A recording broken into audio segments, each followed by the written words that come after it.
Assalamu alaikum and welcome to 91st Telethon. As our practice, we start our program with the recitation of the Holy Quran.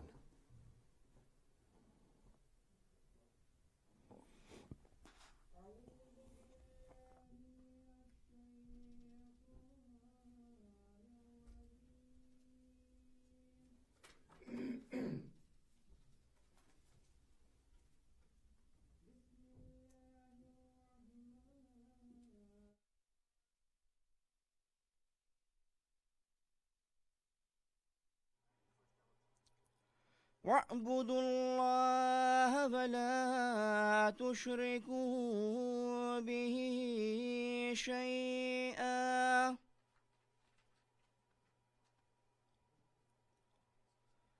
وبالوالدين إحسانا وبذي القربى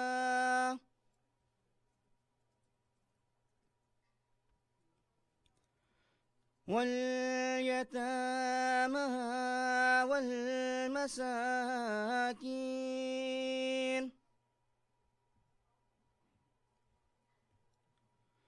والمساكين والجار ذي القربى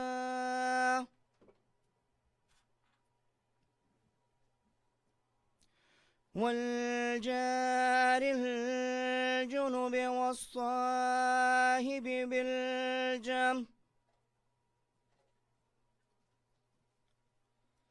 بالجنب وابن السبيل وما ملكت أيمانكم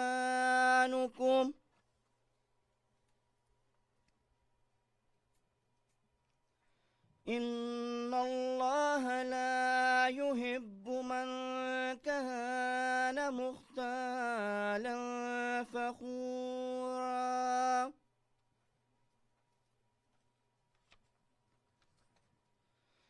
الذين يبخلون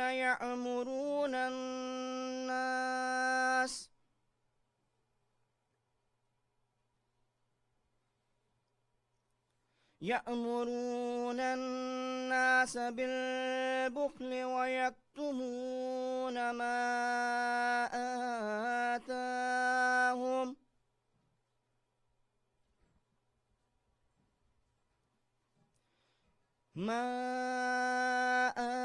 آتاهم الله من فضله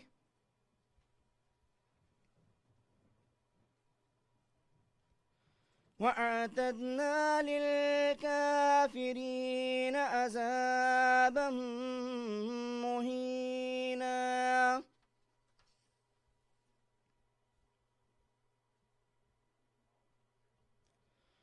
والذين ينفقون أموالهم رئاء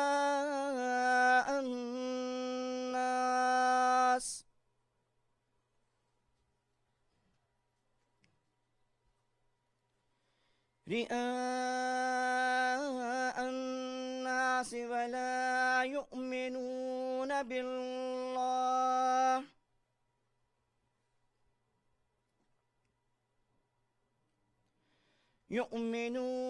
بالله ولا باليوم الآخر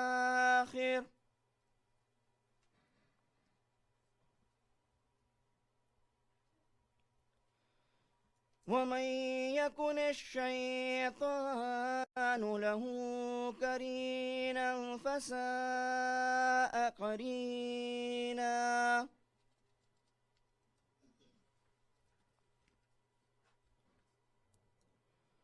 وماذا عليهم لو آمنوا بالله واليوم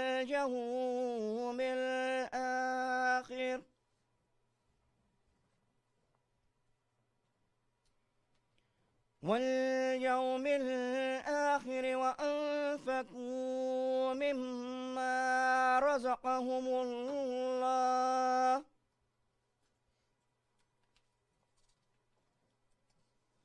وكان الله بهم عليما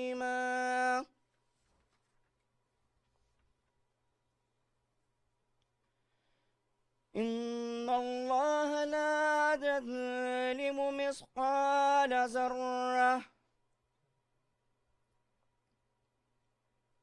وإن تك حسنة يضاعفها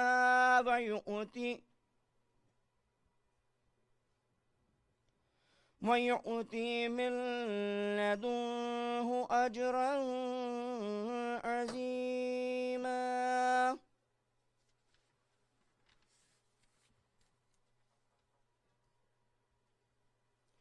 And worship Allah and associate not with Him, and show kindness to parents and to kindred and orphans and the needy, and to the neighbor that is a kinsman, and the neighbor that is a stranger, and the companion by your side, and the wayfarer, and those whom your right hands possess.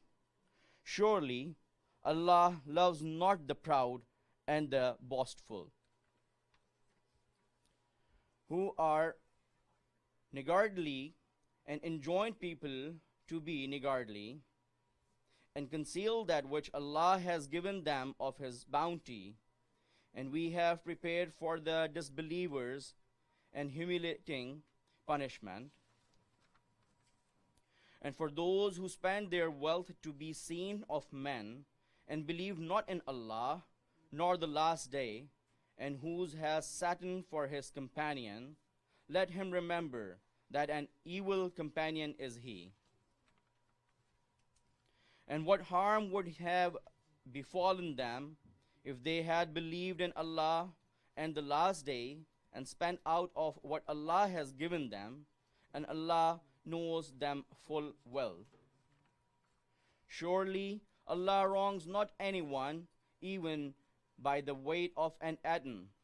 And if there be a good deed, He multiplies it and gives from Himself a great reward.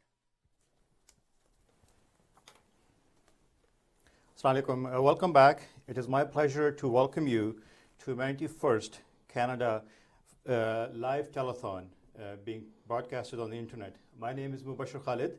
I am currently serving as the Director of Administration and HR.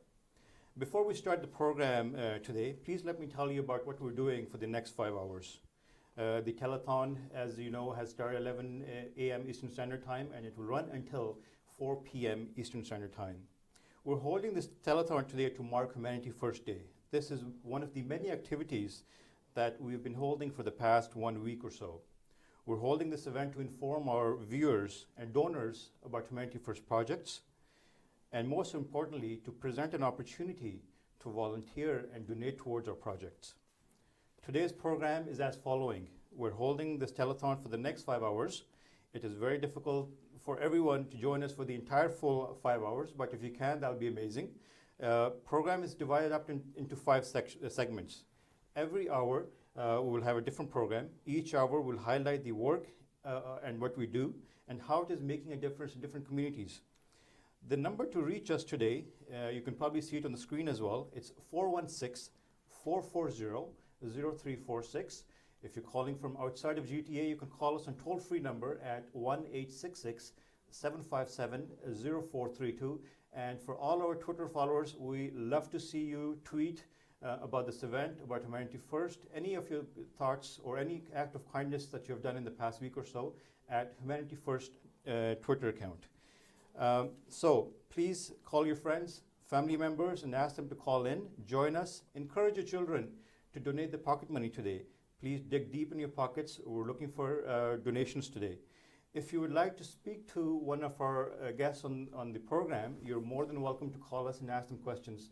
But we request that you please keep the questions towards Humanity First and try to keep your questions as simple as possible.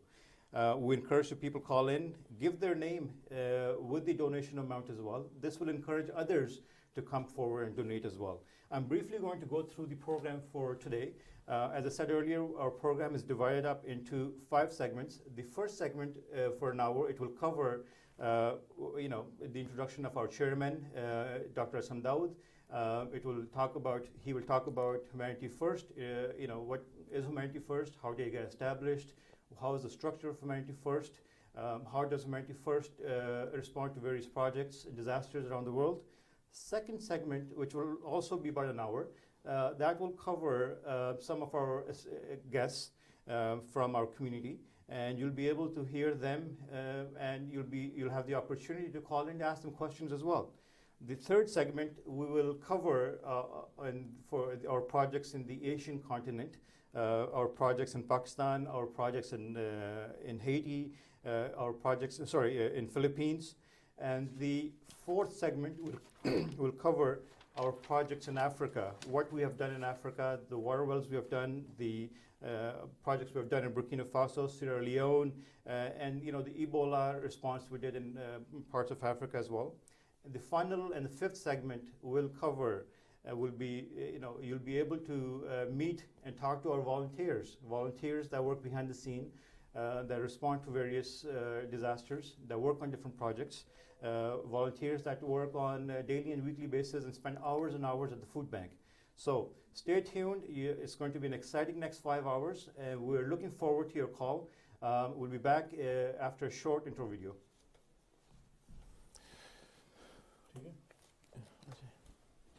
क्या कह रहे थे? फेंटिनो को फिर बुला लेते हैं right away. Rap आया हुआ है, उसे मिले फिर बैठे कहें कि अभी स्टूडियो में ऊपर बुला के बैठा है, रिफ्रेशमेंट होगा ना।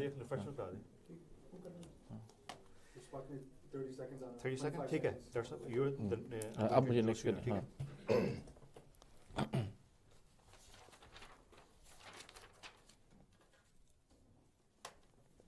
15 seconds. चलें। कॉलर नसीरुद्दीन आ गए मैं पहले। 10, 5, 4, 3, 2, 1. Welcome back. I'm joined in the studio with Dr. Aslam Dawood, who is the chairman of Humanity First. Welcome, Dr. Dawood. Thank you very much for having me here. He needs no formal introduction. I think many of our viewers today know you by face, know you by name as well, and they know all the good work you do for Humanity First as well. But in case you're tuning in for the first time and you don't know Dr. Dawood, he's a very humble person. I've known him for the past, my entire childhood. I've known him since I was 12 or 11, I believe. Yes. And he's been working with Humanity First for the past 11, 12 years. Actually, he's the one that helped establish Humanity First in Canada. And his selfless volunteer hours and his service to humanity, there's not enough words how we can, thank you.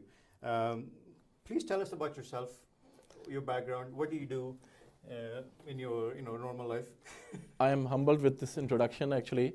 I'm not worthy of this praise that you have done. Thank you very much. I am just an humble volunteer of Humanity First. Since my childhood, I have learned from my parents, from the community that I belong to, from my religious teachings, that the difference between a human being and any other creature of the God is that the human being is to serve others. That's right. And this is the passion that I have to help others, anyone who is in need. In my personal life, I'm married with 2 children, and I'm a medical doctor by profession, currently working in healthcare information technology industry, and I am a consultant in information technology area. Very good.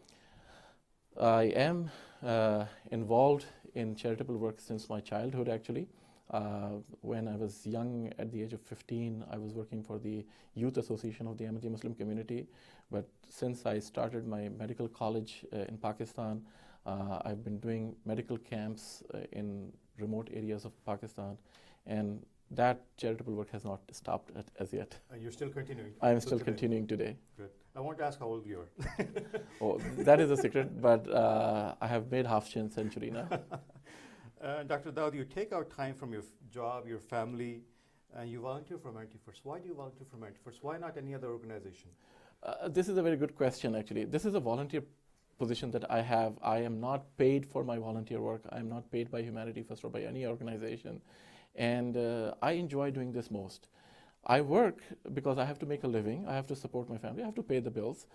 But the real enjoyment is actually the passion to help others is really related to the feeling or the sense of satisfaction that you see when someone who is in distress his distress or her distress is relieved.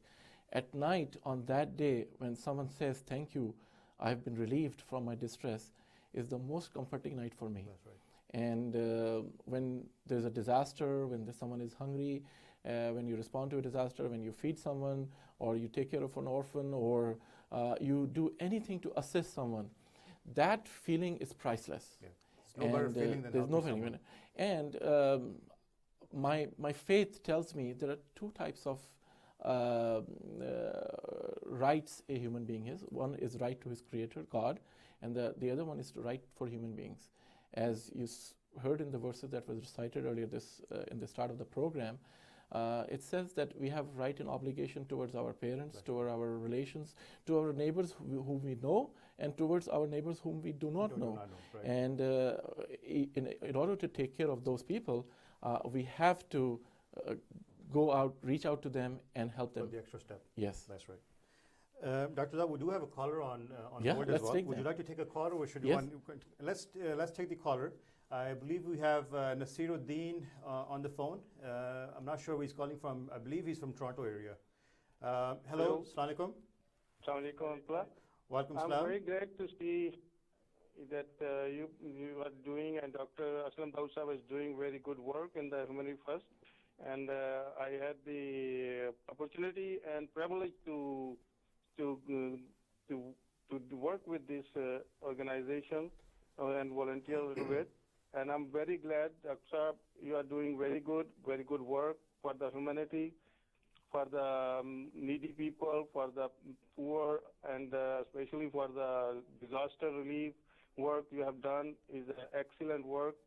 I highly recommend it and encourage that this is the act of goodness you have been doing with your full zeal is commendable. Thank you, Nasiruddin Saab. Your words are very encouraging for us, and I believe all the credit goes to our volunteers Yes. who work behind the scenes and to carry out all these projects. That's right. Would you like to comment as well? Yeah. Thank you very much for those nice words and kind words. And in reality, what Humanity First is, it is about volunteers. It's about our donors and supporters who have been supporting us, donating us, and volunteering for us. And we thank all of them. There's tremendous passion in people who are ready to help others. That's right. Our And focus that's- is always yes. to serve Yes, mankind. Exactly. I have been, very much pleased to see one thing about this organization, that its administrative cost is so less or minimum that the 95% of all that you get goes directly to the service of the humanity. This is the very, very nice thing. I really like it very much. Thank you very much, And Nasiruddin God bless Saab. you. Thank you. We'll be talking about this topic down in the program as well, Yes. talking about how Yes. is Humanity First unique. So thank you for bringing that point up to us, and you have a great day. I hope you're donating towards one of our projects I today as already well. did. I don't need to mention it over here, but I already did it. Thank you so much. Appreciate it. You're welcome. Thank you very much, Nasir sir. Dr. Daud, continuing about the introduction of Humanity First, why are we holding this day today? Oh, this is a International Humanity First Day, and we have started celebrating this day to make a realization that humanity exists. People are in distress, and this is a day to have a recognition that there are good people who are helping those who are in need. And it's just like any other day when we create an awareness. This is an act of kindness day. We are encouraging people to stop from their busy life, think about something, do something very small to help. I mean, as the Holy Prophet, peace be upon him, has said that even smiling for someone is an act of charity. Passing on a smile. Passing on a smile. Relieving a distress from a traveler or someone who's walking the street That's right. is an act of charity. Feeding and hungry is the best charity. If you are in a building and if you're opening a door for your colleague or someone who is just next to you, after you, this is an act of charity. right. So the goodness exists in ourselves. It is the day to realize that we are good people. If we can spread this word of goodness, I think evil will go away. There will not be any room for evil or vices of the society. That's right.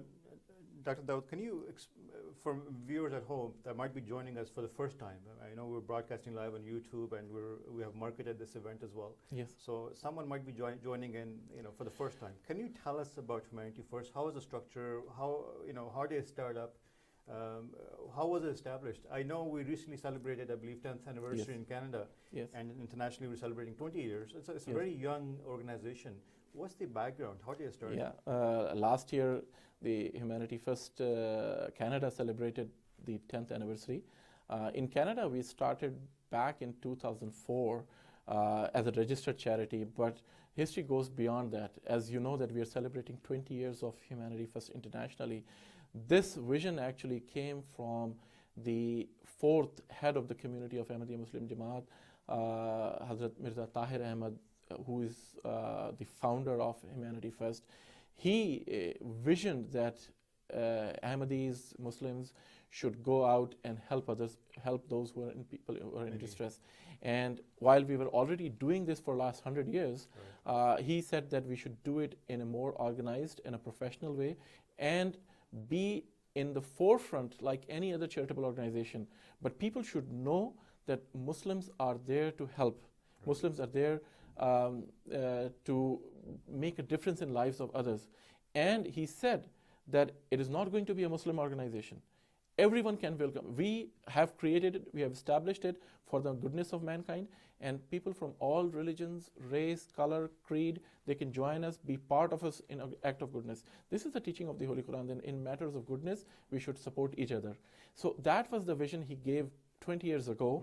Based on that vision, the Jamaat looked into it and started to form different organizations. In Canada, I was one of the core founder members here, where we've worked together and started to establish a charity here. It took us a little while, but in 2004, in January, we registered our charity status, and since then we are helping. We responded to tsunamis, we responded to earthquakes, flood, drought, and many other disasters.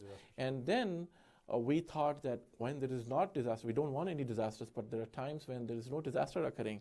What do we do? In order to keep volunteers together, we thought that this act of charity, this act of goodness should not be limited to responding to disasters, but let's extend it a 24/7, 365 days act of charity. So we looked into things, how we can continue post-disaster. So we started post-disaster projects, rehabilitation projects, and that was in the country of disaster or the location of disaster. But where the core volunteers are coming from, we wanted to create some activity. So at that time, I did some research. I went out and saw what people need. And I was shocked at that time, back into 1998, 99, and then again in 2003 and 2004, that there are people who are hungry. There are school children who go hungry to the school. So we thought this that is in Canada. In Canada, I'm talking about in Canada. So at that time, we thought that if we want to do something to help people, the first and foremost thing is that no one should sleep hungry. No one should go to school hungry. And we thought that we are going to create a food bank, although there are many food banks, but we are going to create a food bank on a very different footing, where people will be able to get food without any questions being asked. They are not going to beg every day. We're going to provide them groceries for a month. And lastly, we're not going to force them to come in without any resources, because in Canada it's very difficult if you don't have a transportation. We said that all you have to do is make a phone call and we'll deliver the food to your doorsteps. So we started humbly from our homes. We didn't even have an office. Then we have a small storage location where we started. Now, by the grace of Allah, this is a established food bank in GTA. We started so many other programs. We'll talk about those programs later. But now it's a well-known organization, and people reach out for all kinds of help to us. Right, excellent. Dr. Daud, how is the structure of Humanity First? I mean, I know Humanity First is registered in about 43 countries, I believe. Yes. How is the structure? I mean, how do different countries interact with each Yes. other? Who's the decision power? Who is the ultimate decision maker in the entire project? How does that work? Yeah. The structure So of the Humanity network? First is registered in 41 countries, and they are registered as a charitable organization or NGO in those countries, and they are legal entities over there. But we have a collaborative structure where Humanity First from different countries form a consortium of Humanity First together, and together we call it Humanity First International. So we have same mission, vision, and objectives, and we follow same protocols and principles. We share same values, and as such, we come into a single umbrella. Our source of guidance and overseeing is done by our patron in chief, who is His Holiness Hazrat Mirza Masroor Ahmad, head of the Ahmadi Muslim community. He gives us the vision of how and why and where we should serve humanity. Based on that vision, each country is functioning and helping out where the need is. Excellent, excellent. Dr. Daud, we're going to go to video, Yes. a brief video introduction of Humanity First. Some of the projects we have done, it's very brief, it's about 5 minutes. This does not cover exactly what Humanity First does, but this gives you a taste of what Humanity First does. So let's go to the introduction video of Humanity First, please.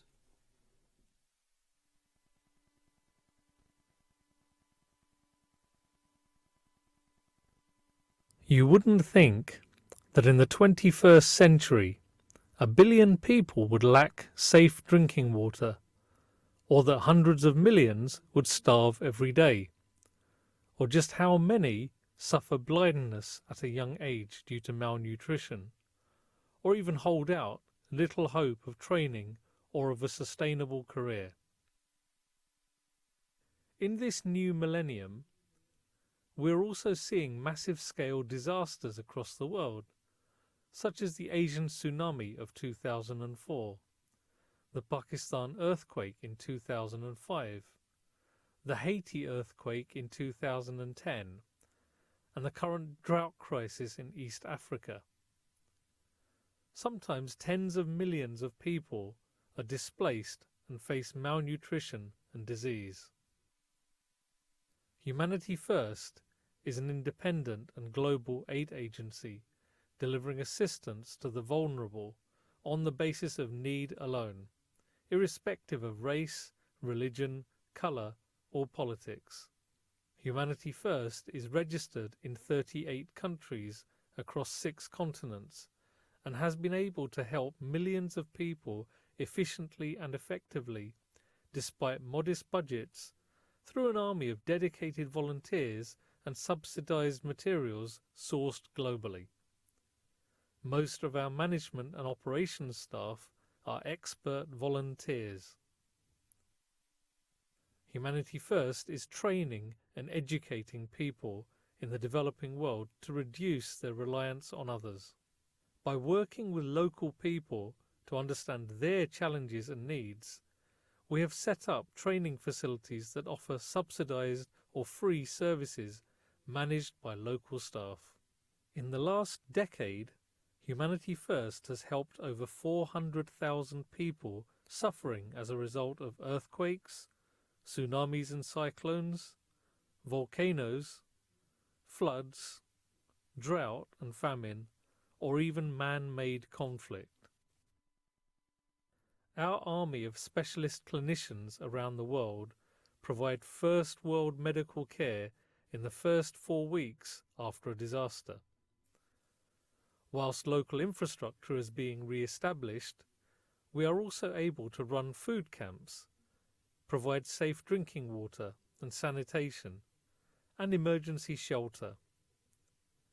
We do this using international best practice enshrined in our disaster response manual and train our teams well in advance.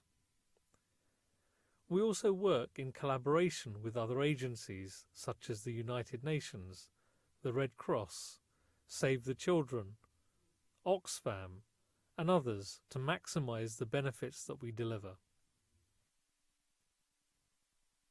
We also offer a range of proactive programs in the developing world.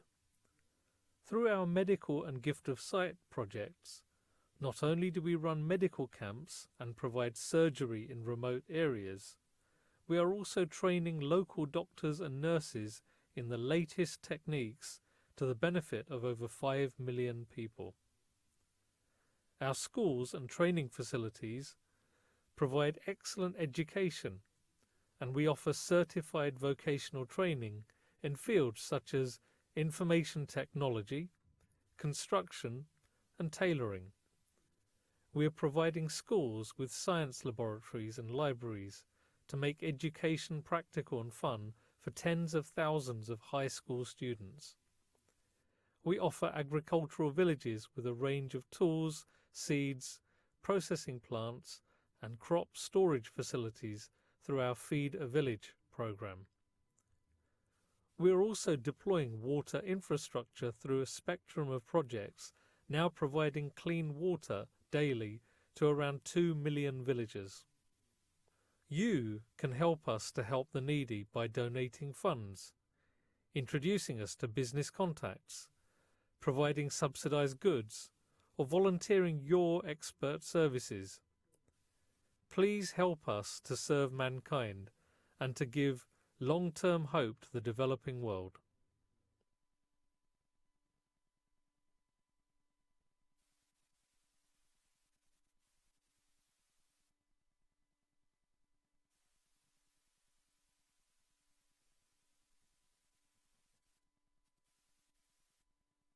Adam Harding.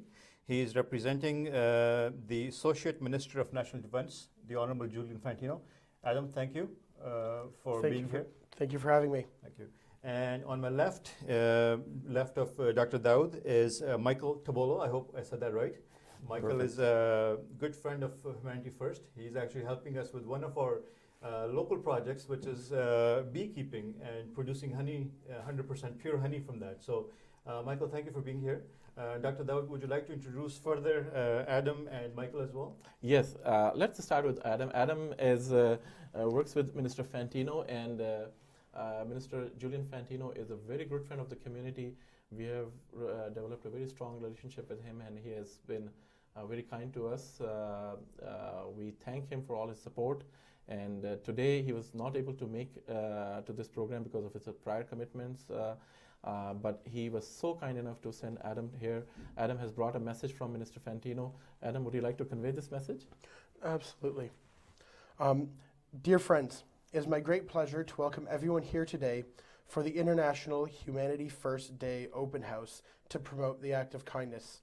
This International Humanity First Day is about sharing acts of kindness to inspire the spread of kind acts through our own communities as well as the international community. Humanity First has been helping the international community through their disaster response program and other human development initiatives since 1994. They have been involved in projects like the fight against Ebola, building communities, and earthquake disaster assistance. Humanity First Canada runs many successful programs such as their food bank and disaster response program. The generosity of the Humanity First organization, supporters, and volunteers is truly inspirational and speaks volumes of their contributions to the international community.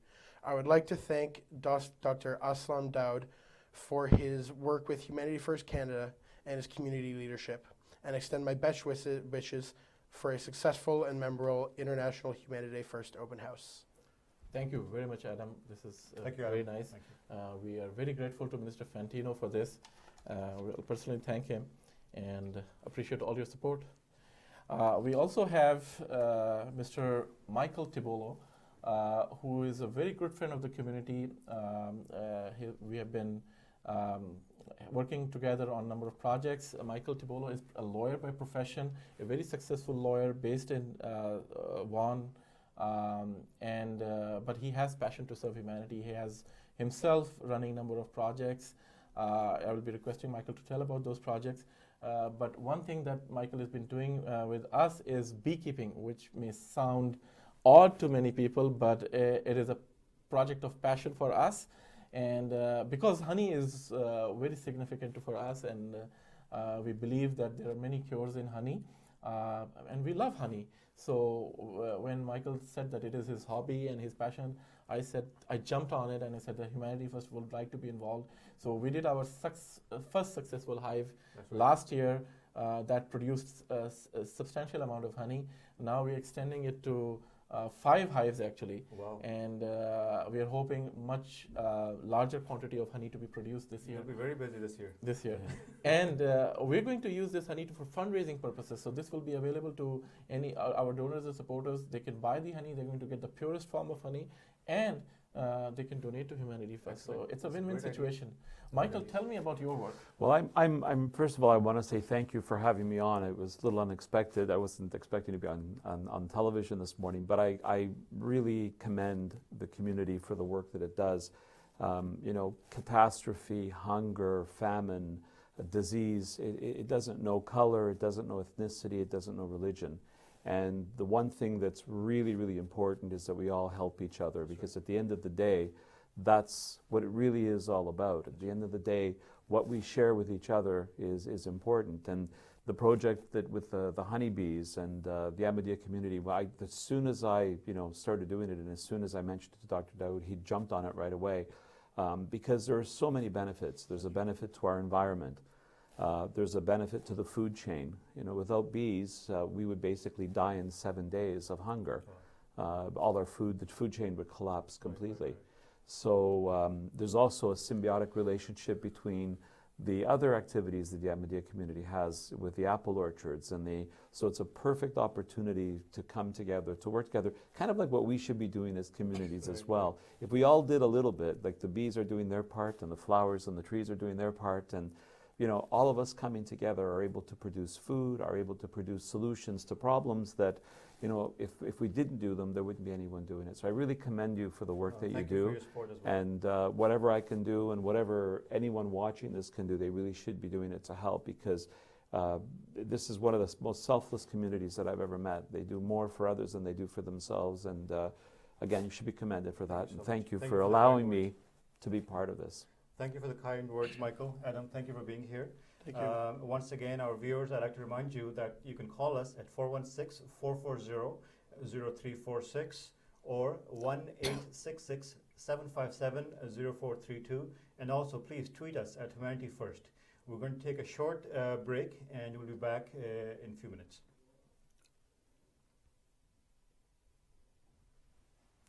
We're not taking a break.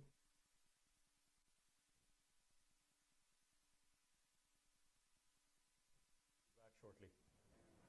Assalamu alaikum warahmatullahi wabarakatuh, pyare Huzur. Start with the recitation and the translation of the Holy Quran by Hamad Hatir Sahib.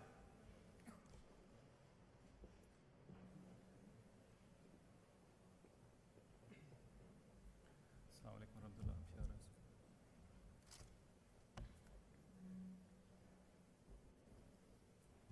أعوذ بالله من الشيطان الرجيم.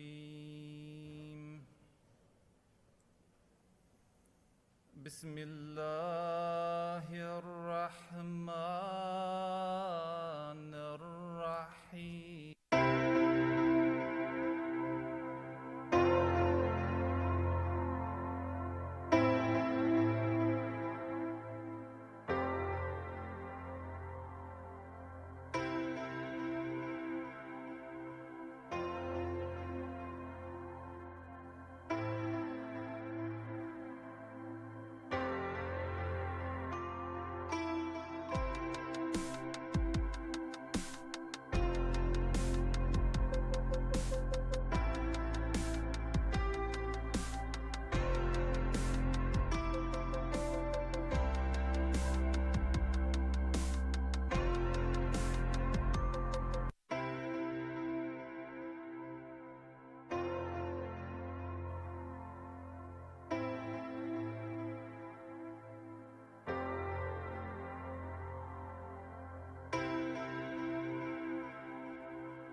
Assalamu alaikum, welcome back.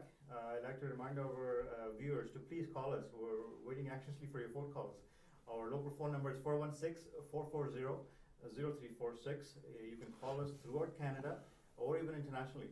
Toll-free number is 1-866-757-0432, and please tweet us at Humanity First.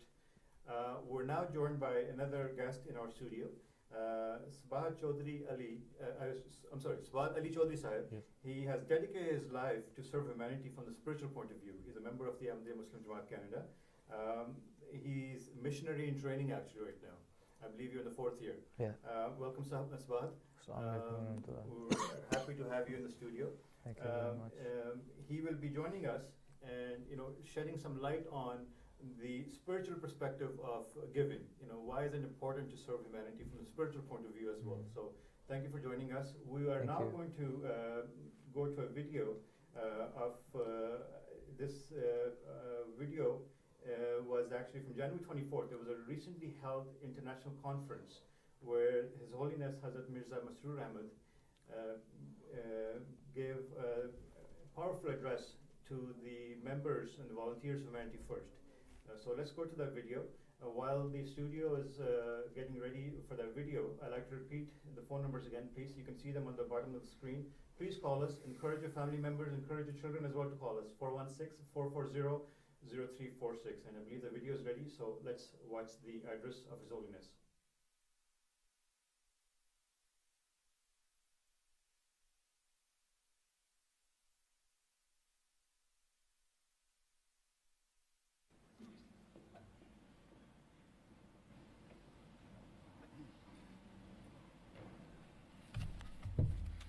Assalamu alaikum warahmatullah.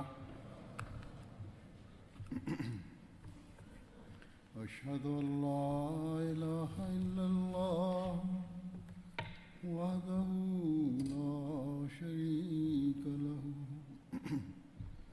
wa ashhadu anna Muhammadan abduhu wa rasuluhu.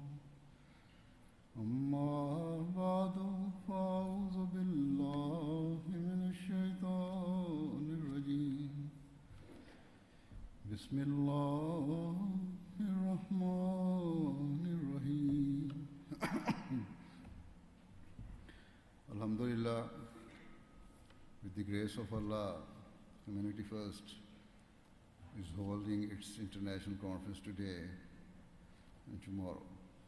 And I think it is the first time that it's being held on this scale. I hope and pray that this event proves to be extremely beneficial and fruitful, and may Allah enable you to fulfill the plans and strategies that you are devising whilst here. I also hope and pray that Humanity First comes to fulfill the expectations that I hold of it, inshallah.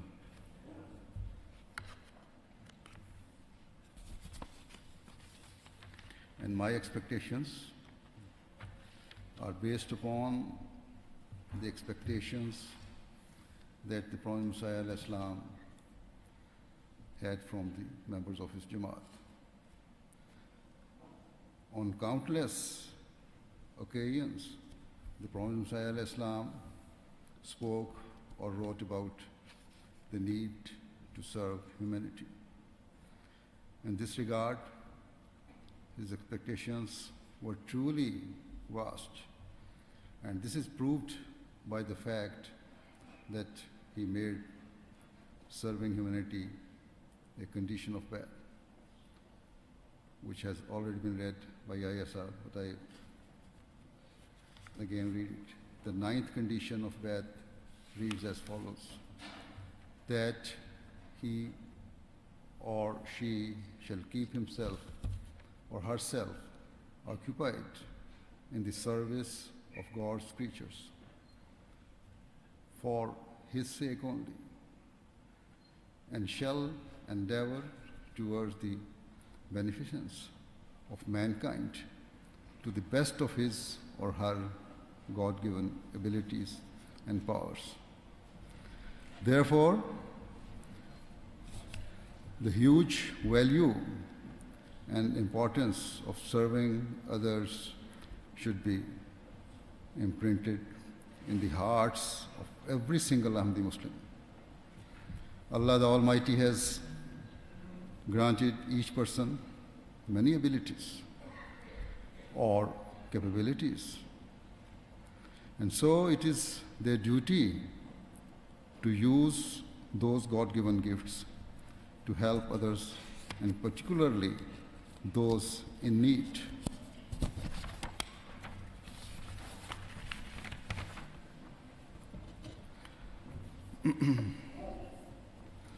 Every person should utilize his individual talents or expertise for the sake of others. For example, doctors can offer their medical services, teachers can provide education, engineers can offer their skills, whilst those people blessed with wealth can and should utilize it for the sake of others. These are just a few examples, and there are many more.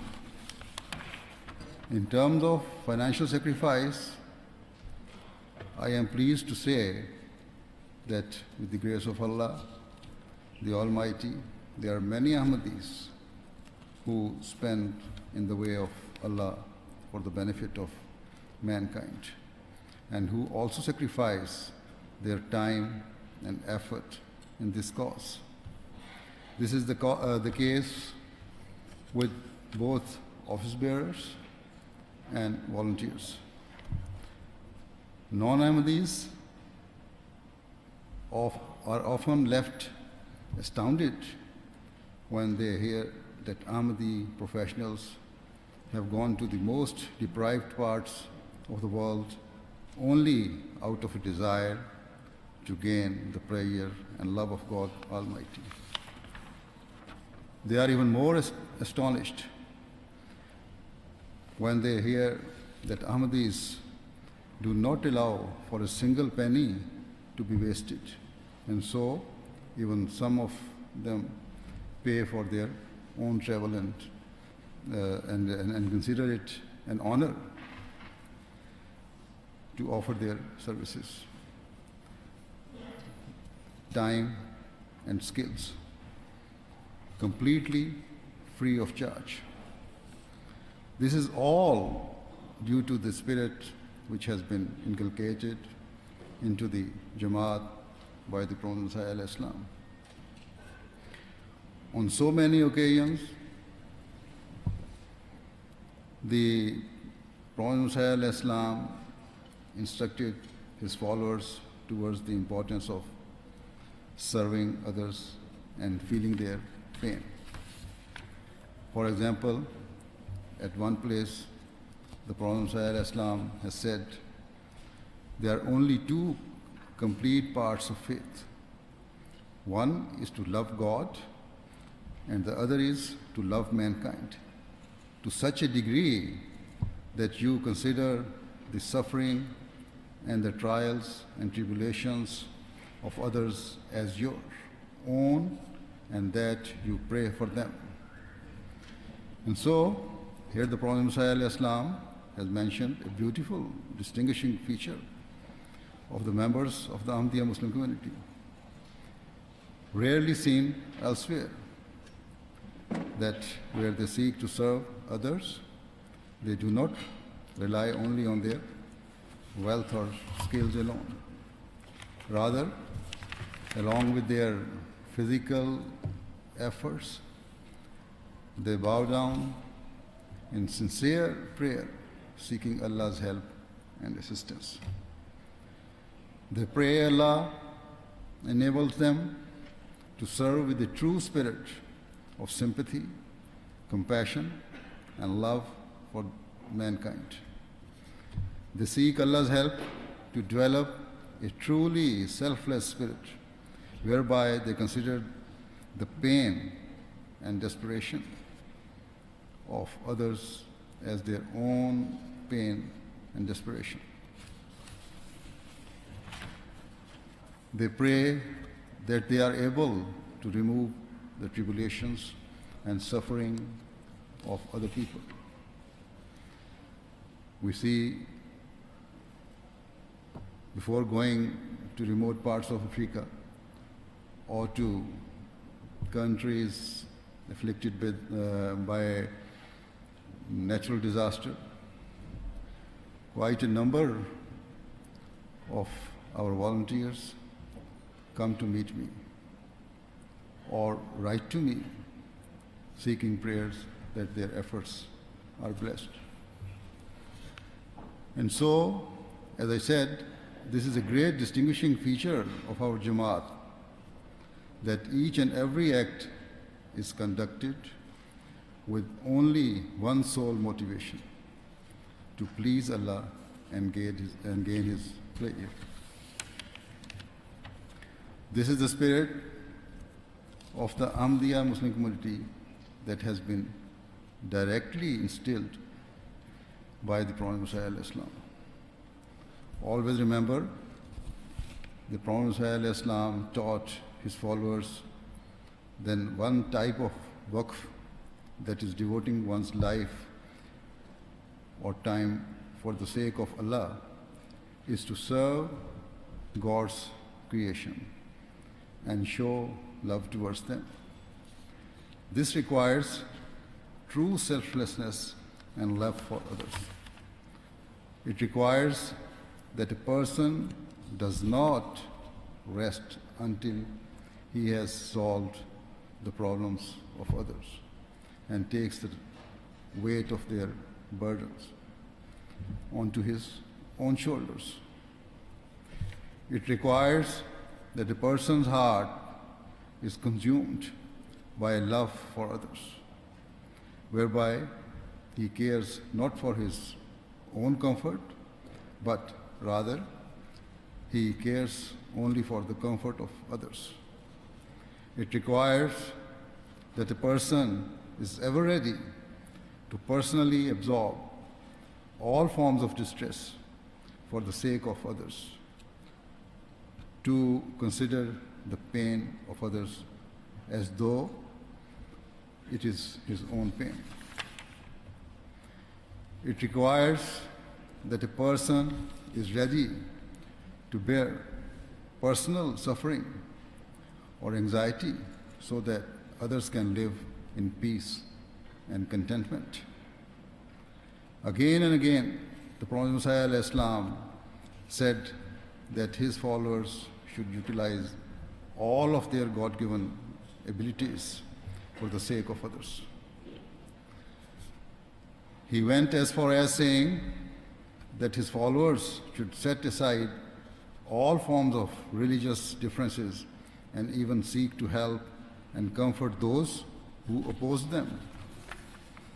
Therefore, this is the level and standard that Ahmadi Muslims should reach for, whereby they put aside all differences and are ever ready to help all people, irrespective of their backgrounds.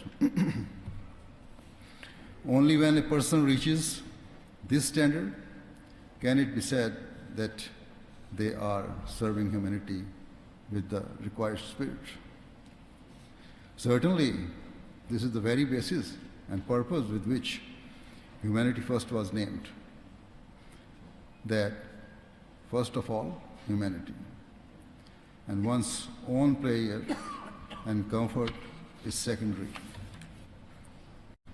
Thus, every person associated with Humanity First, whether they are part of its executive body or whether they are workers or volunteers, should understand this philosophy and this spirit. Every member should utilize their abilities and skills for the sake of others and should be ready to accept any form of discomfort, hardship, or sacrifice for the sake of giving ease and comfort to those who are in need or who have been deprived in any way.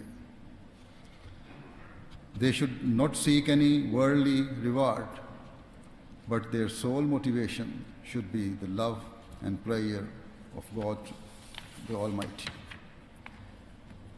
The benefit of serving others is such that the Prophet Muhammad has aligned human compassion with spirituality by stating that loving others is a great means of worship and a way to attain Allah's blessings and rewards.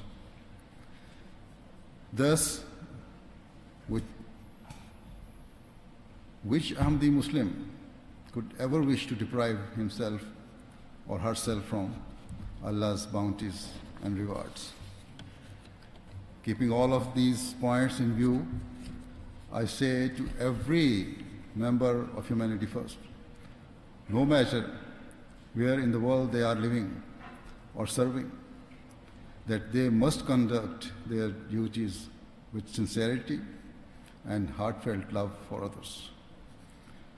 Indeed, you should not just maintain your current level of work, but you should constantly seek to build upon your efforts and further improve the good work and good name. Draw them towards serving humanity.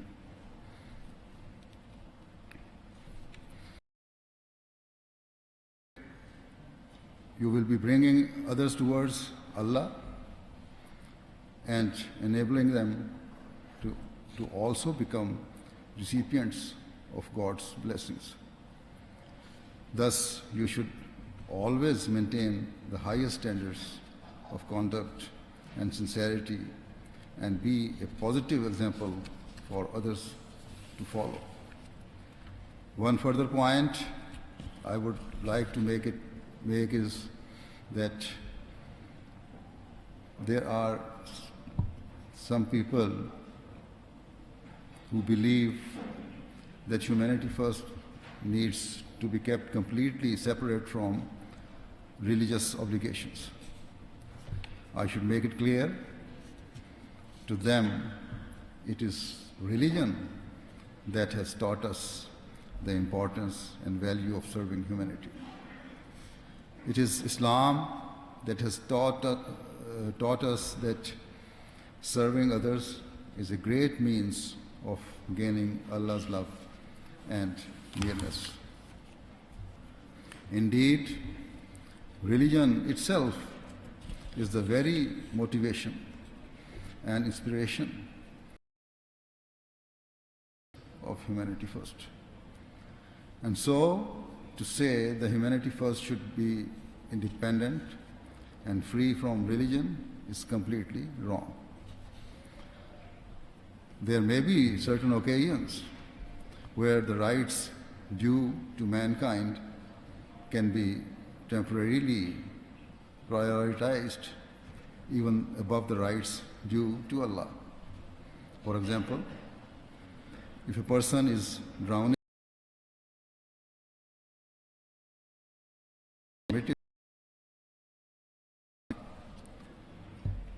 in order to rescue them or rescue him, but the office bearers and workers should remember that such permissions are for exceptional circumstances. It should not be that at a day-to-day level your focus does not remain on prayers or namaz. You should not think that charitable work is enough on its own, simply because the Prophet ﷺ has said that serving humanity is considered as worship. Remember, Allah has kept some rights for Himself. And so we must always pay attention to fulfilling them. As I said before, it is our distinguishing feature that we seek Allah's help, and so fulfilling the rights of worship of paramount importance. And the Prophet ﷺ has also emphasized on it. Every member of humanity first should remember that it is through prayer and prayer alone that his or her efforts will be blessed.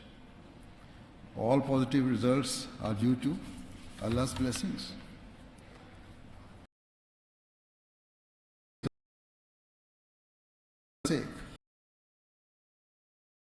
Then bow down to Him. We will be fulfilling both the rights due to Allah and the rights due to mankind. In this way, we will earn countless Allah's blessings and rewards, whilst a worldly person will only be rewarded for his physical efforts. This is the very reason that our efforts are continually blessed and inshallah will always continue.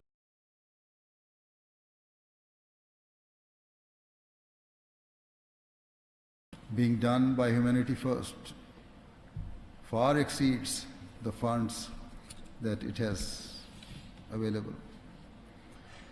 Other charities could not do 10% of the work that Humanity First does with the same amount of money. This is all a result of Allah's grace and blessings, and you should remember this at all times. May Allah enable Humanity First to go from strength to strength and enable all of you to work with that spirit of sincerity and love for humanity, which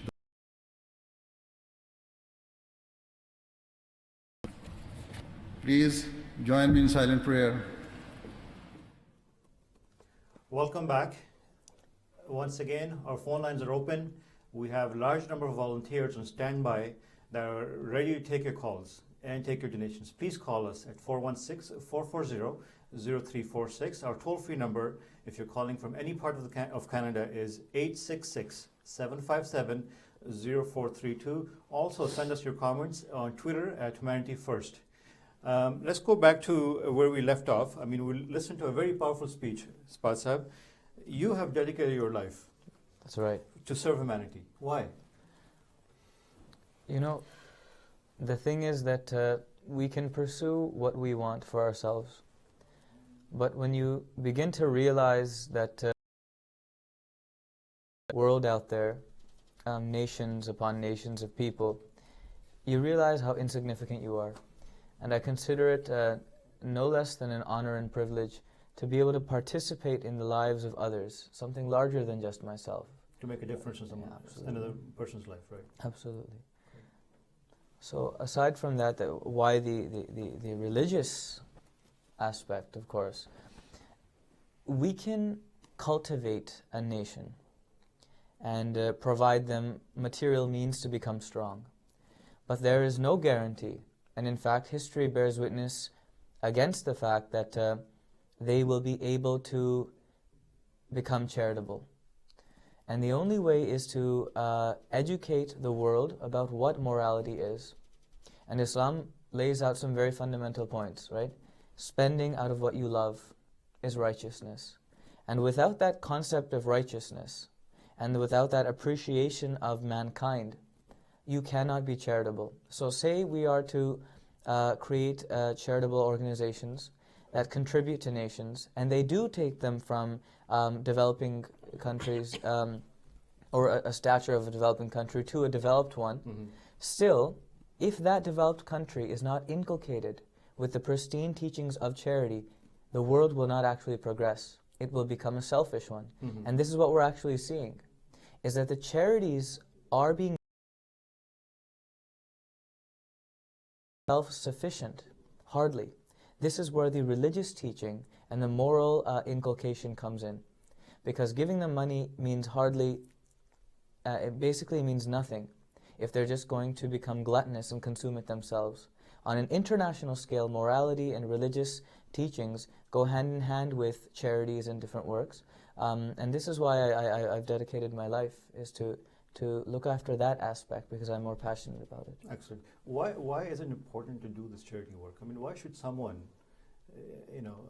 for yourself, for example, I mean, you can just say, well, I've done my part. I'm going to gain this education next 4, 5 years, 7 years. Why is it important for you to serve humanity? Why? I mean, people are probably thinking, you can lend a hand. Sometimes when we do disaster response and we do certain projects, and sometimes it's a band-aid solution, it's temporary. What makes a difference to make it a long-term effect on people? And that's where spirituality comes in, right?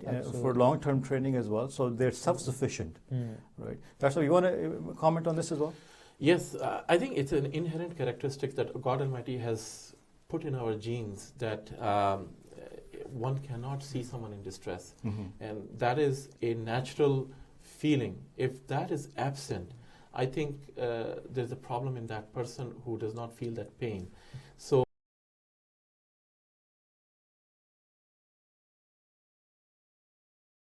been told by God Almighty in all religions, all faith, you would not find a single faith that will not tell you about acting good. Whether it's Muslims, Christians, Hindus, Jews, Sikhs, they all believe in act of kindness. That's right. And because they believe that it is part of their faith. And in Islam, it has been very well elaborated in the Holy Quran, in the sayings of the Prophet Muhammad, peace be upon him, in the writings of the promised Messiah alayhi salam. So we, as a person, as a human being, as an Ahmadi, as a Muslim, we believe in this type of work, this type of goodness, and that's why we are doing this. Excellent. The speech we just listened to, His Holiness's speech. In his speech, he mentions from the writings of the promised Messiah, the founder of the Ahmadiyya Muslim Jamaat. He says there are only two. One is to love God, and the other is to love mankind to such a degree that you consider the suffering and trials of others as your own. Yes. You want to expand on that? I'm reminded of a tradition of first, we hear from the Bible, from the Holy Quran a lot. Both of these books, they're well known. We know that the teachings are there. I was reviewing a Cree teaching, an Aboriginal Cree teaching, and I was so taken aback by the profundity of it. It reads, only when the last tree has been cut down, only when the last fish has been caught, only when the last river has been poisoned.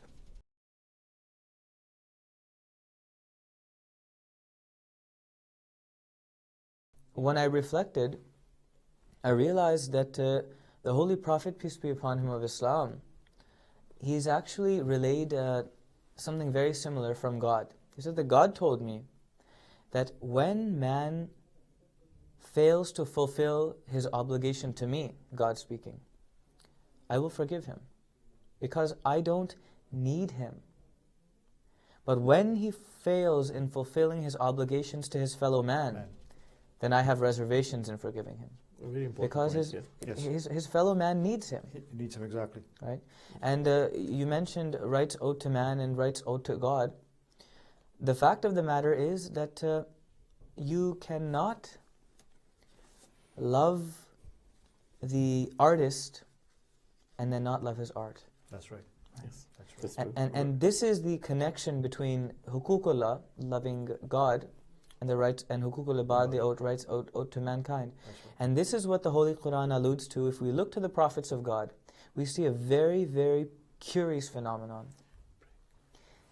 They became extremely godly. At first they started worshipping, and they fell so madly in love with God that they began to feel the pain of His creation and His creatures at the highest level.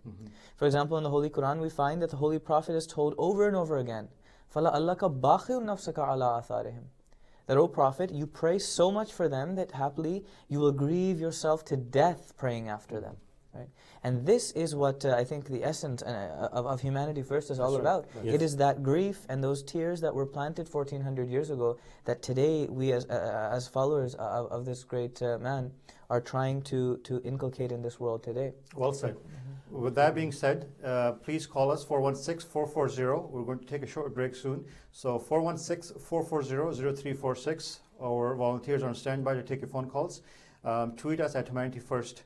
We'll take a short break and we'll be back shortly.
Assalamu alaikum. Welcome to Humanity First Telethon.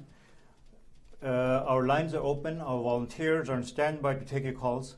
Please call us at 416-440-0346. Our toll-free number is also on the screen. We are very pleased to have a very distinguished guest in our studio, respected Lal Khan Malik Sahib, who is the Amir and the National President of Ahmadiyya Muslim Jamaat Canada. And he also joins us in the capacity of the member of board of directors for Humanity First. He is a very active supporter of Humanity First, and we're very thankful for his continued support. Amir Sahib, welcome to the Humanity First Telethon. Okay, Assalamu alaikum warahmatullah. Thank you very much for letting me this opportunity of addressing your audience on this special occasion. Amir Sahib, we are holding this event today from 11 a.m. Eastern Standard Time to 4 p.m. Eastern Standard Time. It's a long 5-hour telethon. It's being broadcast on live throughout the world right now. And we had few phone calls as well, and we're very anxious to tell our viewers about Humanity First and what it does. I like to ask you, I mean, there are thousands of charities in Canada alone. In your opinion, what makes Humanity First different than other organizations? I think one of the factors which makes Humanity First different from other charities is that in case of other charities, a large proportion of what they raise as charity funds are devoted toward administration and logistics. While as I know, from my vantage point as a director, Humanity First has a very small segment of the raised funds which go to administration. Donors who donate for a particular cause, they can be sure that almost all of their funds go towards that real objective for which they are donating. So that makes Humanity First a very special organization in this field. That's right. I mean, the most commonly questions asked by our donors is, if I'm donating $1 or $100, how much of those funds actually go to charities or to the actual project? Yes. And this is one of the biggest unique points about Humanity First, right, is that we're all volunteers. None of the directors, none of the staff is paid. If there is a paid person, it's usually covered by the government funding. So no one gets paid, and the small, minute expenses we have is usually for admin cost and for the marketing. Amir Sahib, Humanity First is an organization that was envisioned by Hazrat Khalifatul Masih IV, may Allah be pleased with him. All our activities are carried out under the guidance of Khilafat. By the grace of Allah, all the members of Jamaat, which you represent, are in front of line of donating to Humanity First and for the charitable programs it offers. Why do you think it's important for the members of community to help the suffering humanity? I think to help the suffering humanity is one of the basics of Islam. The fundamentals of Islam include charity, that is zakat.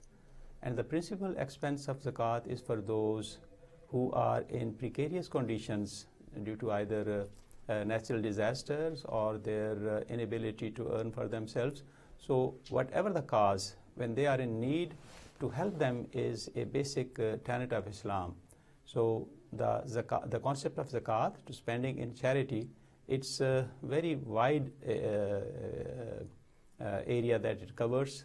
And the financial system of the Jamaat is an expanded sort of zakat charity that we do. Right. But in addition to the regular contributions we make, it makes sense that particularly for the cause of helping those who are in need, we should have contributions which directly go to alleviate the sufferings of humanity. Right. We have a caller online. If you permit us, can we take the call, please? Yes, please. Caller, please go ahead. Hi, my name is Sadad Ahmed. Assalamualaikum, Sadad Sahib. How are you? Fine, thank you. Alhamdulillah. Thank you for calling us. I believe No you're problem, calling from sir. Maple, Ontario. Yes, I just wanna appreciate whatever the Humanity First is doing. Sure. And I found this foundation is doing very good in different countries of the world, where a lot of poor and needy people are there, and there is a minimum administration charges for this. I am working and supporting this foundation for like last 5, 6, 7 years. Thank you And so much I'm for very your- satisfied when I donate in this cause. Thank you for your support. Are you donating any amount today? Yes, I already gave my credit card to one other volunteer before. So it's an open invitation. We can charge any amount. I'm sorry? Is it open? Is a blank invitation to charge any amount on your card? No, I gave them 5,000. Thank you so much. This is very generous of you, and that amount will go a long way to help humanity. Are you donating towards a specific project or any project? No, it's up to Jamaat and Humanity First, wherever they want. Thank you so much. $5,000. $5,000 from Sada Sahib of Maple, Ontario. Sada Sahib, thank you so much for this donation. May God bless you. This is going to long way to help many suffering humanity. So thank you so much for your generous donation. Sada Sahib, Thank you very much for giving us. May Allah accept your services. Yeah, Jazakallah. Okay, thank you. Assalamu alaikum. Amir Sahib, moving forward, why is the work that Humanity First does so vital? You know, some people might say, well, you know, natural disasters are caused by, you know, nature and God, and, you know, some people say, well, some disasters are caused by people themselves. Why should I get involved? I mean, you know, they say the governments are very rich; they should be able to do this. Why do we need organizations such as Humanity First to do this? Yes, this is a misunderstanding. People feel that in a country like Canada, which is a welfare state, there would be no one needing our help. But this is not true. Due to various reasons, there are various reasons why people do not have enough money for their basic needs. Whatever the situation, once we find a people needy, we need not go into the details why he or she is not able to do their basic needs and whatever they are receiving from government or from any other source. What we need to see is they are in need and we have an opportunity to help them, and it is for pleasure of Allah that we avail every opportunity of helping a member of humanity in need. So, and it's not true that people in Canada are all so well that they don't need our help. There are thousands of people who depend upon charities like Humanity First to have bread and butter at their tables. You're so right, Amir Sahib. Even within Canada, I mean, we're running a Humanity First food bank. Within Canada, first world country, you would never think that there's so many people that go hungry on a daily basis. There are children that go to school without any meal. Humanity First is currently serving about over 1,000 families per month with food we provide them. So you're exactly right that, you know, even in a first world country like this, there's need.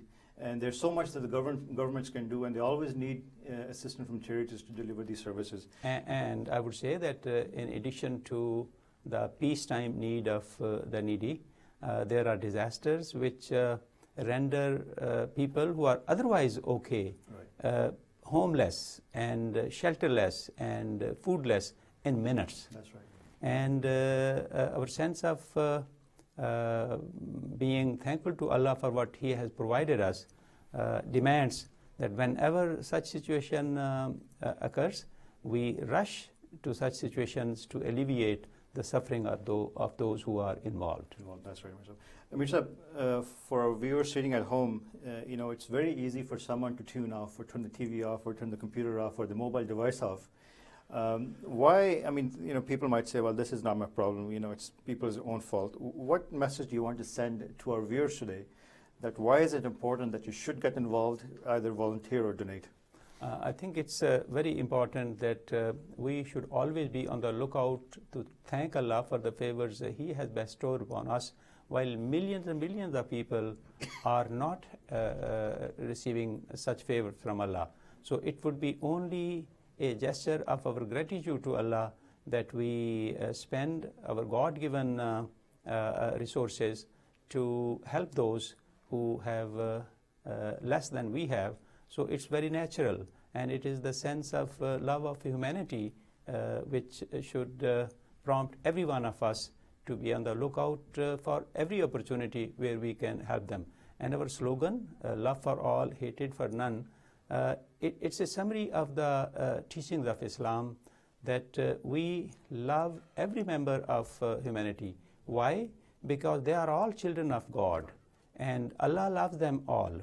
And how can I be satisfied if a child whom Allah has created and due to certain reasons he or she is not getting enough, or she is in a situation, or he is in a situation where they are in need, my gratitude to Allah demands that I rush to help them.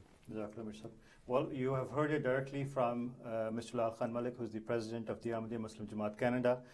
We're all children of God, and we're all one humanity. We should help each other for the blessings of God. With that note, Amir Sahib, thank you so much for joining us. It's a pleasure having you, and we really thank you for the support you provide us on a regular basis. Thank you for giving me this opportunity. We'll now take a short break, and we'll be back shortly.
Assalamu alaikum. Welcome back. I hope you enjoyed the interview with our national president, Mr. Lal Khan Malik. He is a great supporter of Humanity First. Once again, I'd like to remind our viewers at home to please join us by calling us at 416-440-0346. If you're calling us outside of GTA, we do have a toll-free number. You can call us at 1-866-757-0432.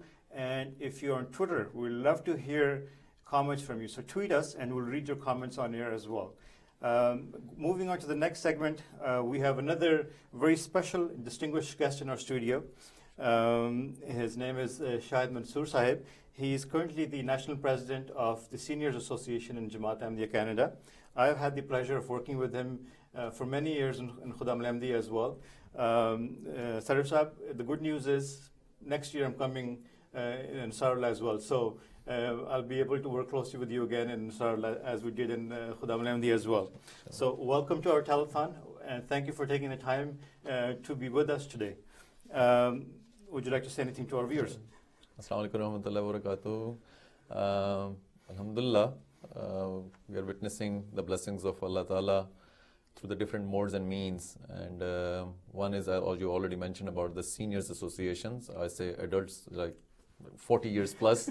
I have to mention about the seniors sometimes give the notion age, 65 right? Plus. I'm not 65 plus yet, so that's why it says 40 plus to till death. So that's the Seniors Association of Medicine Sarla, Canada.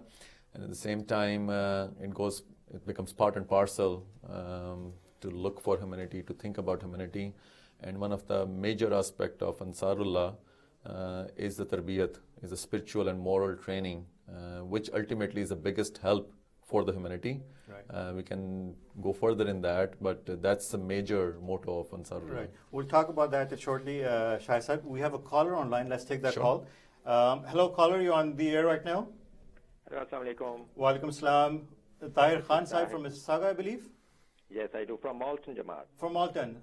How are you, Tahir Sahib? Alhamdulillah. What would you like to say today?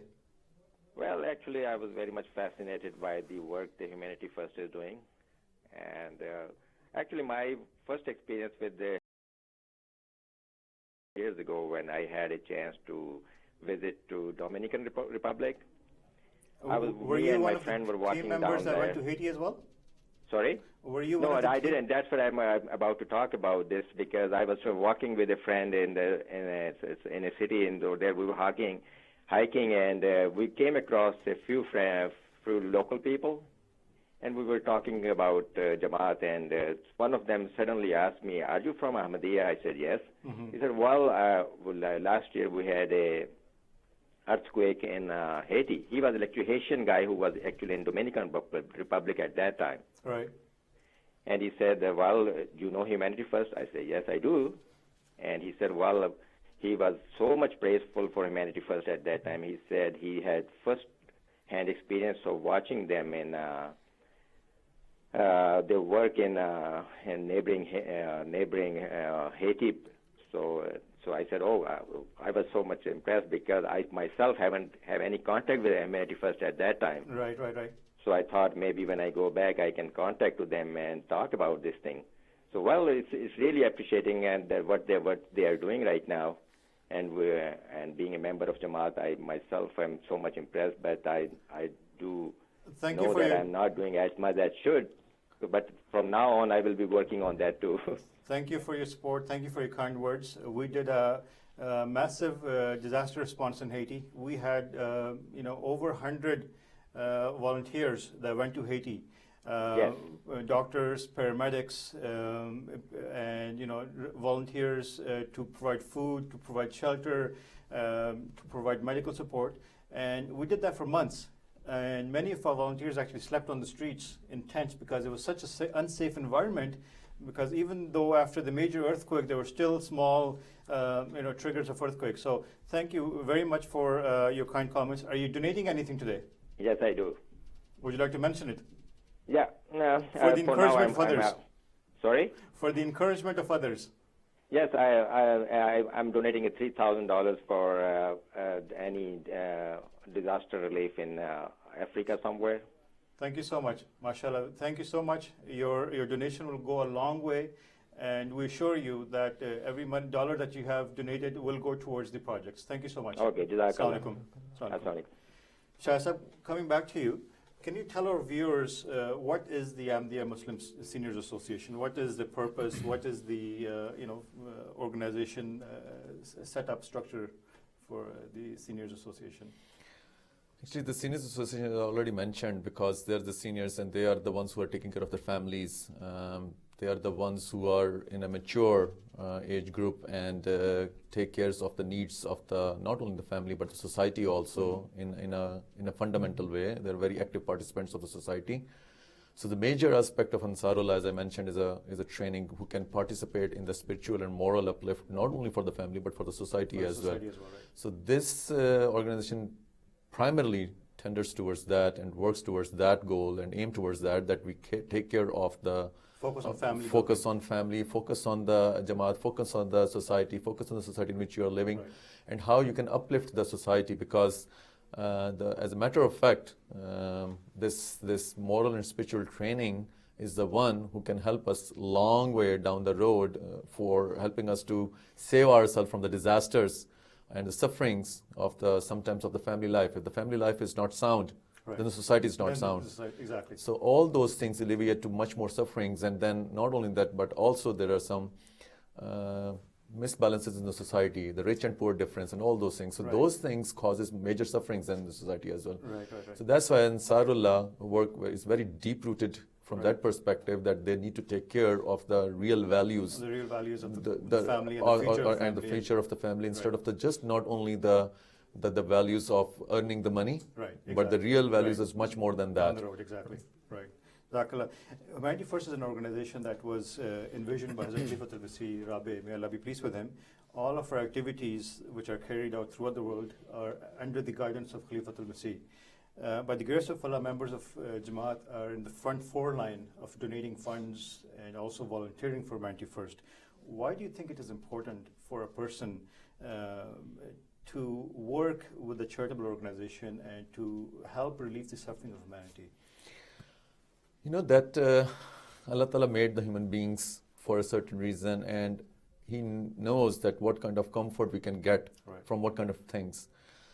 There are many different things which we see around us from where the people are trying to get the comfort from, but the real comfort comes from that fact when you help someone. That something triggers in the deep of your heart. I want to mention a very interesting thing. CBC, they had a program, they did some research that why the teenagers, the school-going children, they are going to the school, and because of the social media and all those things, they're so much consumed in that in the late night that when they come to the school, they are all absent-minded and already drained out, and they were not there, they're sleepless nights and all those things. So what they have done in Nova Scotia, in one of the schools, they run a pilot project. And the pilot project was even the male students, they were knitting. Oh, really? They started knitting. I'm not going into the details, but they came up with a program in the school in which they are going to start knitting and doing something. And what they were doing, they were associating that knitting and all those, whatever they're making, the caps and other things, is going to be associated to a noble cause in which they're going to sell those things to help someone, to alleviate the sufferings of the human beings. Exactly. And those children got that associated so much that they went away from that, what they were doing, and their grades and everything and the presence in schools improved so much. So here you go. It's the feel-good feeling, I guess, right? That's from the deep of your heart. They felt that they did something with their own hands. Right. And there's no better feeling in knowing that you did something with your own hands and you relieve someone's suffering. Right. Would you like to expand on that point as well, Sahib Sahib? Why is it important to help humanity? I mean, someone can say, well, you know what, it's not my problem. The governments have so much money. They waste money in here, there. So they have got enough money to work on these projects. Why should I have to put my hard-earned money towards relieving the suffering of humanity? Adding on to Mukarram Shahid Saab, the Holy Quran says, فَأَلْهَمَهَا فُجُورَهَا وَتَقْوَاهَا, that God has actually embedded in the nature of man the conscience. And the reason for that conscience is that it acts as a compass. When you do something right, the endorphins that chemically are released, they are a testament to the fact that when you do something right, It acts pedagogically to the progress of your mind, to your emotions, to your well-being. So there is no doubt that human beings are wired to do good. And the only individuals that I think that we see who are uninterested in donating or in sacrificing or making charitable donations are, like you mentioned, those individuals who simply feel that the money is there and it's not being used. And they're not wrong at all. There are various individuals who, I've come across, and they will say that we don't want to donate, we don't want to do this, we don't want to spend our time because it's not being used correctly. Right? And again, this comes down to Majlis Ansarullah fundamentally. Because what Majlis Ansarullah does is that the elders of the community, of any society, are there to ensure that everyone's tarbiyat, their upbringing is such that this corruption doesn't exist. Right. And so these are two very conflicting things, that people have money in these countries, but what charity do you trust? It's a trust factor. Right, exactly. We're going to be talking about this point in depth in the program as well. The trust factor when it comes to giving your money to someone it's huge, and how charities work. And this is, by the grace of Allah, one of our selling points, that we tell our donors that, listen, just like our donor that donated $5,000, that every dollar will go to that project. Right. You don't have to worry about it. If you want to go see the project being done by yourself, you're welcome to do so as well. So that's the trust factor we build within our organization. Shahzab, Humanity First recently celebrated, as you know, the 10th anniversary of being registered in Canada. Right. Internationally, we just celebrated 20th anniversary. What do you think is the backbone, or do you think is the background how Humanity First is progressing at such a fast scale that even the founder of Humanity First once envisioned that it will compete or might be even better than the top organizations in the world right now? What do you think is the secret behind it? The secret is not, it's not a rocket science. As I mentioned about that CBC and the students over there, the major component of this is there's a blessed approach to that. It's a divine approach where there is no man-made or our own thinking. It's just natural phenomena coming out of the heart and mind, and it's blessed. That's the most important thing. We have been talking about that why there is so much Jamaat progress. We are seeing a different dimension the last few years, very different dimension. The media which we tried to get hold of, now they are coming after us. They're coming after us. So there is a time for everything. Yes. And within the Jamaat, and it's all divinely. When there is a time comes, it happens, and it happens, alhamdulillah, with the grace of Allah Ta'ala, with the blessings of Allah Ta'ala, that everybody witness that blessing. It's not only the Jamaat which witnesses, it's around you also. Exactly. And this is where the divine thing comes. The things come that affects your heart. Yes. We do a very minor efforts. We perform very minor efforts. We perform and very humble efforts, and the impact is huge. And the other fundamental of that impact is because we are working under one leadership and one voice, and the unity. And that is also triggers towards us unity of the God. That's right. The unity of the God and the unity of the Khilafat over there on the earth, it multiplies that small efforts exponentially. That's right. So that's a whole fundamental behind it. When we talk about Humanity First to our donors and someone who has never heard of Humanity First and say, well, who founded Humanity First? I mean, who came up with the name? I would tell them, we have only one person, one leader, and the envision and that the leader had for Humanity First. That's how we're progressing so fast. And no other organization in the world can say that we have one leader that actually guides us. From his one sentence, everything's carried out. And if he says, go build the school in this part of the world, there's no questions asked, there's no issues, the work is done.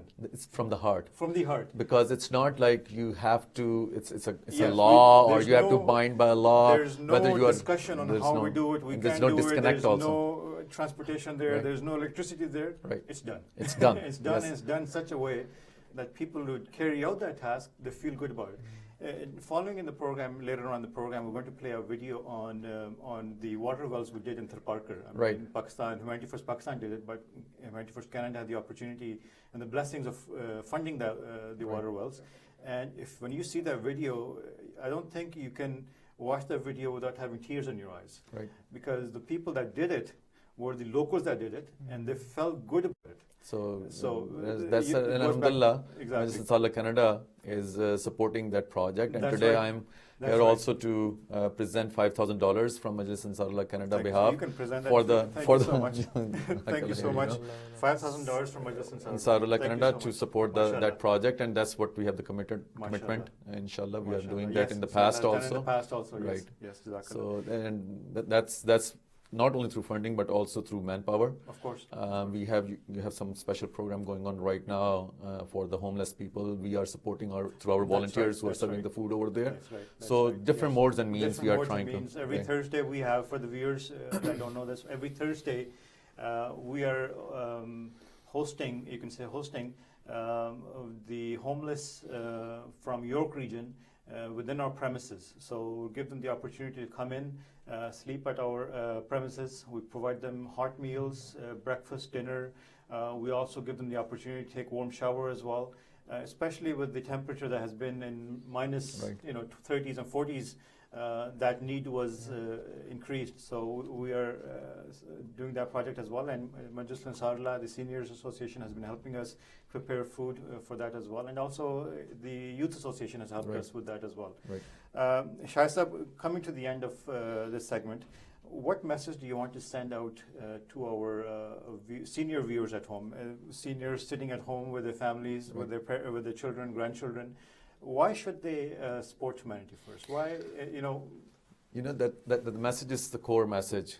Once we worked on a shura, we have a Majlis Shura system, the system of consulting with the Jamaat, and there was a proposal about that we need to work on to save environment.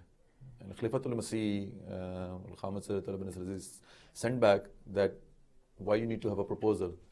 Right. You need to work on it day in, day out, and that's a part and parcel of us, because purify ourselves spiritually, living in an environment where greed and lack of satisfaction is causing every harm in the society. There are not many natural disasters. We do not need the natural disasters. We are sufficient ourselves. We are very well sufficient human beings to cause our own demise on our own disasters. So that's how we are going towards to. So that's a core message. That's I have started talking about that Majlis Ansarullah is this, and this is a core message where we need to, because this world is crying for that, crying for the Khilafat, crying for, asking for that one hand, one unity. So we need to present ourselves that just we are the ones, they can see within ourselves that we are the ones where they need to go towards to. To alleviate their sufferings, to go away from the sufferings. And that's the fundamental. Right now, greed, ego, and lack of satisfaction is causing all harms in the world right now. So that's the core message which I wanted to say to my seniors. Thank you so much for being part of our telethon. Jazakallah for giving me the opportunity and giving that Ansarullah the opportunity. Time out of your busy schedule. Once again, thank you for tuning in as well. We're going to continue the program. I'd like to invite you to please call us at 416-440-0346. I'm putting the software out on the table for someone to match the $5,000 that was donated by Majlis Ansarullah, Seniors Association Canada. Our previous caller had $5,000 as well, so we have another check of $5,000. So let's keep that 5,000 number going. So call us, 416-440-0346. We're going to take a short break and we'll be back.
Assalamu alaikum. Welcome back to Humanity First Telethon.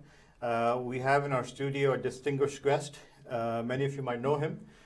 He's well known in the community as well. Mr. Nadeem Mahmood. He's also the member of our Humanity First Board of Directors. He's a regular supporter of Humanity First, and he works closely with our projects as well in sports and markets our events as well. We have a caller on the phone right now, so let's take him. I believe he's anxious to come online. Hopefully it's a big donation. Caller, you're on the phone. Hello? Hello? Yeah, hello. Assalamu alaikum. Ji, assalamu alaikum. Your name, please? Mubarak Waraj. Mubarak sir, where are you calling from? From Springdale, Brampton. MashaAllah, thank you for calling us. How are you supporting us today?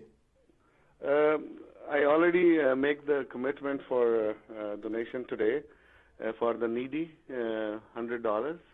Jazakallah, thank you so much for your donation. It will go a long way. Thank you. Inshallah. Assalamu alaikum. Inshallah. Okay. And Mubarak sir, would you like to comment about the activities you have been volunteering in the past, as I know? Yeah. Would you like to say something about your volunteering? Yeah, alhamdulillah, by the grace of Allah, my whole life is with humanity. And as this program was started, I always volunteer, and I'm on call volunteer, and I'm always available whenever they need. And whatever best I can participate as well, I always try my level best to do that. And I, alhamdulillah, pay regularly in this in a few funds, which are like Act for Humanity. Thank you so much for your support. We are very grateful to you. Coming back to Mr. Nadeem Mahmood Sahib. Mr. Nadeem, can you tell us about, give us some introduction. What do you do, day-to-day job? I know you're heavily involved in the Ahmadiyya Muslim Jamaat as well, and also with Humanity First. Besides the two volunteer positions you hold, what is your regular day-to-day job? What do you do? Thank you very much for having me here. Well, in my day-to-day job, I'm an IT professional. So I work for a big firm here. Aside from that, my whole idea is that to serve the humanity. That's the prime goal has always been. So I've been fortunate enough to be working with Humanity First from day one since we launched the branch in Canada. That's right. And through that, we have come a long way. And where we stand, it is a journey. And by the grace of Allah, where we have reached now, and then with these offices, and then the amount of program we are running now, is just a sheer blessing for Allah that we are here now at this stage. Right. We recently celebrated 10th anniversary of Humanity First in Canada, and 20th anniversary throughout internationally. What do you think is the secret, or if there is a secret behind such a success in such a short period of time? I think there are many factors, right? First of all, it's a blessing for Allah, and at the same time, I think it's the dedication of the volunteers and the amount of time the volunteers put together. Most of us know already that all the work which is going on, it is done purely based on the volunteerism. If I have to go on a journey, I have to do a project in Indonesia, for example, I'll be paying, as a volunteer, I'll be paying my ticket, I'll be making sure that my accommodation and everything is taken care of there. So really, you can't find that match elsewhere in the world. Right. There is no other charitable organization which can claim that their volunteers are 100% sponsoring themselves. Not only that, but also on top of that, they are giving the donations. They're making sure that all their money, they're donating their time as well. That's right. That's right. One of the major, questions or the issues that comes up when you're dealing with charities, when you're giving your money to someone, is the trust factor. When you're about to give $100 to someone, you really think about whether the money is going to come back to you, or whether the money is going to be actually spent on the projects that they're giving for, or the cause they're giving for. You've been with Humanity First for a while. What are your thoughts or behind how does Humanity First function, and how is that majority of the funds go back to the projects? You mentioned one point that it's volunteerism. What's the trust factor in our organization that might be lacking in some other organizations?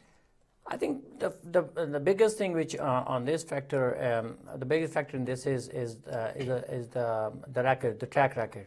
And by the grace of God, the track record of Humanity First is out there, and then everybody can just see that how we have been dealing through it.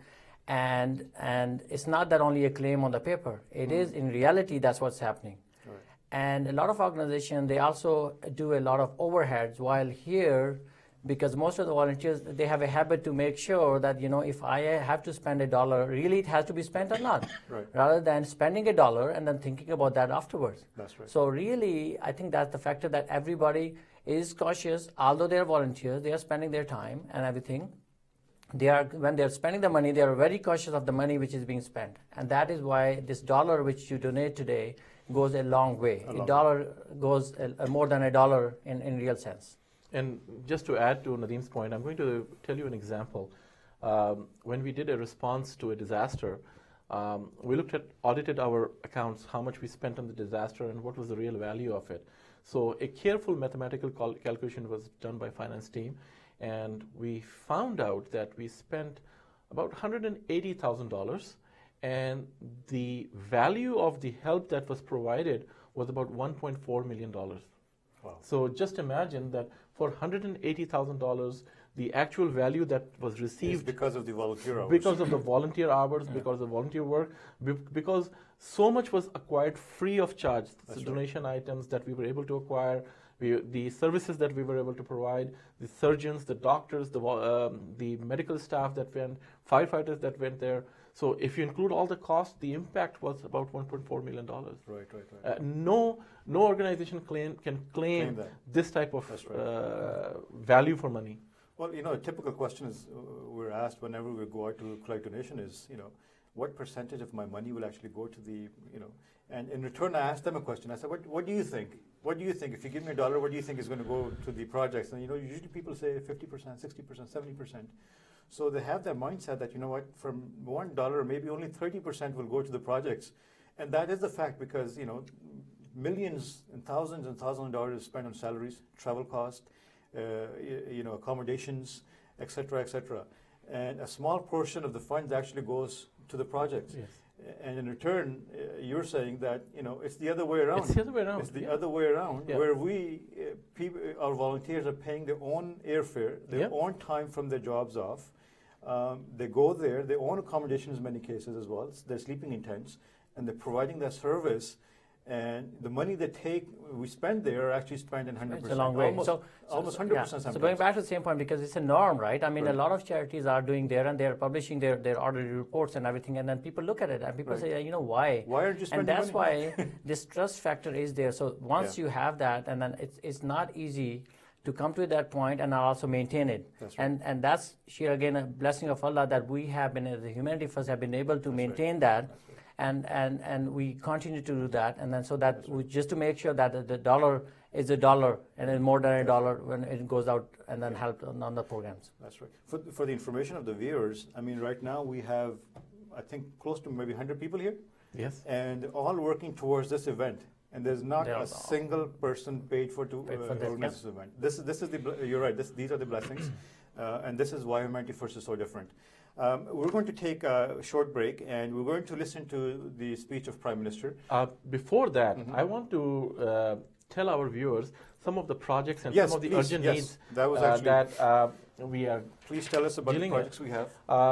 For those viewers who are joining us now or who are not that much familiar with our projects that we are doing, I would like to tell you about some of the global programs that we are doing. So Humanity First has 6 main global programs. Those are food security, which includes Feed a Family program, Feed a Village program, Feed the Hungry program, Out of the Cold for Feed the Homeless programs. Then we have Water for Life program, which includes drilling water wells, putting hand pumps, providing water filtration units. And then we have Global Health program, which includes many healthcare programs like Gift of Sight, basic medical care, surgical missions, and specialized children care. In addition to that, we have Knowledge for Life program for our children, where we have a number of programs within it, Our Children, Our Future, where we help and support education of a child. We help in building classrooms, building schools, providing school supplies, providing school furnitures. We have another program called Learn a Skill program. This is a vocational training program for men and women. We have sewing centers. successfully running across Africa. We have computer training institutes. We have some agriculture training programs. We have some small business training programs that are being run under Learn a Skill program. And of course, our important program of orphan care, where orphan children are supported for their health, education, and shelter. And for a small amount of $35 a month, you can sponsor a child until they get educated and employed. These programs are there. It's very easy to support. The best charity is that which is done continuously and on an ongoing basis. One-time donation, like today, you're calling in, you can make a donation today, and that would be great. That goes a long way. But I encourage you, I invite you to support these programs on a regular basis. As little as $35 can make a difference in a child's life. As little as $50 per month can provide a food hamper to a family in Greater Toronto area, in your neighborhood, people who do not have food. As little as $100 can provide a gift of sight to a blind person. So these are the things that you can do. If you do it consistently, if you do it regularly on a monthly basis, the blessing will be a regular basis on a monthly basis. We can sponsor a water well for $5,000. You can put a hand pump for $1,000. And I can go on with the list of things that you can do. But I'm going to invite you for a very important cause today. It's a very important project. I was in London, UK, last month when I met with a director of Tahir Heart Institute, a very good hospital, a very modern state-of-the-art hospital in center of the Punjab, where this facility is not available. That Tahir Heart Institute has now a new wing attached to it, which is called Sharif Dialysis Center. And this center has an urgent requirement of dialysis machines. We have committed, Humanity First Canada has committed to provide those dialysis machines, and we have said that initially we'll provide them 2 machines. Each machine costs us about $20,000 Canadian. I am looking for a donor who is willing to provide this machine. This machine will help save lives. For $20,000, every day 3 or 4 patients can have dialysis done, which means their lives can be, God willing, their lives will be prolonged until they find a donor for the kidney.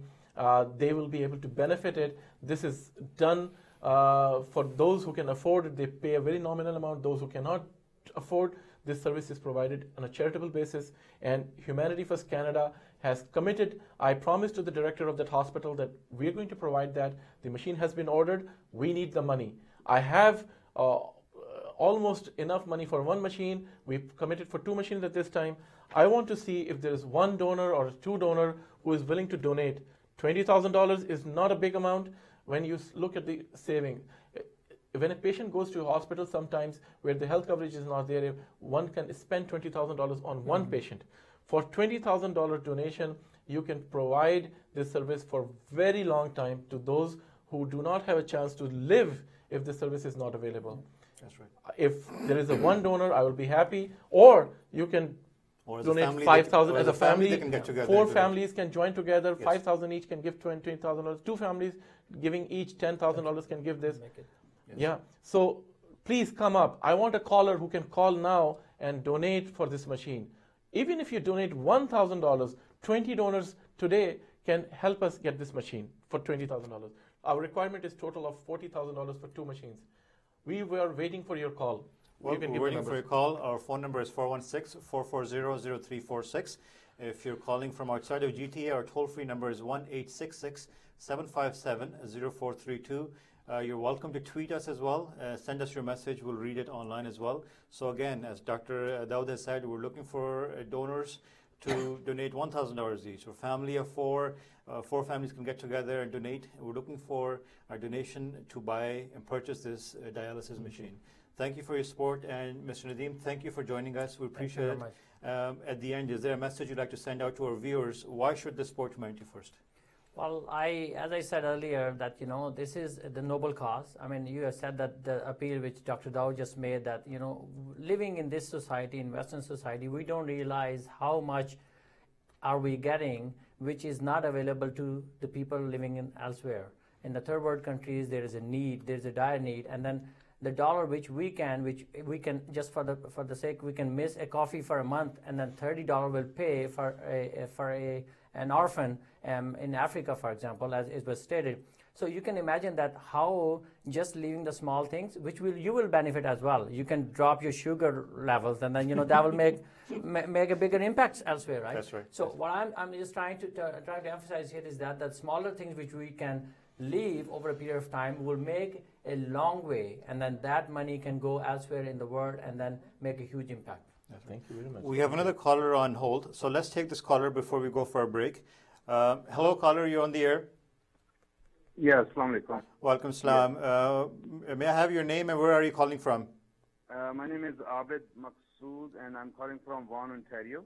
Hello, Mr. Abid. Thank you for calling us. Thank you for your support. How are you supporting us today? Yes, I want to donate $200 in general accounts. I don't know which. Thank you so much. The $200 will go a long way, and we can assure you will use that $200 sufficiently, and every dollar will go towards the project. Thank you for calling us. You're welcome. Thank you very much, Abid. Thank you very much for your donation. Well, let's take a break now, and we'll be back shortly.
Assalamu alaikum. Welcome back to Humanity First Telethon.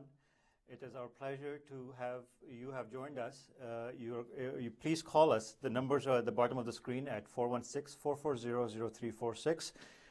And the toll-free number is 1-866-757-0432. I've repeated these numbers so many times now, my tongue is even slipping. We request you to join us on Twitter as well and tweet your comments, your act of kindness, the dollar amount you'd like to donate, or any comments about Humanity First and your experience with Humanity First. In our studio, we have a very distinguished and prominent guest, Mr. Mubarak Nazir Sahib. He is currently serving as the missionary in charge of Ahmadiyya Muslim Jamaat Canada. Welcome to our studio, Mubarak Sahib. Thank you very much. Thank you for having me. Our pleasure.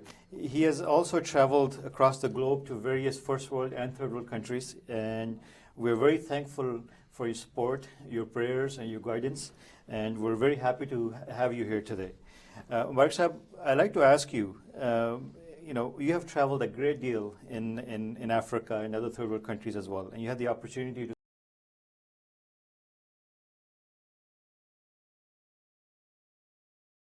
have lived with those people, local peoples, you have mingled with them. What are your thoughts about Humanity First and what difference it's making in those communities? As you have said, I have traveled far and wide. And I have lived I've spent my youth in Africa.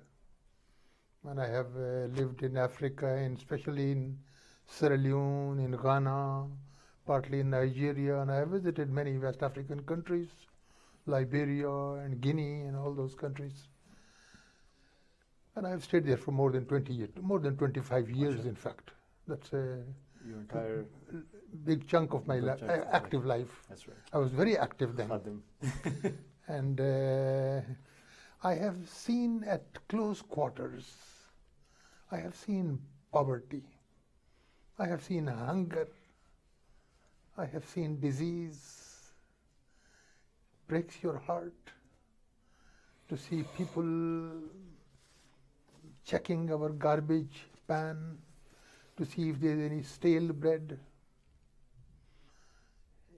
We see humanity suffering, and our community is doing all that is in our power to alleviate those suffering.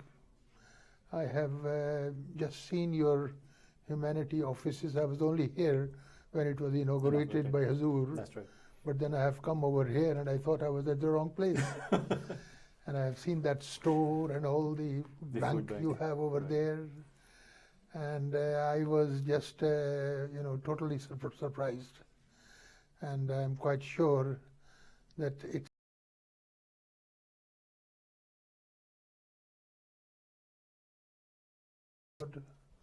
forget about the pigment of my skin, right, or the language I speak, or maybe the dress I wear. But under the skin, we are all human beings, all the children of God. That's right. We are all humanity. That's right. And so when, in the very name, humanity first, even religion, even humanity comes before religion. That's right. So we are very thankful that you have started this venture, and it's gaining importance. I have visited at least a dozen Latin American countries where humanity is established or is being established. I have visited Guyana and Suriname and Trinidad and Ecuador and all those Latin American countries. Right. Belize, of course, and Brazil. And so I have gone to all those belts, seen different languages being spoken. I've been to Guatemala. I've seen how Humanity First is working over there. That's right. I have. So I am a well-informed person, and I feel that this is a very great opportunity, and this is a very great noble service that we are rendering. We do not even know those people. That's right. The Bible says that you do something with your right hand, and your left hand will not even know about it. Right. But the Holy Quran says, Dr. Sahib, that sometimes you do good quietly, publicly, and sometimes you do. Sometimes you do it secretly. Good in the night as well as in the day. Daytime as well. You do it privately without anybody seeing you, or without you boasting and That's right. talking in the synagogues or in the mosques or in the churches. You do it secretly. But then you also do it openly to induce other people, to encourage other people. This is one of the main purposes why we're holding this event today. So people call us and tell us that they're donating and what amount they're donating, so they encourage others as well Yes, for the good. yes, For the good. Well, I'm sorry to interrupt you. We do have a caller on the phone as well. If you allow us, we can take the call as well, please. Sure. Hello, caller, you on the phone? Assalamu alaikum. Walaikum salam. May I have your name, please, and where are you calling from? My name is Azizullah, and I'm calling from Cornwall. Thank you for calling us, sir. How can we help you, and how are you supporting us today? There are two things. One thing is that you ask for kindness, and that kindness we are carrying out every week. We are working with the Baldwin House, doing the shopping for them every week. That is the act of kindness that we carry out every day, every week. Every week. This is in Cornwall you're doing? We are doing that in Cornwall. Excellent, mashallah. And we are also we have held some community event as well over here in Cornwall, and that is with the Development Council of Cornwall in area, where they have people, about 40 groups which are leading in the service of mankind, and we are also participating in that. So that is once a year. MashaAllah, excellent work. Allah bless you for all the good work you're doing. And the other act of kindness we are carrying out is that we are helping some non-English speaking person, help them in their sort of translating work for them. Excellent. Jazakallah. Thank you so much for your call. Darsa, would you like to add something? Yeah, I was. And today, I want to contribute something for the Humanity First as well. A few minutes ago, I heard Sayyid Dawood Ahmed Sahib ask for the dialysis machine donation. Yes. I would like to do that myself, please, on behalf of my mother. That is so generous of you. I wanted to add, Azizullah Sahab, that you and your wife you're the family that is in forefront in serving humanity, both by doing the act of kindness yourself and also by supporting Humanity First projects. So we are very appreciative. He is humble. He is not telling you the whole story. This family has sponsored many wells through Humanity First, and they have been regularly supporting our food bank. And in Cornwall, they're actually, in fact, running a branch of food bank themselves, the husband and wife couple. So you are doing a wonderful job. Thank you very much for your support and your generous contribution for dialysis machine. We are very much thankful to you. May God bless you. May God bless your family, your children, for this generous donation. Thank you so much. You see, regarding and remember us in your prayers. Regarding Azizullah Sahib, he's from Cornwall, and his wife Sabiha is also a very, very, very noble lady. And I remember once they came all of a sudden unannounced to my house, and they said, after a little talk, they said, is there any mosque that is being under construction? And I mentioned one mosque, and they pulled their checkbook and gave me a check of $5,000. So it's a family. I know them, all the way from Montreal, and now they are there in a very noble family. This is the type of people, we want. Exactly. This is and the important thing is that God rewards them. Rewards them 10 times. They give through one channel, and God opens hundreds of channels. For them. That's right. And they are rewarded, abundantly. Not only in this world, but they also have a promise in the next world. In the next world as well. So we are delighted, they are the relatives of Colonel Saeed Sahib, and may Allah Ta'ala bless his soul.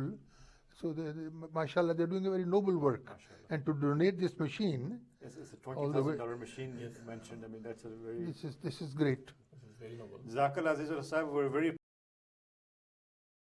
abundantly. Yeah, my mother is still alive. She's about 91 years of age, and she's in England, and she's in your prayers as well. Jazakallah. Bless her with health and long life. Jazakallah. Osama? Mother. Achha, she's in UK. But Nazir Sahib, continuing with our conversation, you've seen the generosity from our donors as well. You've seen the work that Humanity First does. Why do you think it's the work is so important. I mean, some people say, well, the government has so much money, they can do this, they can do this.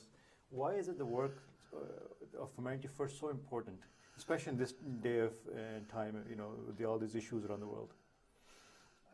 Well, you see, this is an organization where over 90 goes direct to the people. And I have seen Humanity First working in different countries. I have seen them not only here in Canada, but as I said, in Guatemala and other countries, I've seen them working. Right. In Sierra Leone also, we have this Ebola killer epidemic. That's right. I was, somebody phoned me day before yesterday, and I asked him, and the young man said, I said, are there any fatalities in your village? He said, many. And I couldn't say anything further, that it has, flattened villages. And it's the work of Humanity First. They go there and they give training, they give sanitation. I saw sometime a person from Ebola would be left under a tree to die. And they would bury him there and then. And then we would see bottles of water tossed at him, at her or him, and sometimes food is tossed. And I saw that lady sitting under a tree crying for help. So Humanity First, we go there. We want to do something worthwhile. Government have got their own agendas, but Humanity First is and all our volunteers are volunteers. I've got 2 of my grandchildren over here. I mean, and they're working day and night. One came from Ottawa after 5 days and never went to his home and came over here. So I thought he was in Ottawa, and he's here. All of a sudden I saw him sitting on the controls. So this is, this is the power of Humanity First. Right. That we are able to induct youngsters instead of wasting their energies and life elsewhere.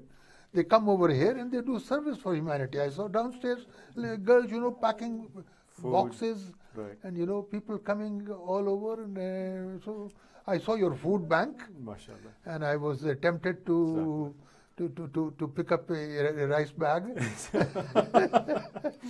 Well, I guess you can say Humanity First has become a magnet now. Mashallah. It's attracting people. It's attracting donors. It's attracting youth as well, because they feel passionate about what they're doing.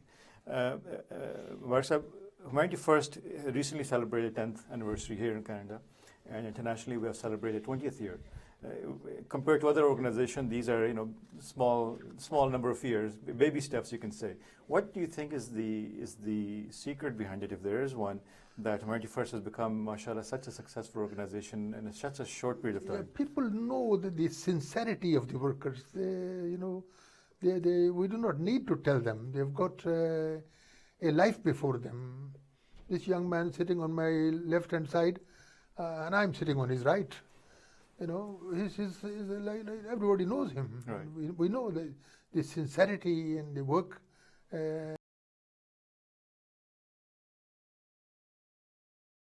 Helping to pick up planks and bamboo poles, and that's right. In Philippines, and you see him here and there, the globetrotter. Right. So you see these people, who are sincere, who are at the helm of affairs. Yes. They see how sincere they are, and that is what is inducting, and that is what is attracting our youngsters. So it's not only the people you are helping, but it is these affluent youngsters who are here, selflessly who working. are doing something, worthwhile. And they are right. doing, and they feel happy. When I do something good, yes, you I feel good about it. Of course, right. And I mean, if we all have bouts of depression, right. And the moment I'm able to do something worthwhile, if I've made somebody happy, if I've made somebody to smile, you sleep in peace, if I have given somebody a tumbler of water, right. or a tumbler of juice, I feel elated and I feel relaxed, and I feel as a human being, oh God, whatever you gave me, I shared it with my neighbors, with my people. That's right. So it's a very, very great thing, and we are very grateful and very grateful. But it's a seed that has been planted, and it will grow. Inshallah. It's just a sapling, at the moment. That's right. And already it is helping hundreds of thousands of people all over the world. It's just a sapling.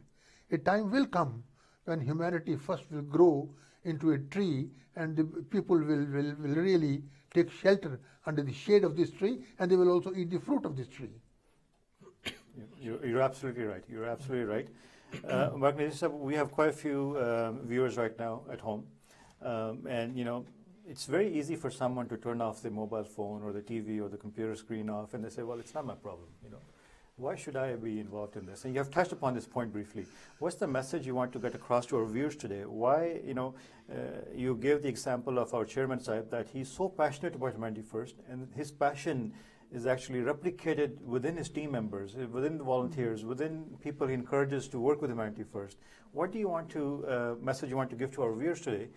Why should they get involved with Humanity First? Even if they don't want to donate, why should they volunteer with I Humanity was First? so happy looking at his passion from very close quarters, that in our Tahir complex, I have given away my office even to Dr. Sahib. I apologize for that. And so look, the message is, we are all craving for salvation. That's right. There's a day of accountability. And we are all, on that belt and going to eternity, going to the next world. And God has said that you cannot attain salvation. You cannot attain nearness of God. You cannot attain, piety unless you donate what you love. What you love, that's right. So what you love? I love my money, I love my children, I love my time. I see these youngsters donating their time. I've got my little amount that I want to donate. I mean, that is what the Holy Quran also says. That if you want to attain salvation, look, we should all prepare for the hereafter. And somebody lying over there on the stretcher with nobody to look at, Humanity First is going all out. I don't care, who that person is.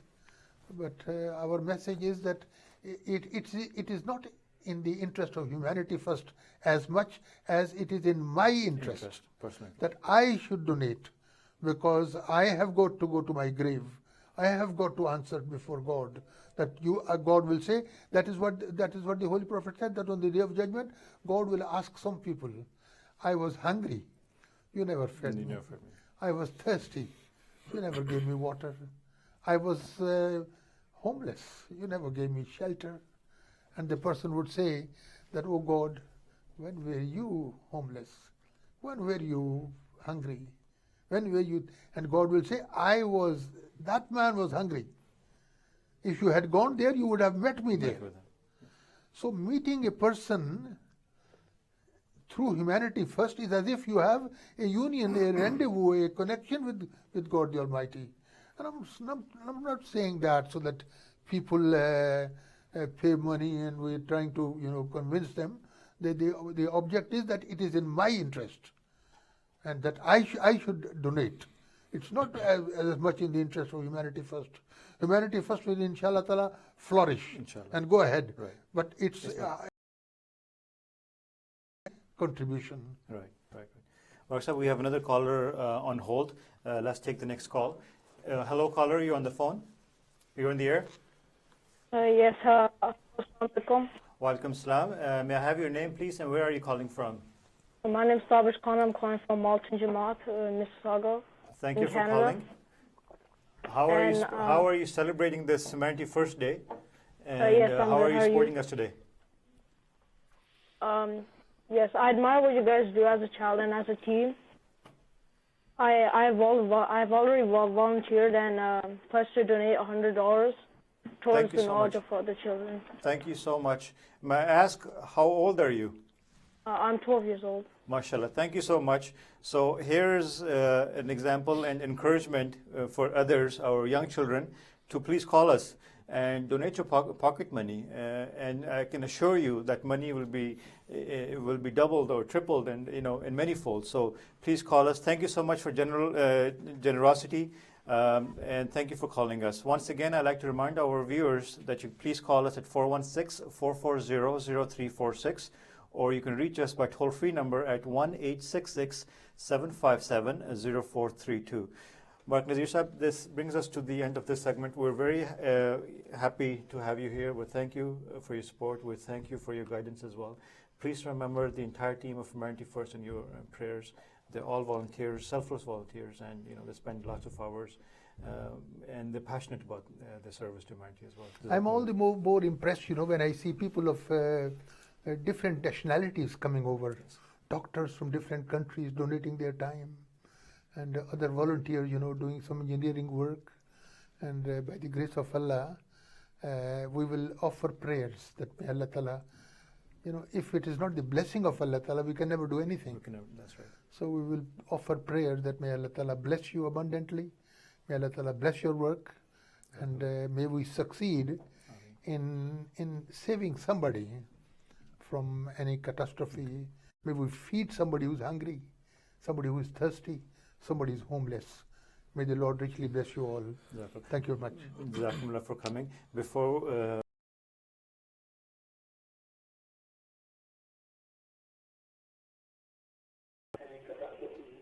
Oh, right now? Yes, you are. You're okay. live. Please give me your name and where are you calling from? Assalamualaikum. My name is Maria Ahmed. I'm calling from Markham Jamaat. Welcome, salam. Jazakallah for calling. How are you celebrating Humanity First Day, and how are you supporting us today?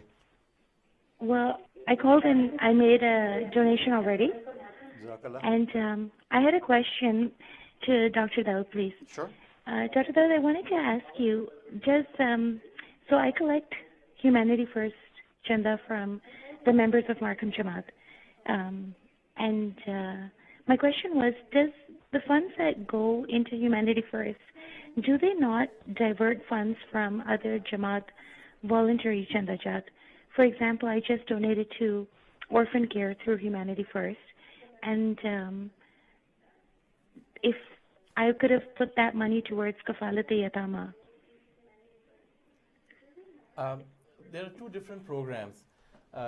If you are donating to Humanity First, the fund is going to one of the Humanity First projects.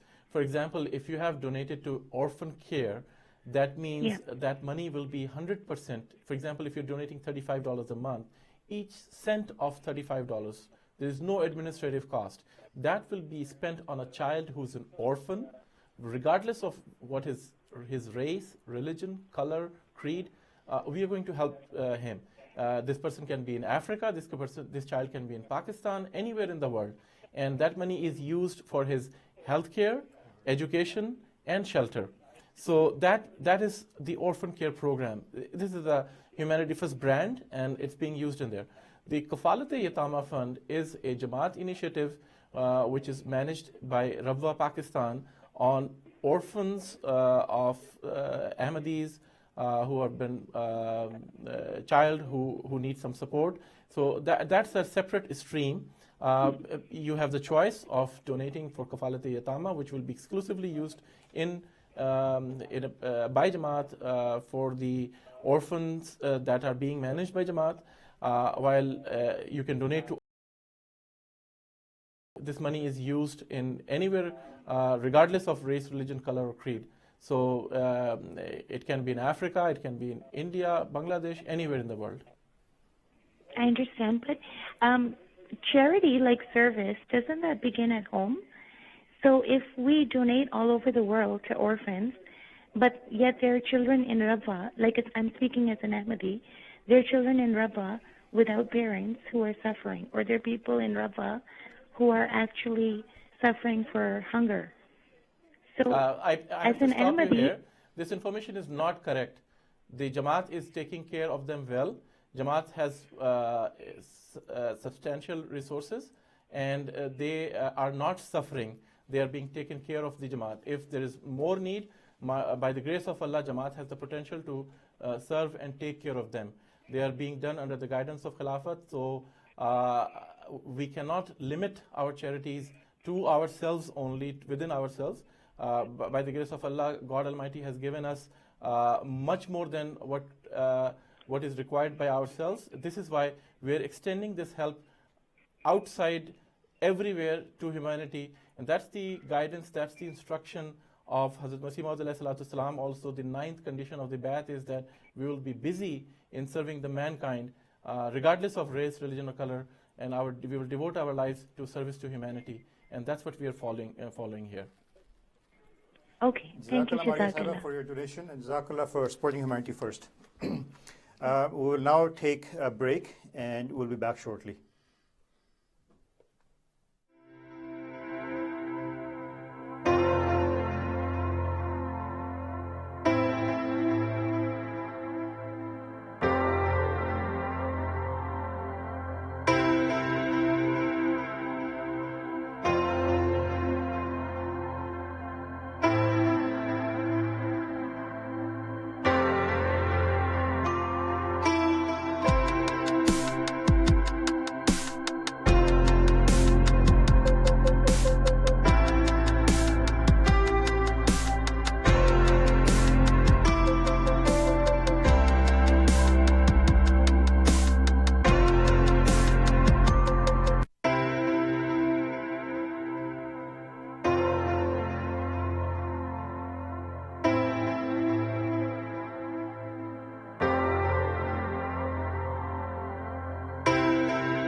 You wouldn't think that in the 21st century 1 billion people would lack safe drinking water, or that hundreds of millions would starve every day, or just how many suffer blindness at a young age due to malnutrition, or even hold out little hope of training or of a sustainable career.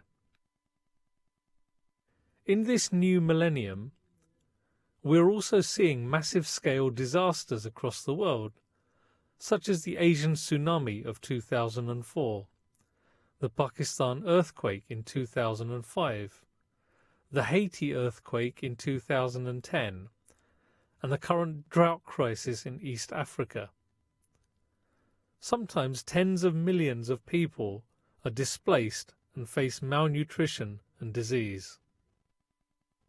Humanity First is an independent and global aid agency delivering assistance to the vulnerable on the basis of need alone, irrespective of race, religion, colour or politics. Humanity First is registered in 38 countries across 6 continents and has been able to help millions of people efficiently and effectively, despite modest budgets, through an army of dedicated volunteers and subsidised materials sourced globally. Most of our management and operations staff are expert volunteers. Humanity First is training and educating people in the developing world to reduce their reliance on others. By working with local people to understand their challenges and needs, we have set up training facilities that offer subsidised or free services managed by local staff. In the last decade, Humanity First has helped over 400,000 people suffering as a result of earthquakes, tsunamis and cyclones, volcanoes, floods, drought and famine, or even man-made conflict. Our army of specialist clinicians around the world provide first world medical care in the first 4 weeks after a disaster. Whilst local infrastructure is being re-established, we are also able to run food camps, provide safe drinking water and sanitation, and emergency shelter. We do this using international best practice enshrined in our disaster response manual, and train our teams well in advance. We also work in collaboration with other agencies such as the United Nations, the Red Cross, Save the Children, Oxfam, and others to maximise the benefits that we deliver.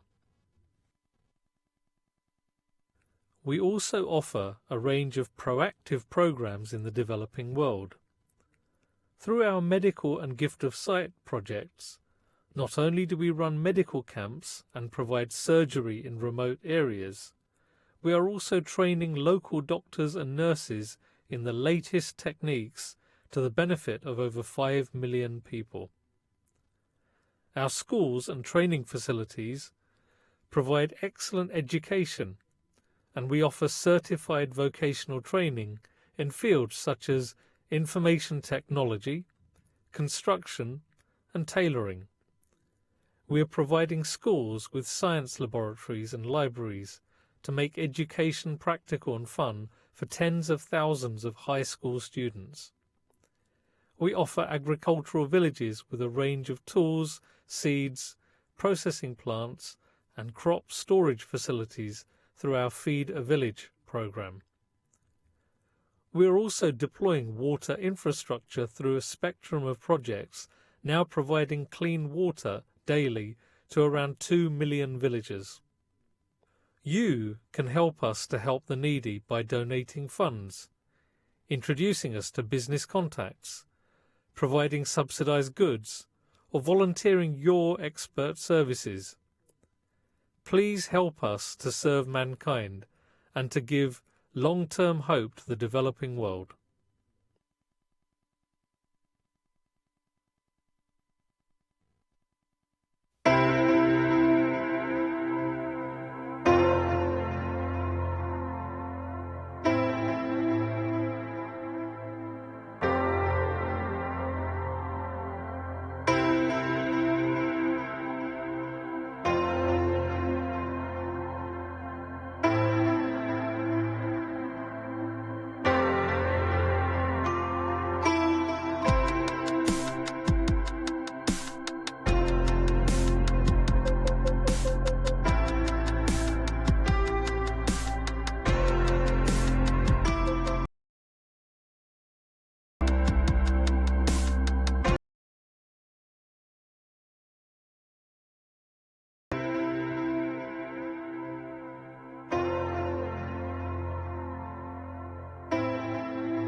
Welcome back. Welcome to Humanity First Telethon.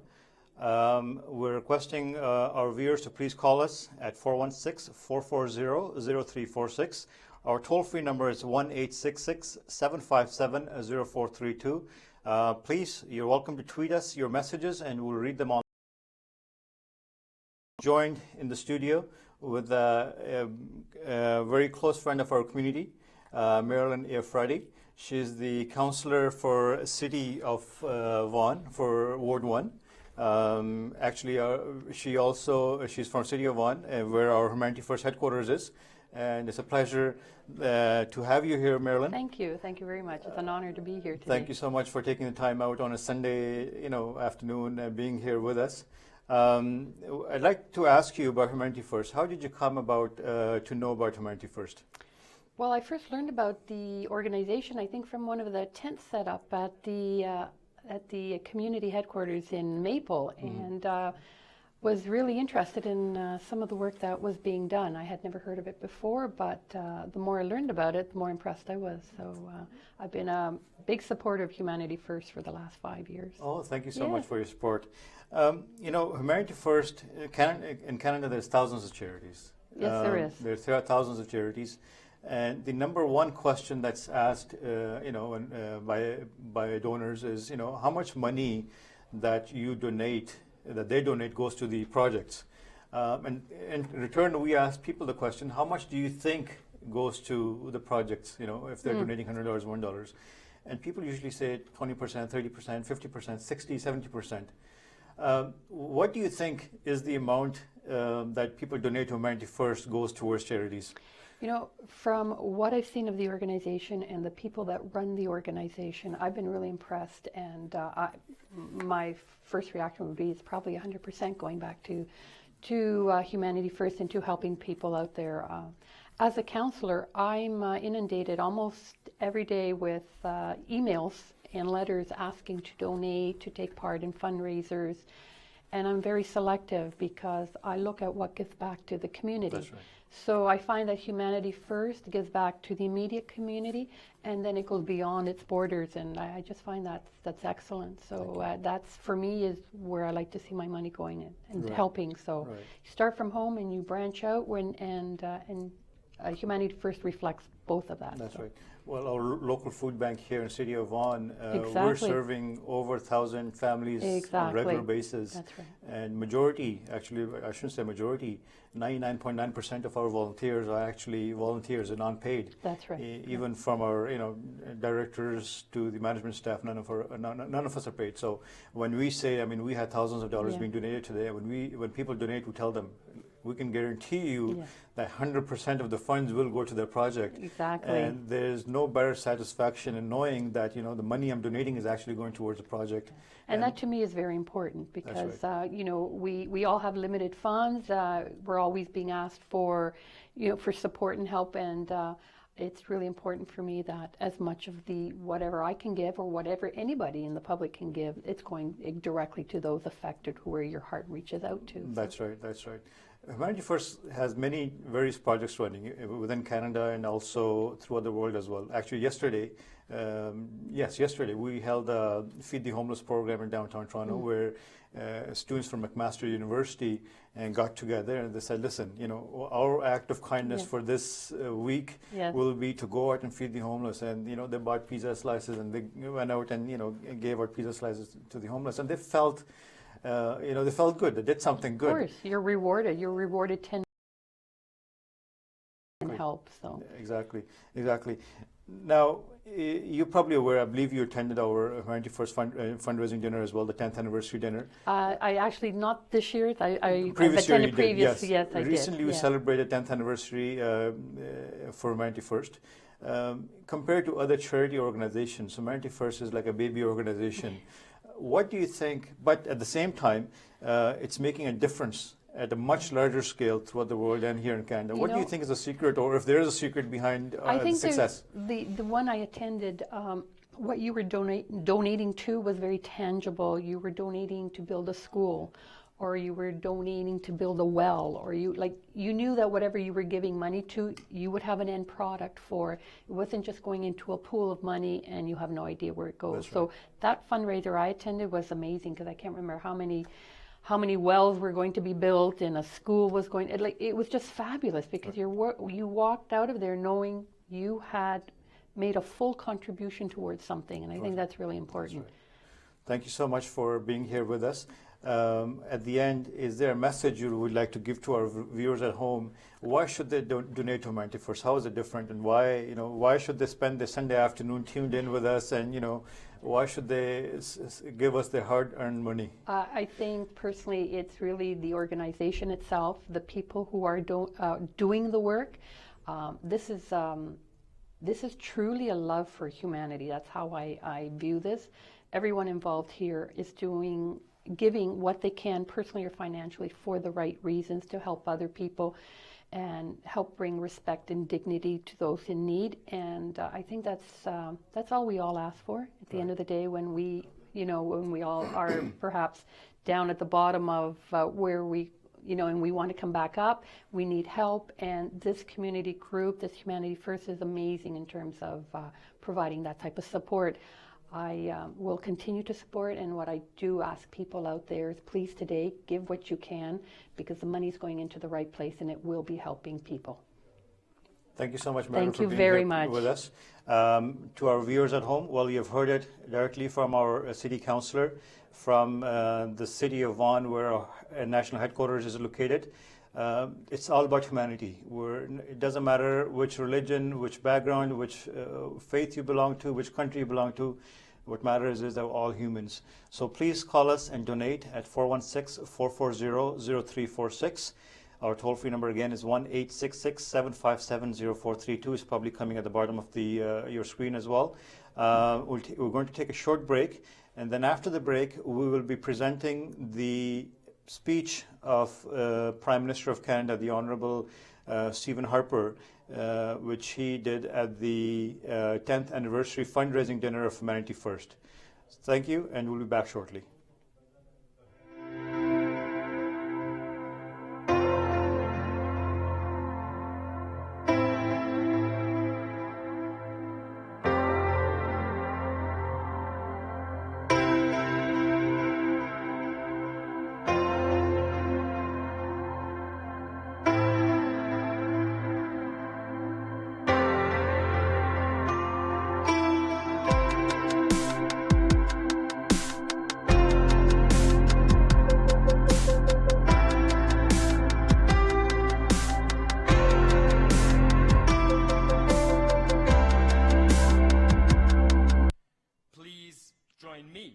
in welcoming our leader, the Prime Minister of Canada, the Right Honourable Stephen Harper.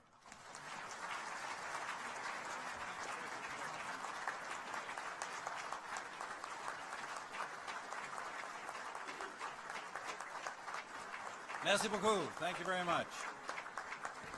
Merci beaucoup. Bonsoir. Good evening, everyone. First of all, thank you, Chris, for those very kind words, and also thanks to Dr. Daoud for keeping us all organized this evening.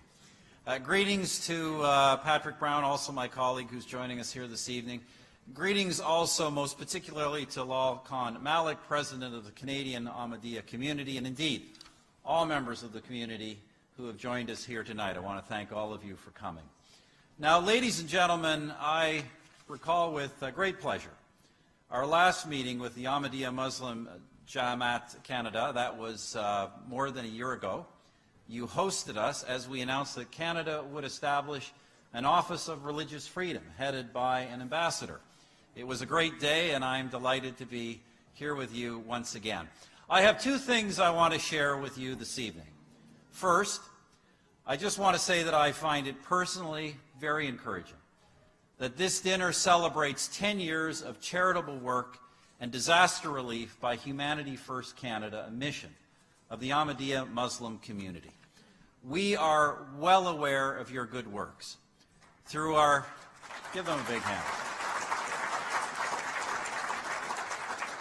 Through our government's program of matching funds for disaster relief, we have been partners in responding to the devastation caused by several incidents, including both the earthquake in Haiti 4 years ago and also the floods in Pakistan that followed a year later. And earlier this year, our government assisted Humanity First through the Typhoon Haiyan Relief Fund. Avec la contribution de notre gouvernement, Humanity First construit 284 maisons et rénové 4 écoles et une galerie dans les Philippines. Je vous félicite. With our government's contribution, Humanity First is building 284 houses and rehabilitating 4 schools and 1 daycare center in the Philippines. So I congratulate you all for that tremendous work. Your heavy reliance on the service of volunteers, and I met many tonight, men and women who are often highly qualified in their fields of expertise. This is what makes you such a valuable partner. Put simply, you make our money go a long way. We like that.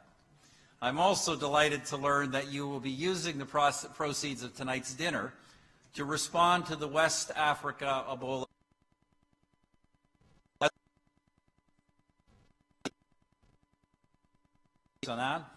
in Senegal. Canada has made significant investments to combat the spread of Ebola in the region. For some months, this country has deployed mobile laboratories, experimental vaccine, and medical equipment. Canadian troops and medical personnel are now being ready to go to the affected areas, and we're hopeful that a vaccine developed by a Canadian company will prove to be an effective antidote. Now, ladies and gentlemen, as you all know, and I know that's why you're so committed to this cause, Ebola is a horrible way to die. So thank you for your support in this extremely important effort to contain its spread and relieve the suffering of thousands of people.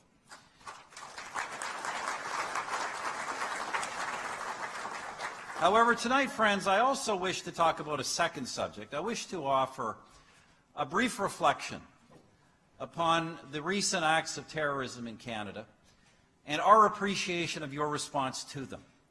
I'm speaking, of course, of the attack in Saint-Jean-sur-Richelieu that took the life of Warrant Officer Patrice Vincent and the murder of Corporal Nathan Cirillo at the National War Memorial. As we all know, these were disgraceful, shocking acts perpetrated by individuals, sadly, by self-professed Muslims in the name of Islam. How important it was that the Ahmadiyya Muslim Jamaat categorically and unequivocally condemned both the actions themselves and the terrorists who committed those acts. Those acts, you said, and I quote, were the acts of heartless cowards and have no basis in any religion. You prayed for those taken from us and for the protection of all Canadians from harm. You prayed that terrorists would be brought to justice. Then for the fourth year in a row, you stood with the Guardians of Canada by raising money for veterans through your Muslims for Remembrance Day campaign. And of course, you've launched your own campaign to counteract youth radicalization, speaking with boldness to the very heart of the problem.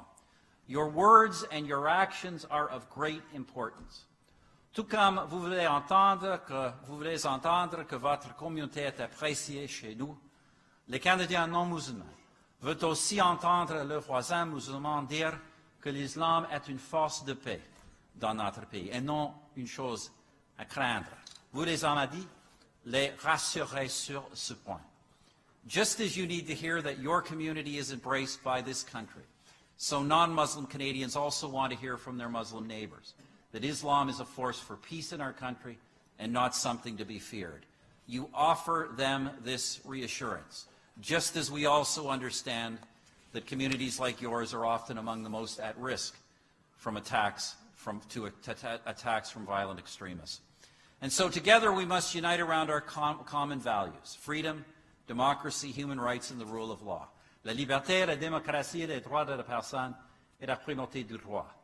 Malheureusement, comme la civilisation elle-même, ces valeurs sont toujours ancrées dans une seule génération à la fois.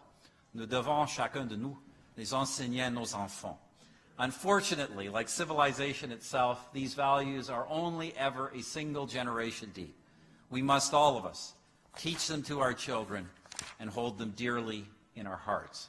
And these principles by which our country lives should be affirmed often in our public discourse.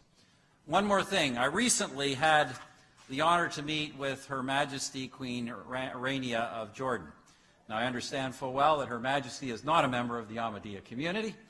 Nevertheless, I was impressed by her insights.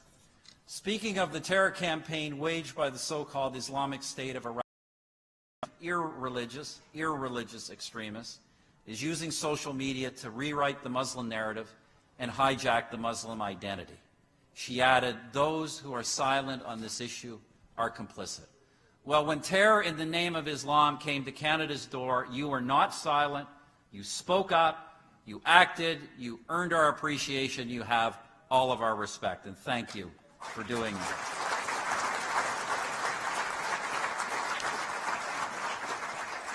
Friends, I will just close with this, as I've said it before, but it bears repetition. Ahmadis are known throughout the world for your devotion to peace, universal brotherhood, and the will of God, the core principles of true Islam. And as we spoke of earlier, Ahmadis are also known for serving the greater good, like through Humanity First, in many other ways. In fact, wherever Ahmadis live in the world, you are famous for participating fully in the larger community and living peacefully alongside peoples of all languages, cultures, and faiths. All of this places Ahmadiyya Muslims squarely in the mainstream of Canadian society.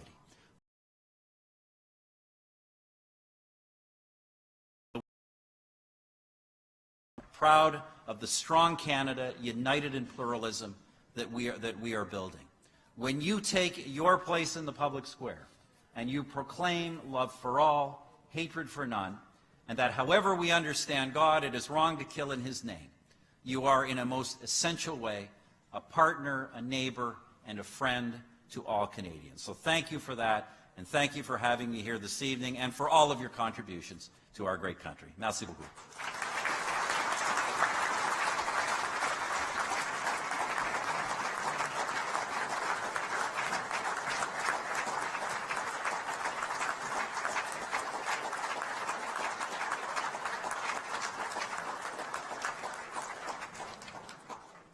Right Honourable Prime Minister of Canada, on behalf of Humanity First and on behalf of Ahmadiyya Muslim community, all its volunteers,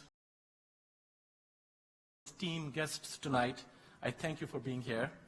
Your presence at this event is a source of encouragement for all of us and will translate into more volunteerism and for humanitarian causes. Loyalty to Canada is part of our faith, and we are partnered with you in all the good work Canada is doing around the world. We are very much honored and extremely delighted to have you here with us, but we also understand that your time is extremely precious and you have to leave to attend to other important matters. We are very grateful and wish you all the best. Thank you very much for being here.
Welcome back to Humanity First Telethon. As you can see from the screen, our phone number is where you can reach us. It's 416-440-0346. Toll-free number is 1-866-757-0432. We do have calls coming in. We do have callers coming in. Some of them are not coming online, but they are donating, so our lines are getting busy. If you do get a busy signal, please call back. Don't hang up. Your call is very important to us. I have in the studio with me Gary Ashford. Gary, welcome to our studio, our telethon. Thank you, Mubashir. Nice to see you again after a couple of weeks, actually. It's been a while. It's been a while. Gary is our food bank coordinator.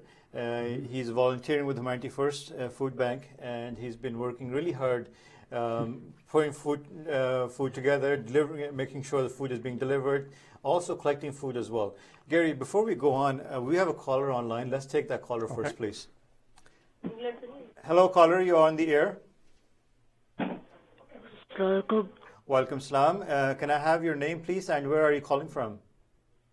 My name is Danish Khan. I'm calling from Bolton, Mississauga, Ontario, Canada. Hello, Danish. Alaikum. Thank you for calling us. Can I ask, how old are you?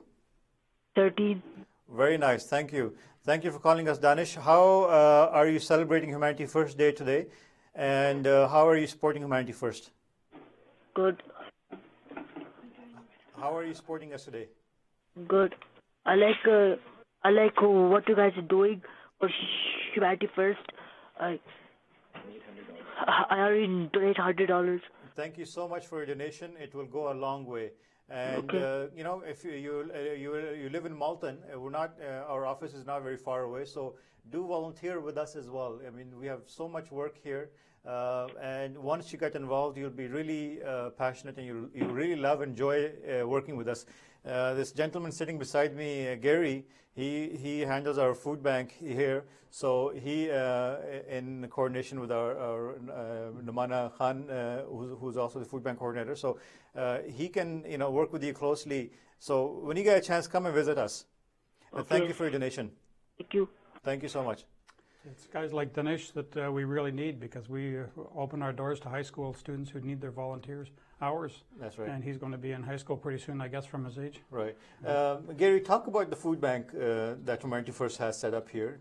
What's the function of a food bank? How is it run? How did you get involved, first of all? First of all, I started when we had the disaster relief training back in September. I came here just to see what it was all about. I got introduced to the Humanity First people, and I was very impressed. It seemed to be a very, very well-run organization doing great work, not only in Canada, the food bank, but all around the world with the disaster relief. So I was so impressed that I just stayed on. I enjoyed it. You must have worked with other organizations in the past as well. What was the clicking point for you to start working with the Humanity First? Well, how is it different? Well, for me, Humanity First is a different type for me. I've been involved in a lot of sports organizations. I love working with children. So that's where I'd concentrated my time, but Humanity First allowed me to get into something different. The food bank was a perfect opportunity. Perfect for you. Yeah, perfect opportunity. Yeah, so perfect. That's what I will. Yeah, tell us how is the food bank run? I mean, how does it function? How is the food collected? How is the food how does it get to the recipients? Talk about the organizational structure of our food bank. First of all, most of it is done by volunteers. So if anybody out there wants to volunteer, please go online to humanityfirst.ca and fill out a volunteer form, because we always need the help. We get a lot of our food donated through food drives. We have food bins around different stores. We have a lot of public schools who love to do food drives for us, and they do a wonderful job, especially in the Vaughan area. We've had 5 or 6 public schools who collected massive amounts of food for us. In addition to the food drives, we get a lot of monetary donations, like what's happening today. That money goes a long way for us to go out and buy food as well. Then we can supplement whatever's donated with what we purchase and keep or at least try to keep our shelves stocked. Right. The volunteers that do come in do a wonderful job in organizing the food for us. Stocking our shelves, making sure everything is ready to go for our needy families. Right. How many volunteers do you see on an average week or a month that come to Humanity First to volunteer? I know they come from different walks of life. Sometimes different corporations come in. Sometimes high school students. It varies widely. Some days we have 2 or 3, and other days we have. Well, we've had a whole hockey team. That's The Vaughan Panthers midgets team was in here. That's right. So that was great. We have a lot of organizations who love to come in and volunteer. It's as part of their corporate creed. Activities to volunteer. Right. Yeah. So it really depends. We have a varied amount. How is the Humanity First Food Bank different than other? I know there's many other food banks. We have one in Vaughan as well, and there's a couple in Toronto area as well. How is Humanity First Food Bank different from other food banks? I found a few differences. The more I got into it, the more, like I said, the more impressed I was with the way it was run. Humanity First does not require you to live in Vaughan to access our food bank. We have a wide variety of clients. We serve the GTA, but even beyond the GTA, we've had deliveries up to Barrie and Keswick, which is starting to border outside the GTA. But yeah, we don't ask for your residence. We don't need any proof of residence for. Do we ask our clients the proof of, for example, income, or is the policy no questions asked and There are certain things we do require. We need to know that. Where you we do actually need to know where you live, especially if you're taking a delivery. We do need to know for what or what have you. So Right. we do need some type of some sort of information. proof of that. Yeah. Gary, we have another caller online, so let's take Okay. the next caller. Hello, caller, you're on the air.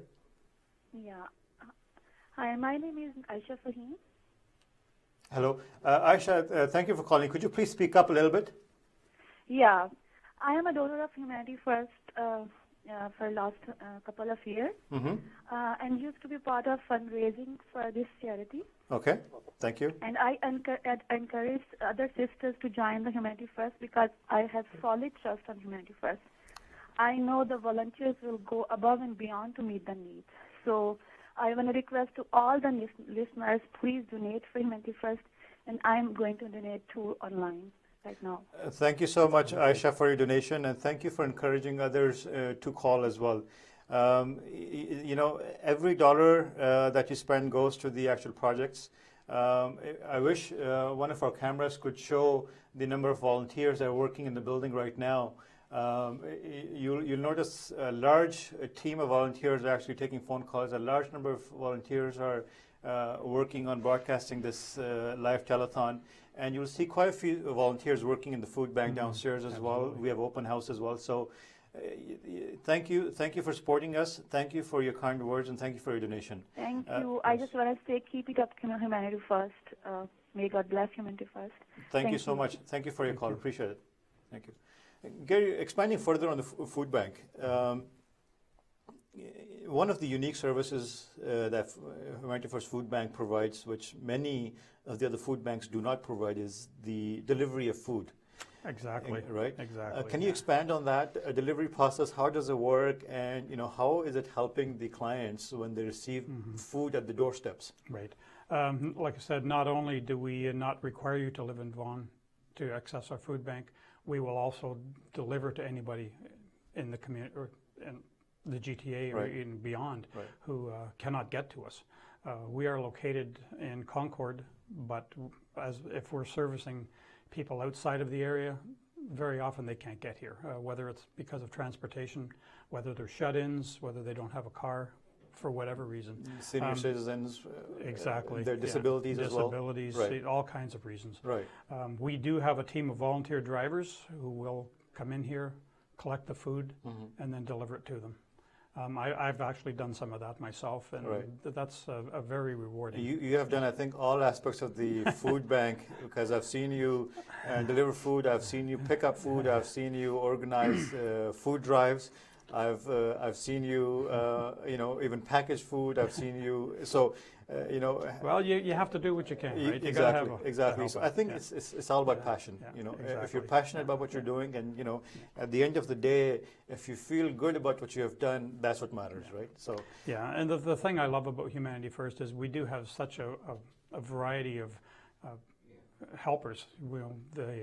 The drivers, the volunteer drivers we have, they're all over the GTA. So we have some going to Mississauga, some going to Barrie, Newmarket, Scarborough. Right. Well, I was mentioning the food bank earlier. Since we're talking about the food bank, we do have a live video feed from the food bank. We're actually upstairs in our building, so the food bank is downstairs. So let's take a look at the food bank shots from downstairs, and I'll try to give a brief backgrounder. Let's look at that video live feed from the food bank on the lower level. So these are the food bank shelves you see. Most of the food is donated. Some of the food is actually purchased. Food comes in, we sort it, we shelf it, we ensure that the expiry dates of the food, it's still valid. We do not give out food which has been expired. Those are the bins you see. Those are the bins you see are usually placed in different, colleges, universities, businesses. Stores, and when the food is collected, our volunteers go out and they pick up the food. As you can see, the food bank is organized in such a way, just like a grocery store. According to items they're stored. You see those two tables in the center right now. We're using them for our open house refreshments, but those tables are used to sort, to package, and box the food containers. Behind the food center, you see this little section called Fitness First. We do have a program called Fitness First, where we encourage our volunteers and also the members come and use the fitness equipment we have. while they work It's a good at the program. food bank. So now if the camera will go a little left, you'll notice the pickup area where our food is picked up and it's delivered by our volunteers, delivery volunteers as well. So this gives you an idea of what Humanity First does, and this is our food bank. And the food you see on the shelves, you know, every few weeks we have to replenish that food. Absolutely. It does not Absolutely. sit on those shelves Yeah. for too long Well, because, yeah.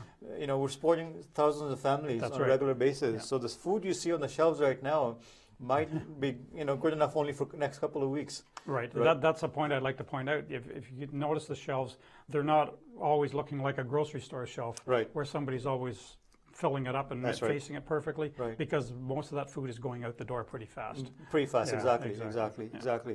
Perfect. Well, our viewers have seen our food bank. You have heard it, you know, firsthand from our food bank coordinator. We feed over 1,000 families on a regular basis. And the unique thing about Humanity First Food Bank is that we deliver food. I don't think there's any other food bank in the city that does that delivery to that extent as we do. Not to the extent, I know some others do help out. Yeah. Their shut-ins, not to the extent we do. That's right. You know, That's right. we deliver all over the place. Right. Like, And Gary, recently we have partnered up with you know, various colleges, universities, Centennial where College is one of Centennial them, College, yeah. where I work actually, where you know we get lots of students who are international students or even local students or single parents. They are studying. They're having a hard time, you know, meeting ends meet. You know, making ends meet, and they need assistance with food. Sometimes, you know, they pay after they pay their tuition fees and purchase the books. They don't have money to feed, to buy food. So Absolutely. we are helping those students with food as well. And this is a regular program that has started at Centennial College. We're delivering food to students. Sometimes they pick up the food at their campuses as well. And we're holding regular food drives. Gary, is there anything else you would like to add, you know, about your food bank, you know, how you work and what are you asking our viewers today? How can they support us? well, it's not so much about me, what I need. It's how you can help the charity Humanity First. It's a wonderful charity. We supply food to an awful lot of people all over Southern Ontario. I believe we have in the neighborhood of 1,800 needy registered people in our database now. So, yeah, 1,800 we have registered in our database. It's approximately 1,800 now. Yeah. So please donate food, money, whatever, even your time. We always need the volunteers. If you can't donate food, maybe a check for $10, $20 was great, because then we've partnered up with some stores in the area. The managers are very, very good at giving us discounts on the food, so we stretch can that purchase dollar. food as well. Yeah, Right. yeah, Good. we make it go a long way. Yeah. So if you can't, you know, drop off food cans, if you cannot donate food, please give us your, you know, monetary donation. We do have various connections with food store owners that provide us food at cost. Sometimes, you know, they even donate. Many times they donate to us as well. So we use that food and we deliver to the needy. Well, Gary, thank you so much. It was a pleasure having you in the studio today. And thank you for being here. I know it's a busy day as well, and I know the food bank is busy as well. There's quite a few people coming in and taking a tour of our facility. And I'd like to remind our viewers, if you live in the area, you're not too far away from us, come visit us. We're here until at least, you know, late evening. Come visit us and, you know, see firsthand what we do and meet the volunteers as well that work in the food bank. Yeah. Thank you so We're much. at 600 Bowes Road. 600 Bowes Road, unit number 40. You can't miss us. You can get more information at humanityfirst.ca. Once again, I'd like to repeat the phone numbers. Please call us at 416-440-0346, or toll-free number is 1-866-757-0432. And please tweet us at Humanity First. I'll read your tweets online live as well. Next, we're going to take a short break, and then after that, we have another interesting video to talk about, you know, how many miles people walk just to get dirty water. I'm talking about dirty water. How many miles people walk just to get some drinking water. So let's take a break, and then we'll come back. Our next segment will touch upon the Asian projects we're doing, Philippines, Pakistan, and some of the Asian countries we're working in. So see you soon.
welcome back to Humanity First Telethon. We're glad you have joined us today. The numbers you can reach us at is 416-440-0346, 1-866-757-0432. I'm joined in the studio with a distinguished guest. Many of our viewers probably know him very well and needs no formal introduction. But for the viewers who are joining us for the first time and may not know our distinguished guest, I'd like to introduce him. Mr. Abdul Aziz Khalifa Sahib is the Vice President of Ahmadiyya Muslim Jamaat Canada. He has served the Ahmadiyya Muslim Jamaat Canada for the past over 30 years. 48 years. 48 years, mashallah. In Canada. In Canada alone, right. Mashallah. He is the member of Board of Directors for Humanity First Canada as well. And we thank him for his support, for his guidance from his extensive experience in Canada. Thank you for joining us, Amir Sahib. Thank you very much for your nice introduction. I'm so glad that I'm here to speak about Humanity First. I'm not only director, but very much admirer of the work Humanity First is doing for the general public. So much as appreciable that I have no words for that. Thank you. And especially to thank you for that. Thank you so much. Thank you for joining us. Khalifa Sahib, we do have a caller online. Let's take that caller first, if you permit us. Hello, caller, you online? Hi, how are you guys? Hi, how are you? Great, how are you? Excellent, thank you. Who's calling? It's Ruben, Jacob, Hi, Ruben. Where are you calling from? Florida. Florida. Ruben, how are you celebrating Humanity First Day today, and how are you supporting us? So I do make a contribution off and on, and I love Humanity First because I was looking into other few charity organizations to donate, and I came across you guys. You guys do a great job. I look based on your website and what you guys do. You guys only charge about 5% for operational and admin costs, and 95% goes towards causes, which is great. And I looked at other charities; it's not that. So I admire what you guys do. Thank you so much, Ruben, for your kind words. Are you donating today as well? I have actually made a contribution recently, so not today, but I have recently made one. Thank you so much. We appreciate your support, and we appreciate your kind words. Keep supporting us. Thank you so much for calling us. Definitely. You guys keep on doing the best job you guys are doing. Thank you for your kind words. Khalifa, coming back to you, there's so many charities. I mean, there's thousands of charities within Canada. And, people have the option of donating to whoever they wish. Why do you think Humanity First is so different than other charities? I think I heard the previous caller and I endorse his view strongly, and I just want to inform that being a director, I have seen from the administrative point of view, the main thing is our administrative costs are so low that you can't compare with other charities. Mm-hmm. Most of the donations are spent on actual field works, for the charitable things to help people.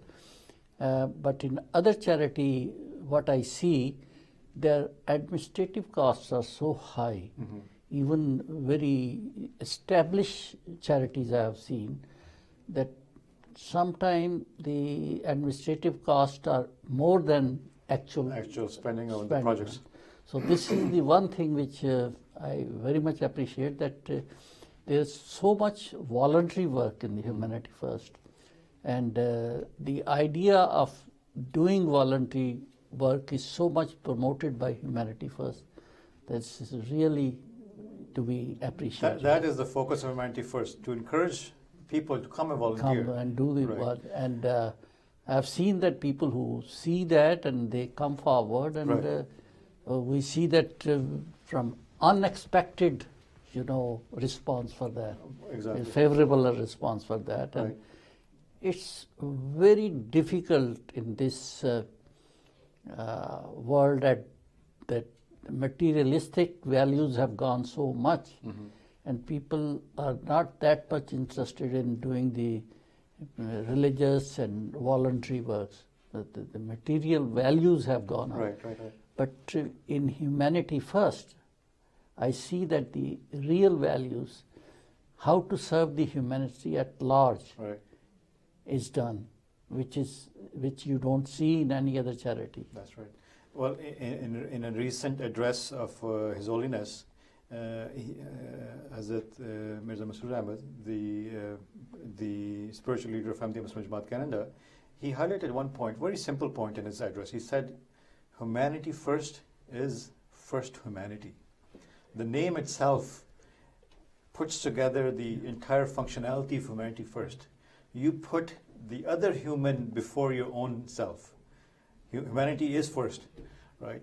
So in your vast number of years experience in Canada, over 40 years, I'm just turning 40 actually, next weekend, right? So in your over 40 years of experience in Canada, what have you seen?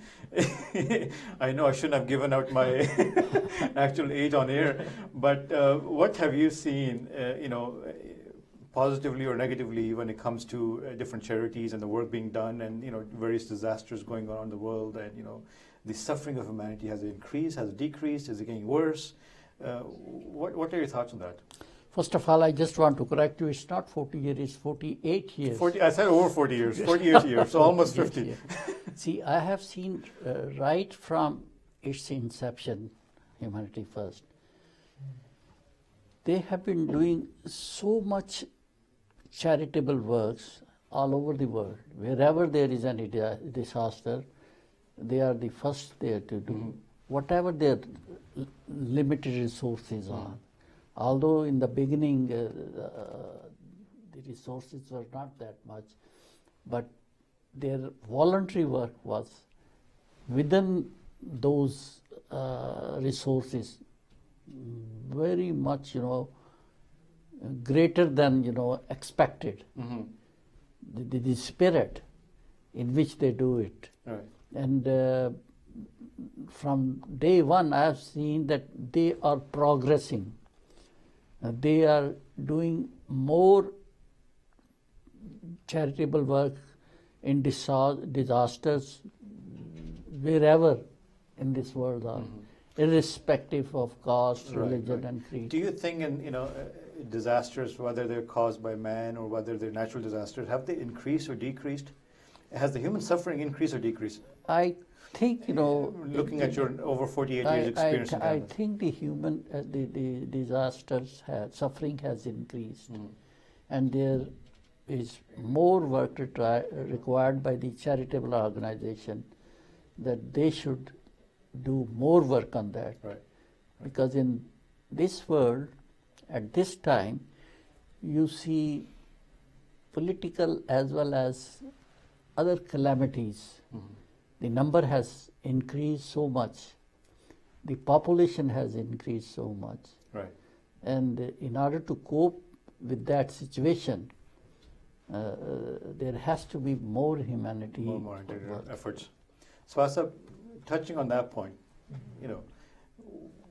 where do you think this human suffering around the world, we see everywhere, even if this day of the age, sometimes it's hard to imagine that there's places that don't have even light. Forget light, they don't even have clean drinking water or even access to dirty water. What do you think, where are we headed?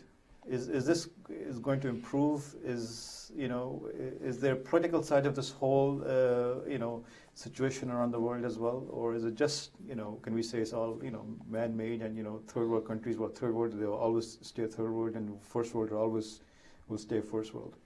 You've touched a very sensitive, albeit a crucial topic, I think. Because regarding this, Allah Ta'ala says in the Holy Quran that إِنَّ اللَّهَ لَا يُغَيِّرُ مَا بِقَوْمٍ حَتَّى يُغَيِّرُ مَا بِأَنفُسِهِمْ. That Allah never changes the state of a people until they change what's in themselves.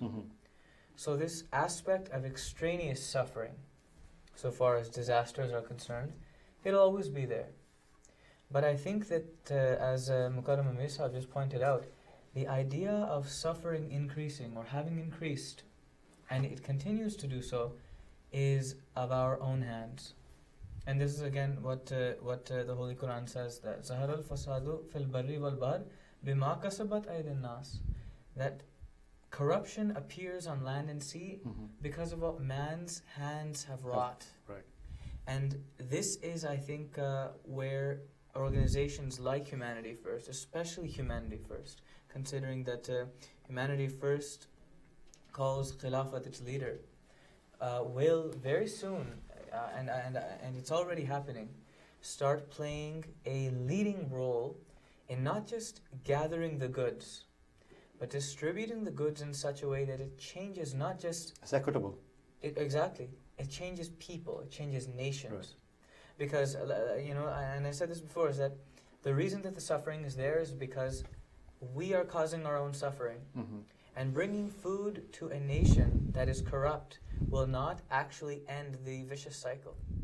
So it's upon Humanity First, and this is the only organization that takes it upon itself to do this, that in the schools that Humanity First has put forward, the idea of morals, the idea of actually learning what to do with wealth, so that we alleviate this issue not temporarily, but for long term. Exactly. Right. And inculcating the habit, and then that just don't be recipients. Oh, yeah. If you are well off now, pass on that charity to others. Exactly. Right. Khalifa Sahib, we on regular basis at Humanity First Food Bank, for example, because we just spoke about the food bank, that's why I'm giving the example. We have clients that take food from our food bank, but in return, when they're well off and they're settled, they come back and they volunteer and they donate to food bank, because they say, well, you helped me when I needed help. Now I'm well off, so let me share that wealth with the others that might need it. So this is reversing that vicious cycle. Exactly. Reversing it on its head. That was my point I wanted to raise, that just helping someone, and they're saying you give someone fish, and you teach him to fish, exactly. He'll survive, right? Exactly. And if you teach him to teach someone else how to fish, it'll duplicate as well. Exactly. So that's the whole idea behind this. Khalifa, we have quite a few viewers online right now. What's the message you like to pass on to our viewers? Why should they get involved, and why should they donate to Humanity First? Actually, my main message is that one should just see that how much suffering is in this world, and practically see those people who don't have food to eat. Then compare ourselves that God has given us so much, and there are people who can't even afford to have 2 meals a day. Yes. So we should have that feeling that they are human beings too. We are not superior to them. Right. Also, we should thank God whatever He has given us. Right. But at the same time, it's our responsibility that see that those people who are suffering for lack of so many things, the underdeveloped world or economic condition, so we should try to alleviate their suffering as well, by helping themselves, by doing more charitable works, by making more donation, that those who are doing voluntary work, they should have some resources. Right. With those resources, they can help others. That's right. Just by talking and just by doing this show, it won't help. Exactly. Unless there is some financial or help manpower, or things exactly. for which these plans can be carried out. Right. Actions have always spoken louder than words. That's right. This is what. That's right. Yeah. Well, Khalifa Sahib, thank you for joining us. It was a pleasure having you in at our food bank, at our office, and especially for our telethon today. I know Sunday is usually busy, scheduled for you as well. So please accept our thank you, and thank you for your guidance. Please remember the entire team of Humanity First in your prayers. I will. Thank you very much for giving me this opportunity, and all of the best. Thank you so much. Wish you the best of it. We'll take a break now, and we'll be back shortly.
name's Gary Ashford. I'm a volunteer at Humanity First.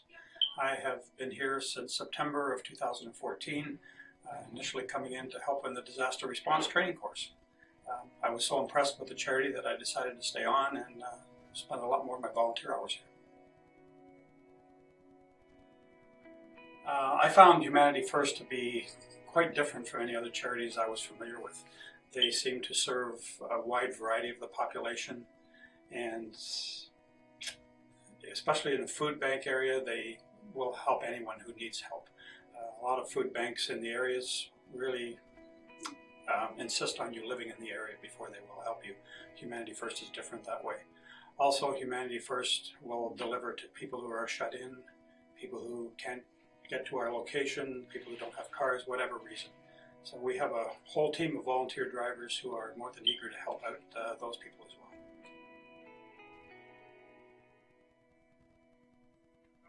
When I show up to someone's house or I help someone who walks in, it's an amazing feeling. You feel so wonderful that you can make a difference in someone's life. Very often we drive around our affluent neighborhoods and we see all these big houses, but what we don't see are the people who are suffering and having to live in a basement apartment there, who can't afford to buy food for themselves. So when you are able to help these people, it gives you a really nice sense of accomplishment and to know that you can make a difference in someone's life.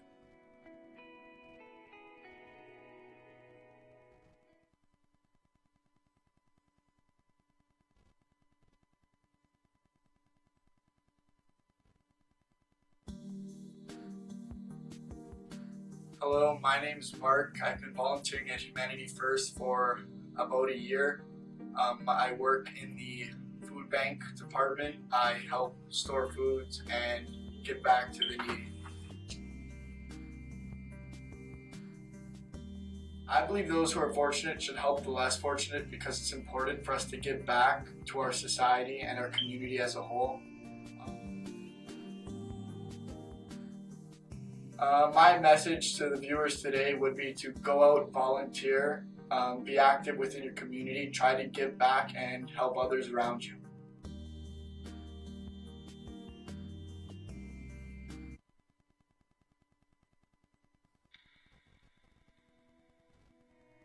My name is Maral Said. I've been volunteering with Humanity First since 2008, and I'm also part of the Humanity First Club at York University.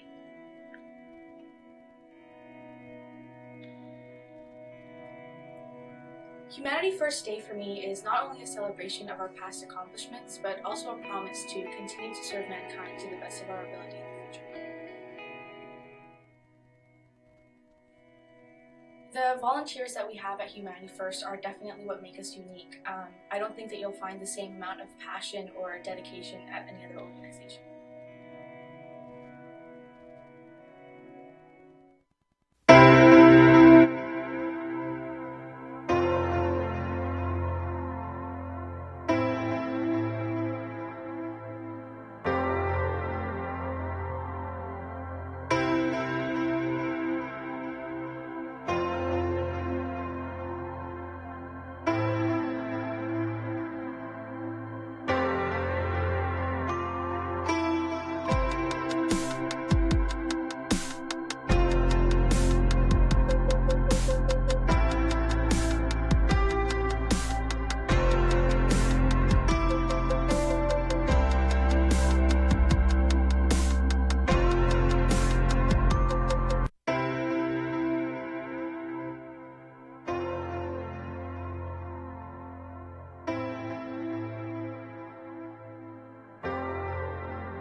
Thank you for joining us. Welcome back to Humanity First Telethon. It is my pleasure to introduce a very good friend of Humanity First, Mr. Tony Corella, who's the ward councillor for Ward 2, Woodbridge West, City of Vaughan. Tony, thank you so much for being here. My pleasure. I know it's Sunday, you're busy, and you took time out from your busy schedule, from your family to be here with us. Thank you for joining us. My pleasure.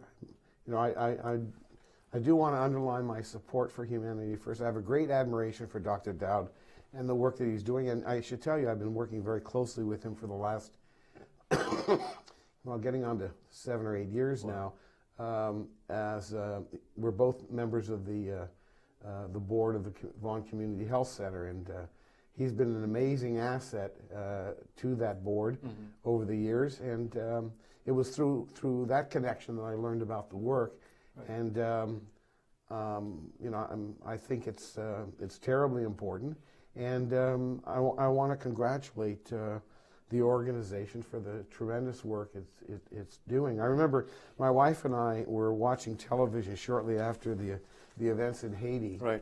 And who comes on the screen? But this team from Humanity First, Dr. Dowd. And you know, I was so proud of us as Canadians that that an organization that's rooted right here was so quickly active in the relief effort. That's right. You know, that's wonderful. No, thank you for your kind words. Thank you for your kind words. How do you see Humanity First different from other organizations? I know there are thousands of charities within Canada. What is unique about Humanity First that triggers your heart?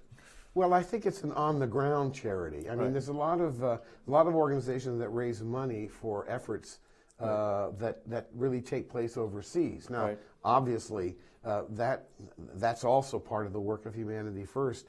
But I can't think of an organization that I've had personal experience with where the people that you talk to are also the people who wind up being out in the field. That's right. When an emergency occurs. You know, so you get I feel like I have a very first-hand connection with them, to the work that's being done. Right. And that, you know, that in many ways makes it easier to support, because you know from that personal contact what an impact your support is having.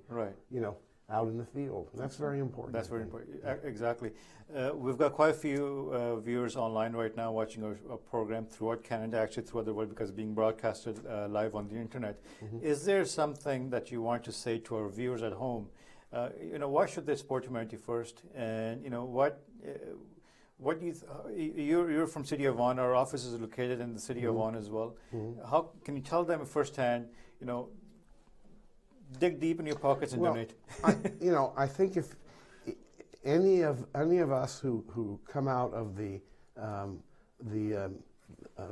certain religious traditions, whether it's Christian, Catholic, or Islam, all of us have an obligation to help the needy, and I think that's that's one of the things that unites us as people, as Canadians.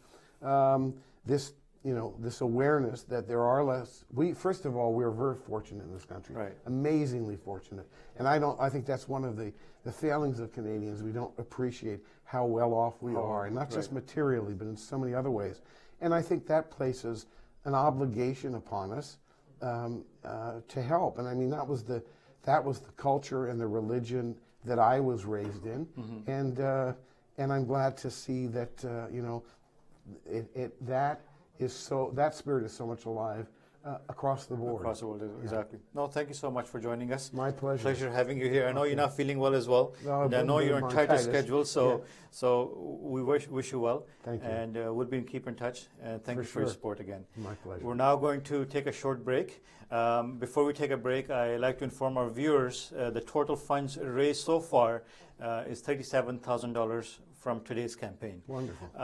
And I invite our viewers to please call us at 416-440-0346, toll free 866-757-0432, and tweet us at Humanity First.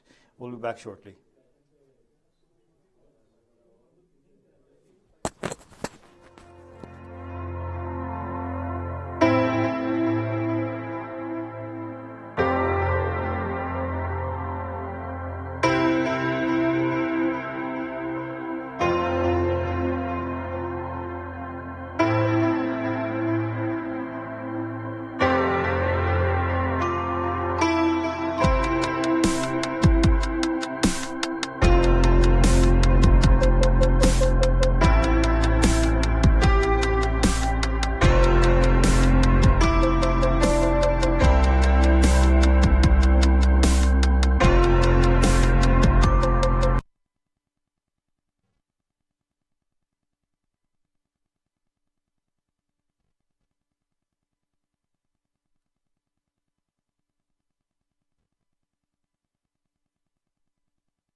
My name is Marala Said. I've been volunteering with Humanity First since 2008, and I'm also part of the Humanity First Club at York University.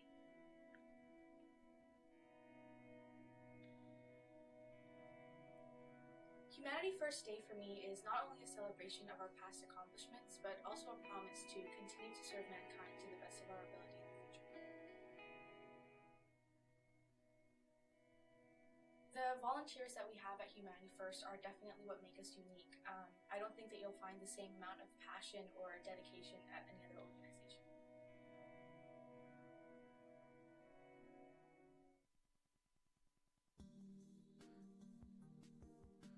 Hello, my name's Mark. I've been volunteering at Humanity First for about a year. I work in the food bank department. I help store foods and give back to the needy. I believe those who are fortunate should help the less fortunate because it's important for us to give back to our society and our community as a whole. My message to the viewers today would be to go out, volunteer, be active within your community, try to give back and help others around you.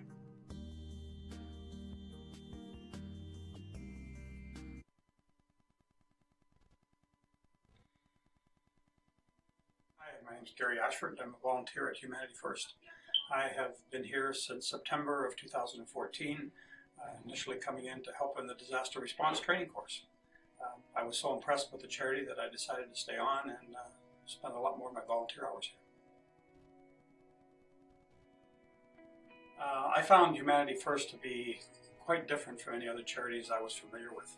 They seem to serve a wide variety of the population, and especially in the food bank area, they will help anyone who needs help. A lot of food banks in the areas really insist on you living in the area before they will help you. Humanity First is different that way. Also, Humanity First will deliver to people who are shut in, people who can't get to our location, people who don't have cars, whatever reason. So we have a whole team of volunteer drivers who are more than eager to help out those people as well.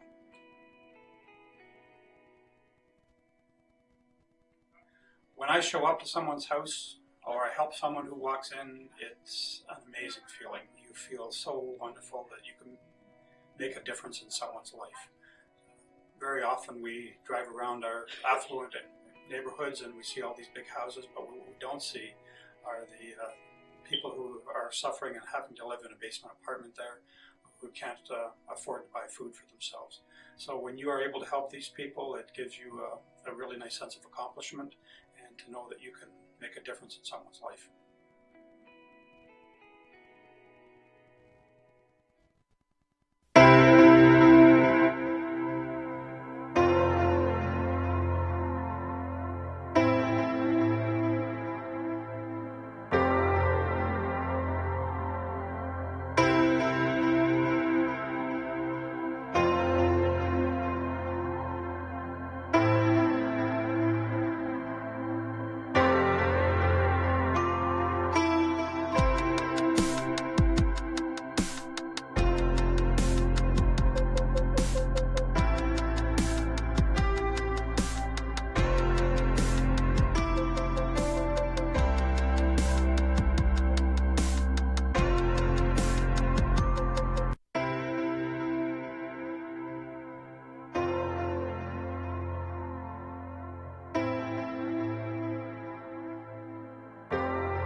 Assalamu alaikum.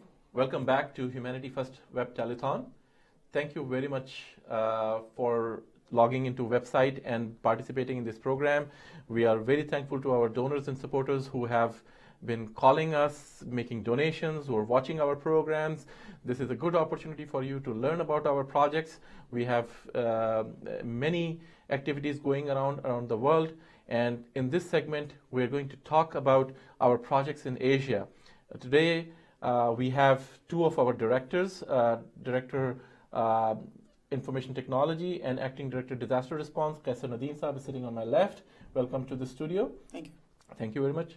And we also have Director Fundraising, Mohammed Salim Saab, who is sitting here next to Kaisar. Both of these directors are our dedicated and long-time volunteers. They are managing our Asian projects, and they or their representatives have been on the ground for some time with a lot of information that they're going to share today. But before we do that, we have a caller on a standby, so we're going to take him first. So, Mr. Assam Sadat, you're live now. Hello, can you hear us? Yeah. Yes. So please give me your name and from where you're calling. Hold on. Hello, I think Assalamualaikum. there's a child. Hello अस्सलामुअलैकुम। Walaikum salam.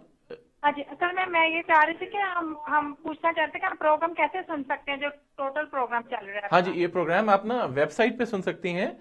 अगर आप humanityfirst.ca के website पे जाएं और वहाँ पे click करें जो मेन ह्यूमैनिटी फर्स्ट डे का स्लाइड चल रहा है, तो आप यूट्यूब पे इसको देख सकती हैं। तो just go to website humanityfirst.ca and click the main slide which is about Humanity First Day and you will be able to watch this program. चलिए ठीक है, बहुत शुक्रिया। Thank you very much for your support. Jazakallah. So this was a child who wants to watch our program. We encourage you to watch our program, and those who are watching, thank you for being with us. This program is going to continue until 4 p.m. Eastern Standard Time. So those who are watching us, please call us to give your comments, tell us about your act of kindness, or make a donation to one of our projects. The number to call is on the screen, 416-440-0346. Those who are outside of GTA, they can call at 1-866-757-0432. I am looking forward to your tweets also. You can tweet at Humanity First, or you can use hashtag Act of Kindness to tell us what you did good today.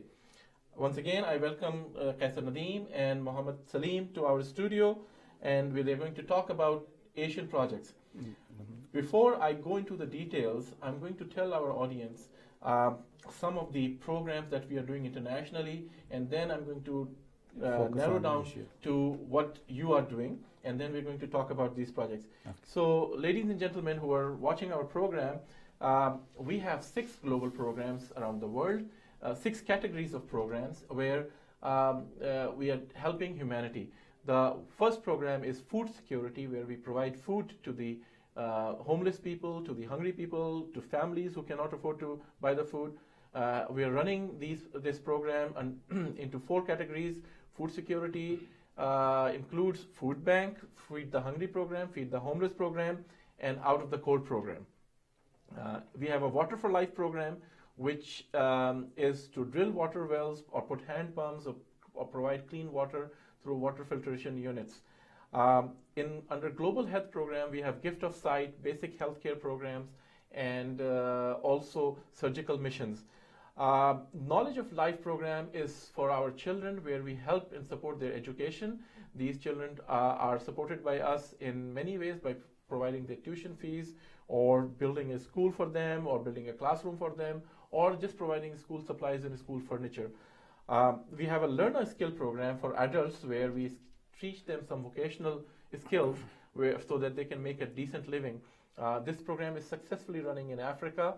We are running sewing centers where women are learning to sew and making a good living from them. I have a success story that I personally witnessed in Niger. When I went there, I saw that is a small sewing center that is run by Humanity First. There were only about 10 or 12 students every 3 months.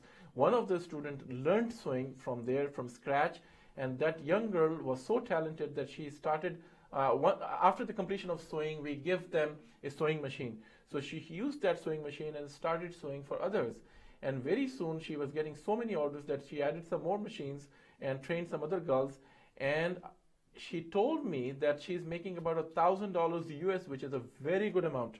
So just a humble contribution of few $100s changed the life of that girl and her family, and she's making much more than normal people in that country. This is just one of the example. In addition to that, we are also running orphan care program where for $35 you can help a child with his education, healthcare, and shelter. Today, we are especially requesting your support and donations for dialysis machine, which is being donated to Tahir Heart Institute. We had a caller earlier this afternoon who generously donated $20,000 for one machine. If there are any other callers who would like to donate for this cause, they are welcome to make a donation. You can donate $1,000, $5,000, $2,000, whatever amount you want to donate. You can donate this amount to us.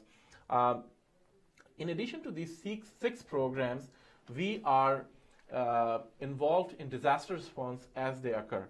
The disaster response program activity is something which happens in emergency, and we go to that country. Our volunteers go to that country. We use local volunteers, and whether it's a tsunami, or it's a flood, it's a drought, or it's an earthquake, we help the local people. First help that is provided is the medical help if there are injuries or disease. The second help is provided by providing food to them, which is an emergency need in case there is a shortage of food. The third help that is provided to them is shelter. And once this emergency phase is over, we go into rehabilitation phase or building a community phase where we help those people rebuild that community back to normal state. And recently, we had many disaster response in last few years. A few years ago, there was a disaster in Bangladesh. There were two cyclones that were hit, and we helped those people there by providing food, healthcare, and then we built cyclone-proof shelters in an island that was there to, which not only saved lives in subsequent cyclones, but was the first of its kind in that part of the world. Mohammed Salim Saab was there responding to that disaster. Mohammed Salim Saab, I want to ask you, what was your experience when you went to Bangladesh? How did you feel about the people who were in disturbed over there, and what help they needed? First of all, Bangladesh, where we construct our shelters, it's called Churinda. It's an island south of Dhaka, and it's a very remote area. It's very difficult people to travel up to there.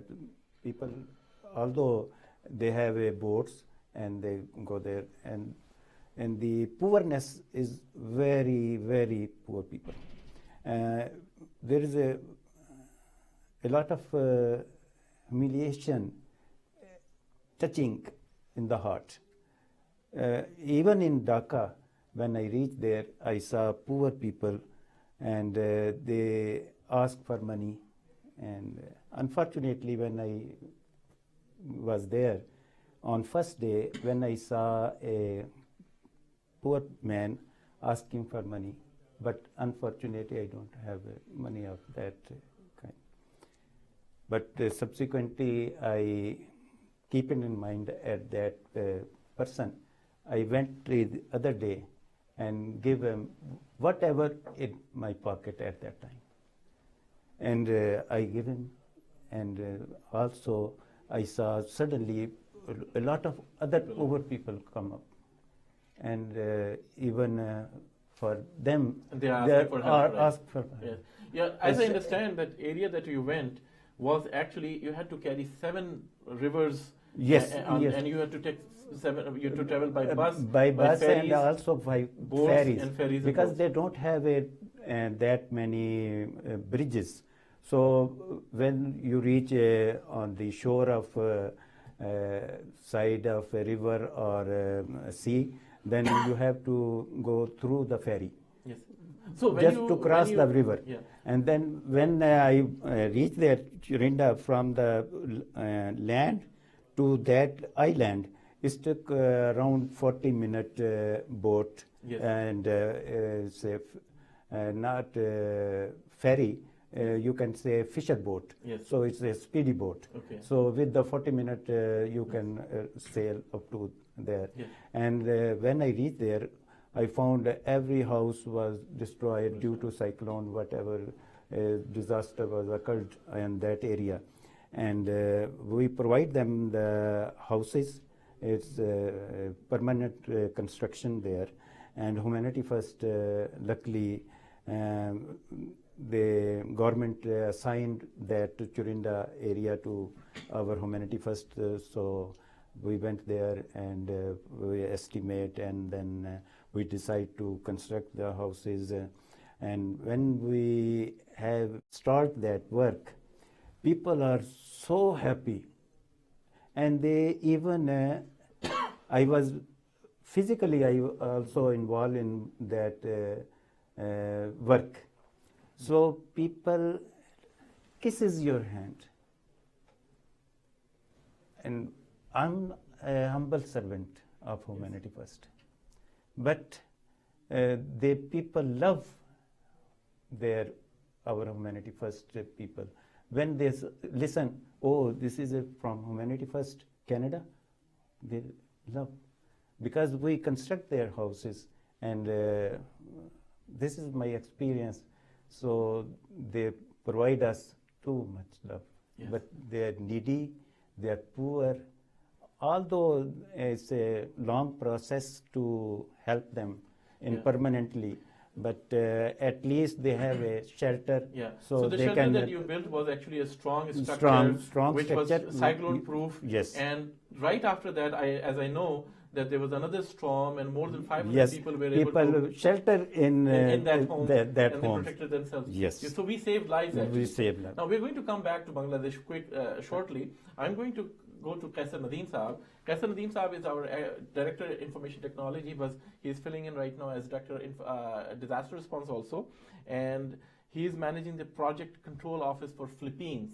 Now, what happened in Philippines? Philippines is in an area where disasters, there are typhoons coming every year, but this particular one, Haiyan, this was a unique one where the damage was to a greater extent, yes. and the help was provided and required by the entire world.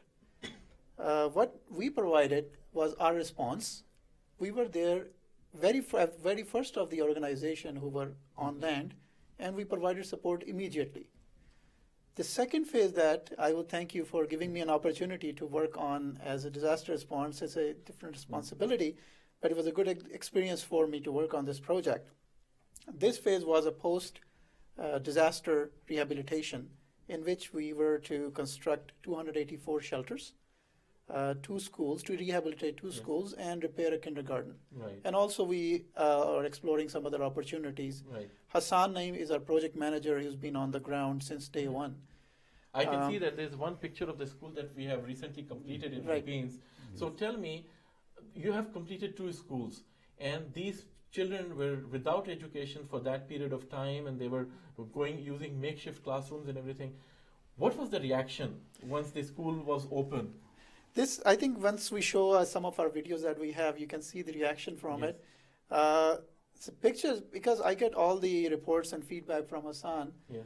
The level of joy that you can see in those children when they get back to their school. Yes. It's something which you cannot explain in words. So this is an educational program that we have under our Knowledge for Life program. We are rebuilding those schools, and the Government of Canada has acknowledged that, right? The Prime Minister has said that this work that we are doing, we have become a trusted partner for Government of Canada. Right. What are the challenges that you have faced over there doing this work? It's a huge undertaking. It's not a small thing. But you're sitting here, you've got a project manager over there, and remotely managing. It must be a challenging thing to really take care of such a huge project. The challenges are always there, but I think I would thank your guidance at every step that you provided to ensure that I can achieve those tasks. The major challenge I had was, first of all, Philippine and here is a time frame difference. Yes. We have a 12-hour difference. So yes. Sometimes I would receive calls when it's morning over there and night time. So when it's time to sleep and go back to work, basically I would be attending those calls and responding to the issues. Other thing unique about those sites that we picked, those are the sites that none of the organization went. Because in terms of transportation-wise, commute-wise, they are far off the mainland. So the nearest one that we built the school on is about 2 hours boat ride. So boat is a fisherman boat, it's not speed boat. So imagine a person, our project manager, traveling there and building that school. The good part is that he was very good in reporting and everything. So by the grace of God, we have all the information that what was done in a timely manner, how it was accomplished according to their local requirements, as well as for school-wise, we met the Department of Education requirements. Shelter design was approved by the municipality. So we did our complete due diligence to make sure the project is completed to its full requirements. Right. Basically, as I know that this project was done in a very organized and formal manner, where all the documentation was there. We did all the courts. There was various policies were observed. We maintained our sphere standards. Code of conduct was managed over there, and all the local requirements by the municipality, engineering, and all that, those were met. So we do not compromise on standards. We try to do that, and I believe the response from the Department of Foreign Affairs representative when he visited our site was that it's a project well done.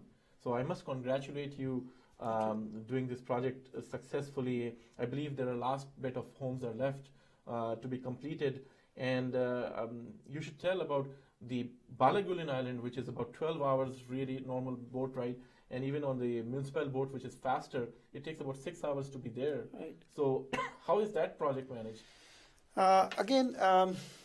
We hired a local contractor to do this work. However, the material transportation was our responsibility. Again, our focus was to keep the cost as minimal as possible, meeting the requirements. So in order to do that, we split this contract that contractor will be responsible for construction and we will do the transportation. There were definitely challenges because now since material hauling is our responsibility, there are typhoons, like I said, that typhoons are always coming. There are different levels that, sometimes, generally what happens there is that every time there's a typhoon, the boat travel is prohibited by Coast Guard. So you can't use the boat. So basically you're stuck until that restriction is taken away by the Coast Guard. And definitely that impacted our project. However, our project manager was always there to make sure that the material get hauled to the site and the houses, shelters are built as they're supposed to be according to the schedule. Now, that's why I would like to involve in this project. You are asking about JNS of completion of this school. You were indicating on the picture. But I was fortunately involved in this project. You were in Philippines as well, right? I was in Philippines when we starting construction of this school. And I myself, I remove all damages windows of this school. So you were hands-on actually? Hands-on. But at that time, the JNS of, I'm talking about that JNS.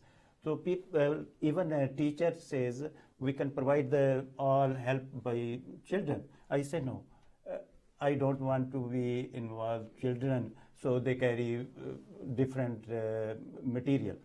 So, but when we start construction, I remove myself damages, windows and doors.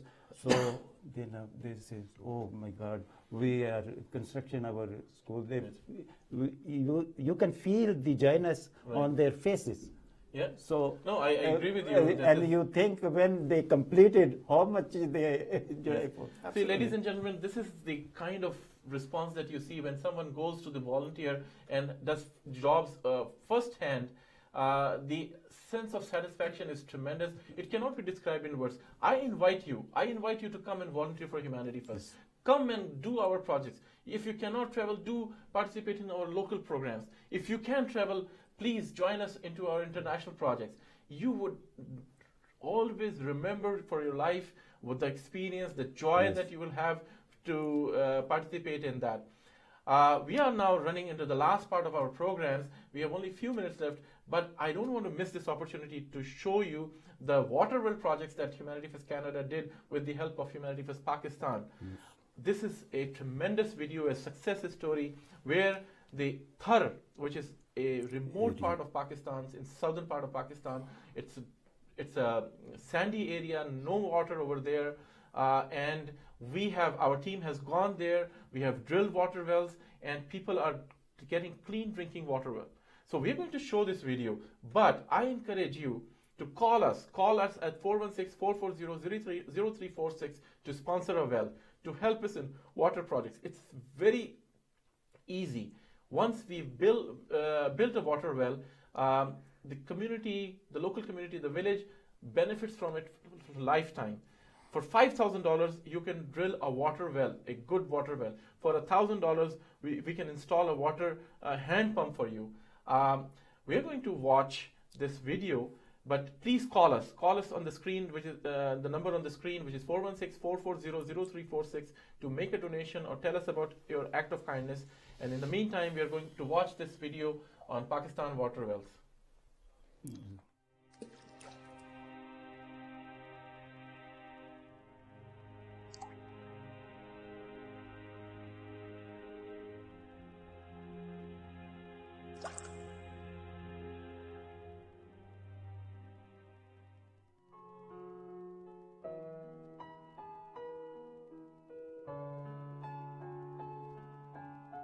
Situated in the southeast of Sindh and neighbouring with the Indian border of Rajasthan, Thar Parker is one of the most underdeveloped areas in rural Pakistan.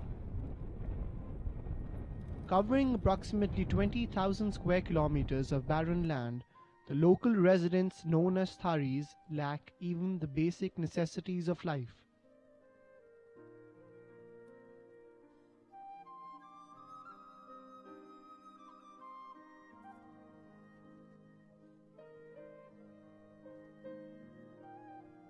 Made of wood and dry bushes, the inhabitants of the area reside in small houses called choras.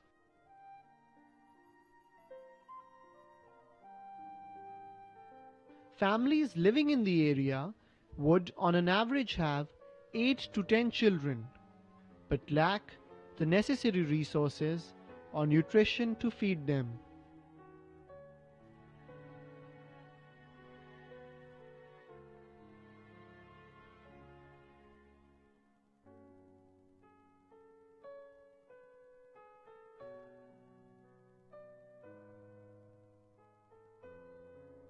In Thar Parker, the responsibility to get water for the family primarily lies upon the women of the house.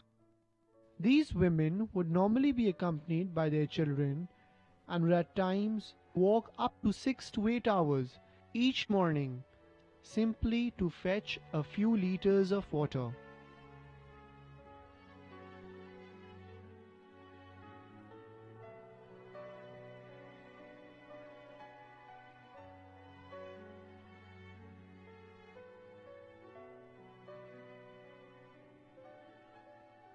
This water would usually be in open ponds or small temporary water wells built in order to collect rainwater.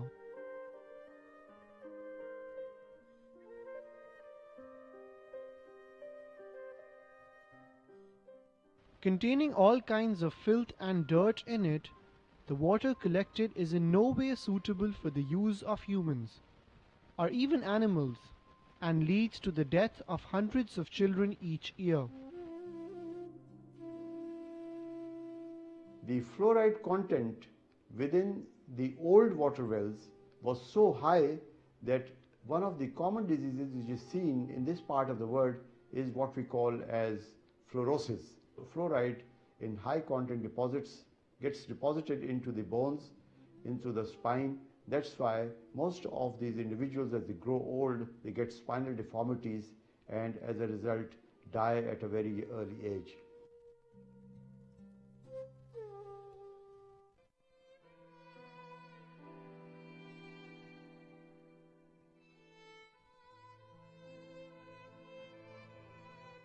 વહેલા ઉઠીને અમે પાણી ભરવા પાણી રે એમાં જમ તંગાઈ છે પણ તમે વેરાઈ દીધે વાહ કરીને જમ સવલ થઈ પણ જો બીજે વેરાઈ ખપાય તળાવમાં મેલથી 5 વાગે કિન્નો પાણી ગંદુ પાણી પીતા માલન મોણ ગધેડા કૂતરા કોઈ બધા ભેળા પીતા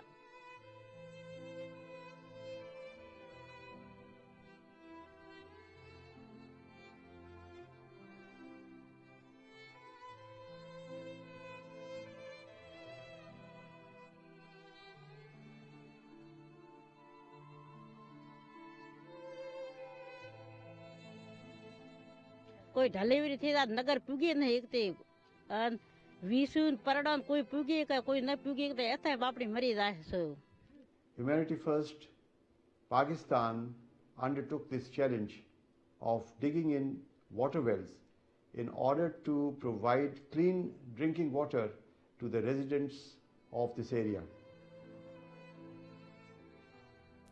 The water wells which we have dug in a number of villages have done a miraculous work for the residents of those areas. But the challenges which we faced were extremely great. For example, at times we had to dig through solid rock, which took hours, and in the sweltering heat of summers, particularly the months of June, July and August, there were various, not I would say casualties, but some people even felt unconscious.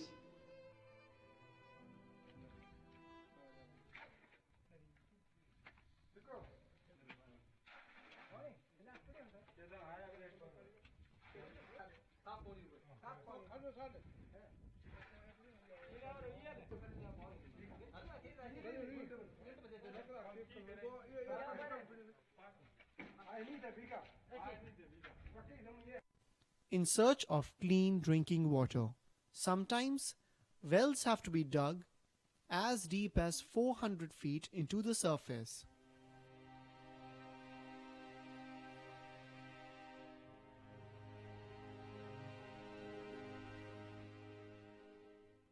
तकलीफ़ जाम है अगे पुराना खूह हुआ वो खूह थी वो खारो माइटाणो गलो हो हींअर असां दरकार ॾिनी हुई पंहिंजे मिटी फेस्टिवल में उन में असांखे खूह ॾिनो आहे खोटाई करूं पिया पथर अची वियो खोटाई करूं पिया ख़ुदा कंदो पाणी मिठो ईंदो हुननि जी भलाई असांखे ॾिनो आहे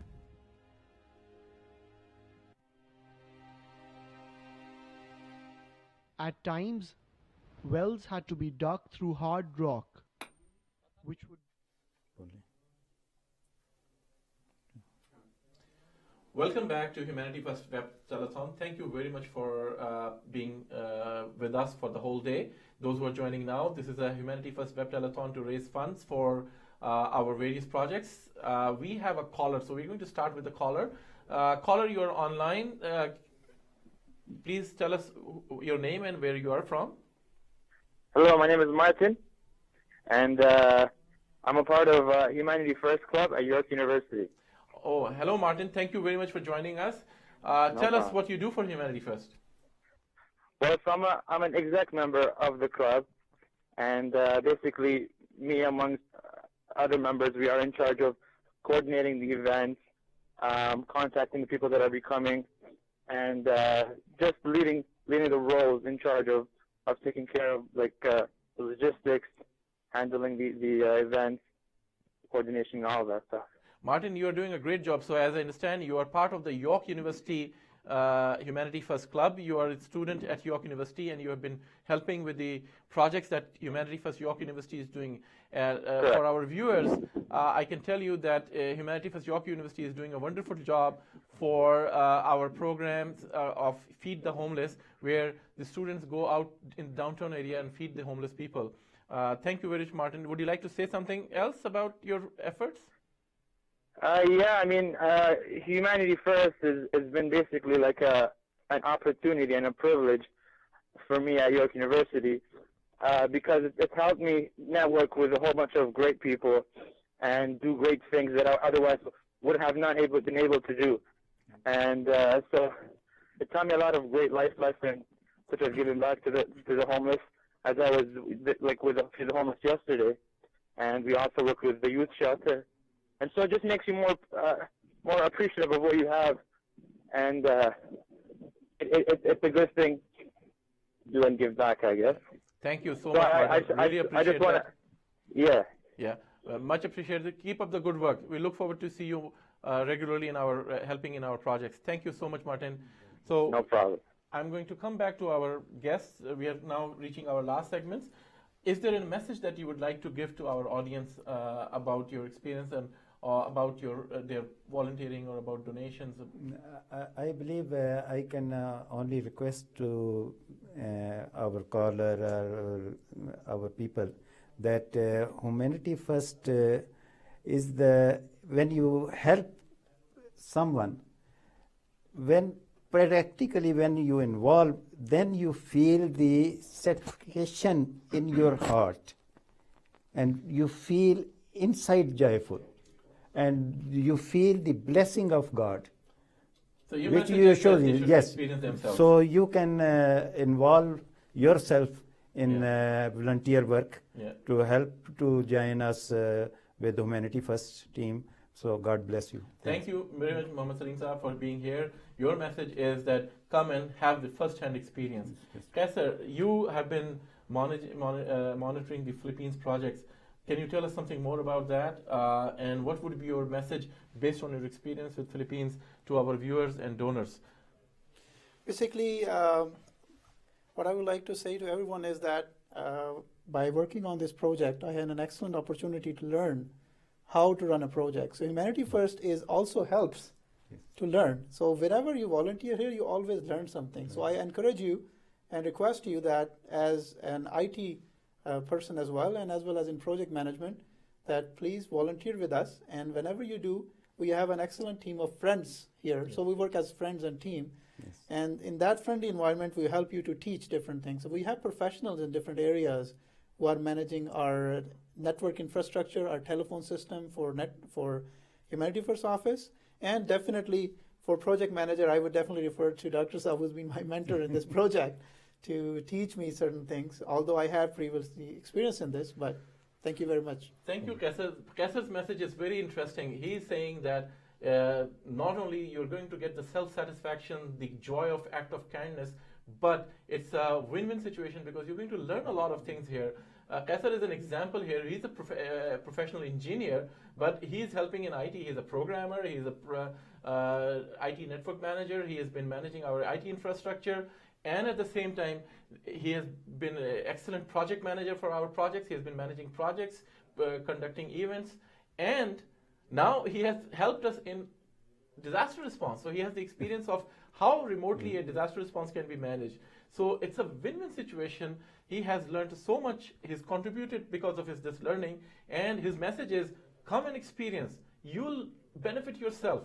That's right. Is that your message? Absolutely. Yes. So we encourage our volunteers to call and volunteer. You can go on our website to humanityfirst.ca to sign up as a volunteer, or you can call 416-440-0346 to sign up as a volunteer or to make a donation. We are in the last part of our program. I encourage you to call us and tell us about your act of kindness or make a donation. We are going to now watch a video of what Kaisar Nadeem's team Saab has done in Philippines, how they have achieved these projects. So please enjoy this very inspiring video from Philippines about our recent project.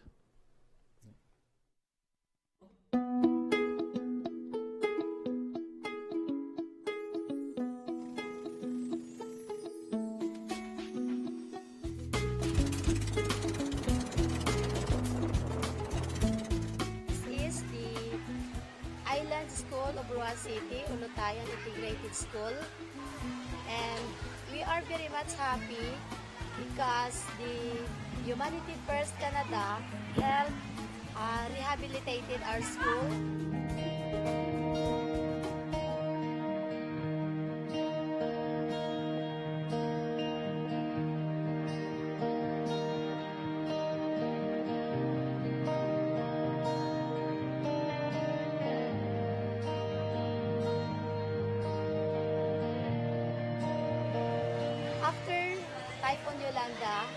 The Humanity First Canada came here to help has rehabilitated our building. So that's why we are very much thankful because the classes are now regularly handled by the teacher using the comfortable room.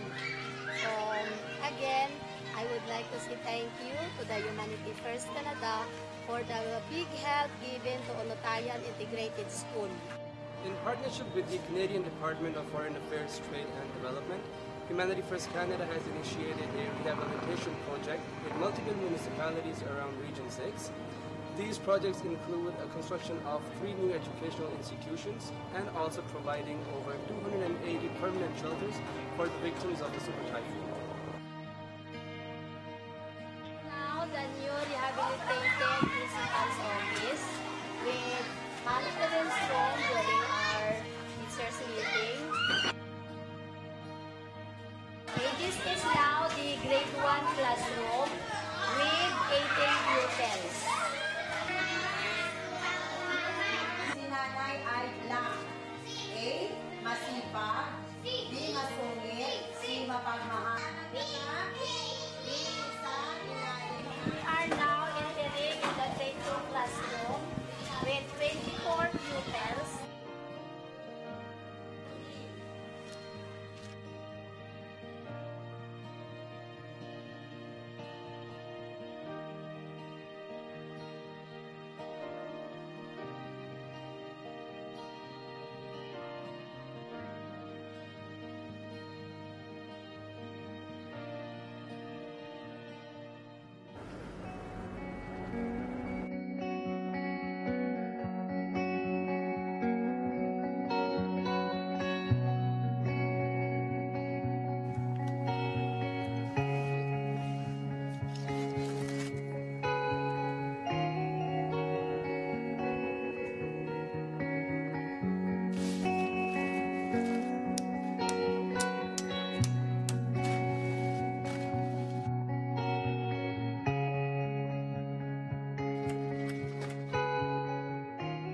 I would like to thank the Humanity First Canada for coming over in my municipality and extended help to those in need in Ibisan. And the Humanity First Canada will provide 100 units without houses.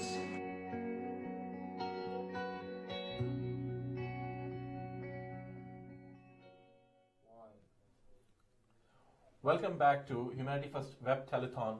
Thank you very much for being with us today. We have many callers who called us and helped us. I have one caller right now. We're going to take this first call before I introduce our next guest. Caller, you're online. Please go ahead. Assalamu alaikum. Walaikum salam. Please tell us your name and where you're calling from. Yes, my name is Zahir Ahmed Shaheen and I'm calling from Montreal, Quebec. Oh, welcome to Humanity First Web Telethon. Thank you for calling. Would you like to tell us about your act of kindness or would you like to make a donation? Yes, I would like to donate $500 on behalf of my family. Thank you very much, Zahir, for your kind donation for $500. Tell us what is in your mind, what we should do with this $500.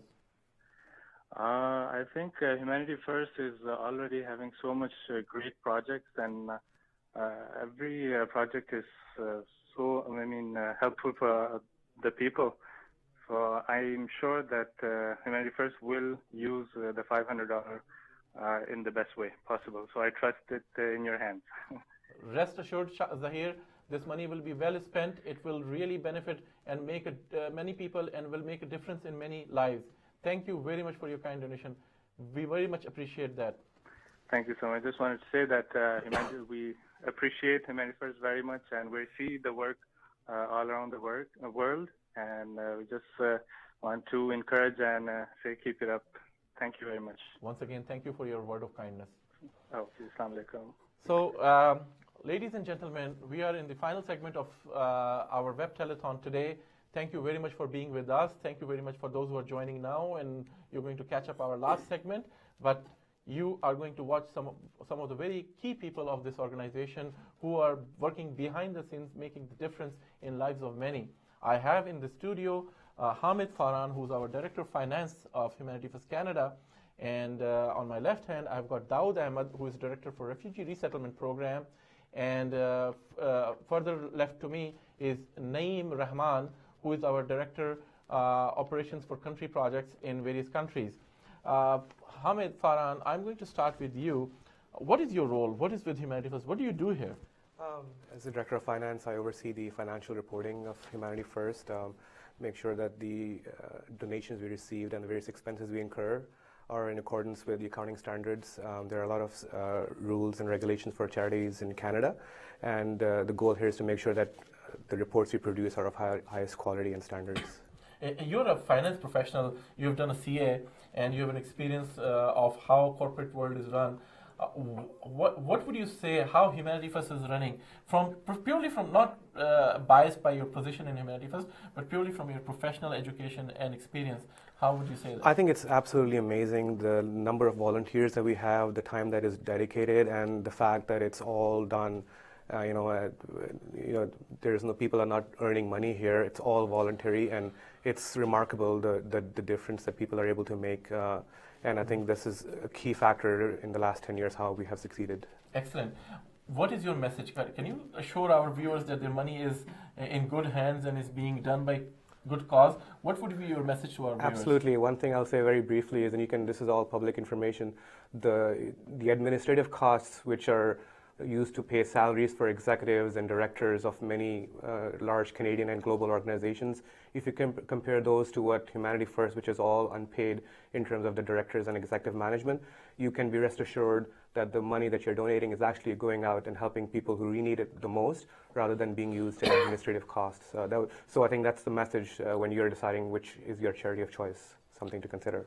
Thank you very much, Hamid Farhan, for your comments, and we very much appreciate your good work that you're doing. You're not in the forefront in responding in the disaster area, but the work you're doing is extremely important for Humanity First because it builds the credibility of the organization. It keeps us in good financial health. So, yeah, people may not be seeing you on the disaster ground zero, but the work you are doing, if you don't do, then there will be a disaster in-house. So thank you very much for being there for us. Thank you so much. Before I speak to our next guest, I've got a caller here. Caller, please go ahead. Yes, my name is Naeem Sahin. I'm from Montreal. I have volunteered with Humanity First since 5 years, and I have seen it firsthand how Humanity First helps out the needy people, whether it be locally, nationally, internationally. And this is why I've chosen Humanity First to donate and to volunteer my time. Thank you very much, Naeem. Naeem has been a long-term volunteer. He's doing an excellent job in Montreal area. Thank you very much for calling and being with us. Naeem has led many fundraising events and he has done very successful events. We very much appreciate your support, your time, and your volunteer work that you're doing for us. Thank you very much. Thank you, good Naeem. luck, and happy International Humanity First Day. Thank you very much. Same to you. Thank you. We are back to our next guest. Dawood Ahmed is our Director for Refugee Resettlement. Not many people know that Humanity First is helping people who are in distress because of the persecution in their countries. They are out in other country, in third country, seeking asylum somewhere safe. And Humanity First is helping those people with whatever meager and little resources we have. We have been helping these people. So we're going to talk about that project that Humanity First is doing. Dawood, you have been involved in this program. What are you doing actually? What do you do for Humanity First, and what is this project about? So, Dr. Saab, as you mentioned briefly, it's about resettlement of refugees. So, as you said, I must say this is a reality that this is a very unique and specialized way of offering service to humanity because not many people are able to do it and not many people know about it either. So, these are the people who have been kicked out from their own countries due to various types of persecution. Those persecutions could be based on ethnic reasons or religious reasons. And they have lost everything. They have lost the most important thing in one's life, which is hope. So they are stranded in some third country, waiting for some miracle to happen. And by the grace of Allah, Humanity First is able to provide these people the hope. And when we contact these people, it's like a door opened in their life where they can see that they can move to a country where they will have a better future and their life will be safe. So it's a great opportunity that has been given to me personally and to Humanity First as a whole. And I think one of the key portions I would like to say here, one of the key aspect that we implement here is that when these people come here, it's not only about bringing them here, but it's also about resettling them here and integrating them into the Canadian society successfully, so that they become a constructive part of this nation. And one thing that we pay most attention to is that they become self-supporting as soon as possible. They don't become burden on someone else or on the government. So it's a very large undertaking, and by the grace of Allah, we are so far successfly undertaking that. Thank you very much. Before I ask you next question, I've got a caller on hold, so we're going to take caller. Please go ahead. Hello. Hello. Please go ahead. You are on live now. Yes. I would like to donate $50 for orphan care. Oh, thank you so much. How old are you, Cheyenne? I am 10. 10. So thank you very much. You are donating for a very noble cause.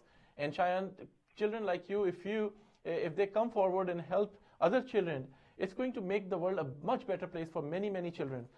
We really appreciate your donation. This is very kind and generous of you. Your parents should be proud of your kind gesture. Thank you so much. Would you like to say something to your other children friends? Yes.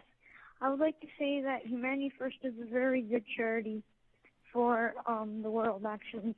They have lots of causes and work in very different places. Thank you so much. We look forward to your volunteer and work and your contribution. I'm sure you're going to recruit many other children to come and volunteer for Humanity First and also donate to Humanity First. Thank you very much, Cheyenne. Have a very good day. You too. Thanks, boss. So, Dawood Ahmed, we were talking about refugee resettlement program, and I know that the feeling of someone coming to Canada from a very disturbed location is tremendous when they are able to settle over here. When you think about that at night, that because of your work, because your team's work, hundreds and hundreds of families have been resettled, and they're in a safe area, enjoying a good quality life and not fearing about their life. How do you feel at night when you go to sleep with this? I think this is a great feeling because most of the time we see around us that we all live our lives and do things that are for ourselves, for our families. Most of us, we get to a stage where we are engaged in some sort of employment, which is basically for us. But there should be another aspect in everyone's life where it should be for others. So same thing. When it happens, when I think about these people, and actually when I meet these people here, when they come here, they are so grateful and they're so happy. The peace on their face, it's worth seeing. So that is a very great feeling and a great look on their faces. So overall, it's a blessing. I consider that in my life that I have been a part of Humanity First and able to do this much. There were some opportunities where I got a chance to work for some other of the organizations as well. Probably I'm sure they are doing their part as well. But I think the satisfaction that I get by working at Humanity First, that is totally different. Because one aspect that I would like to mention here is that the distinction is that Humanity First has a volunteer culture from top to bottom. Yes. And another source of motivation and inspiration for me is that I have seen very senior people, and I must mention, like chairman, like you, working alongside regular volunteers. And that's a huge inspiration for me. So I have not seen that elsewhere. And overall, I consider this as a blessing in my life. Thank you very much. We are proud of the work you are doing. Thank you very much for your volunteer work, for your dedication, and we look forward to see much more dedication from many volunteers. We also have Naeem Rahman, who is our country director for many projects that are happening. Naeem, my question to you is, where are our projects happening? People want to know, where are we doing this good work? Okay, thank you very much for giving me the opportunity.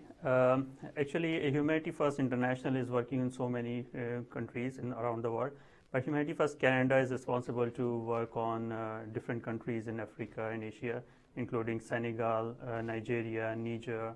We have projects in Bangladesh and Pakistan, as well as Philippines as well. So we are working on different projects which include the food security program and healthcare and knowledge for life and skills, vocational training. We are running the schools and hospital, and the orphan care. We just saw a little kid just donated for the orphan care. We have the orphan care programs in African countries, and all these projects as a country director project. So my main responsibility is to manage those projects, to deal with all the representative in the local countries. So in order to accomplish those projects smoothly. So when we get the project proposal, we have to analyze that project, we have to do the financial analysis and check the feasibility. So if everything gets done, then we start the project, and we have to track the whole progress of the project time to time. Sometimes we send our project managers there to work with them. Most of the work is being done by the volunteers as well, in order to keep the operational costs very low. So, and that is the reason we can do very big things in a very small budget. Thank you. We have talked about the projects that we are doing. I just want you to, in 30 seconds, tell us something about our upcoming projects. What is next? We have quite a big list of our upcoming projects, but one of the projects I want to mention here is we are planning to build a hospital in Senegal. Yes. That hospital we want to build for at least 1,000 people. We want to serve in a month. And that should include the surgery facility as well, because we figure out there is no plastic surgeon available in so many countries around Senegal. So we want to establish the hospital in different phases. So initially we want to start this year with the hospital of 100 inpatient and 400 outpatient.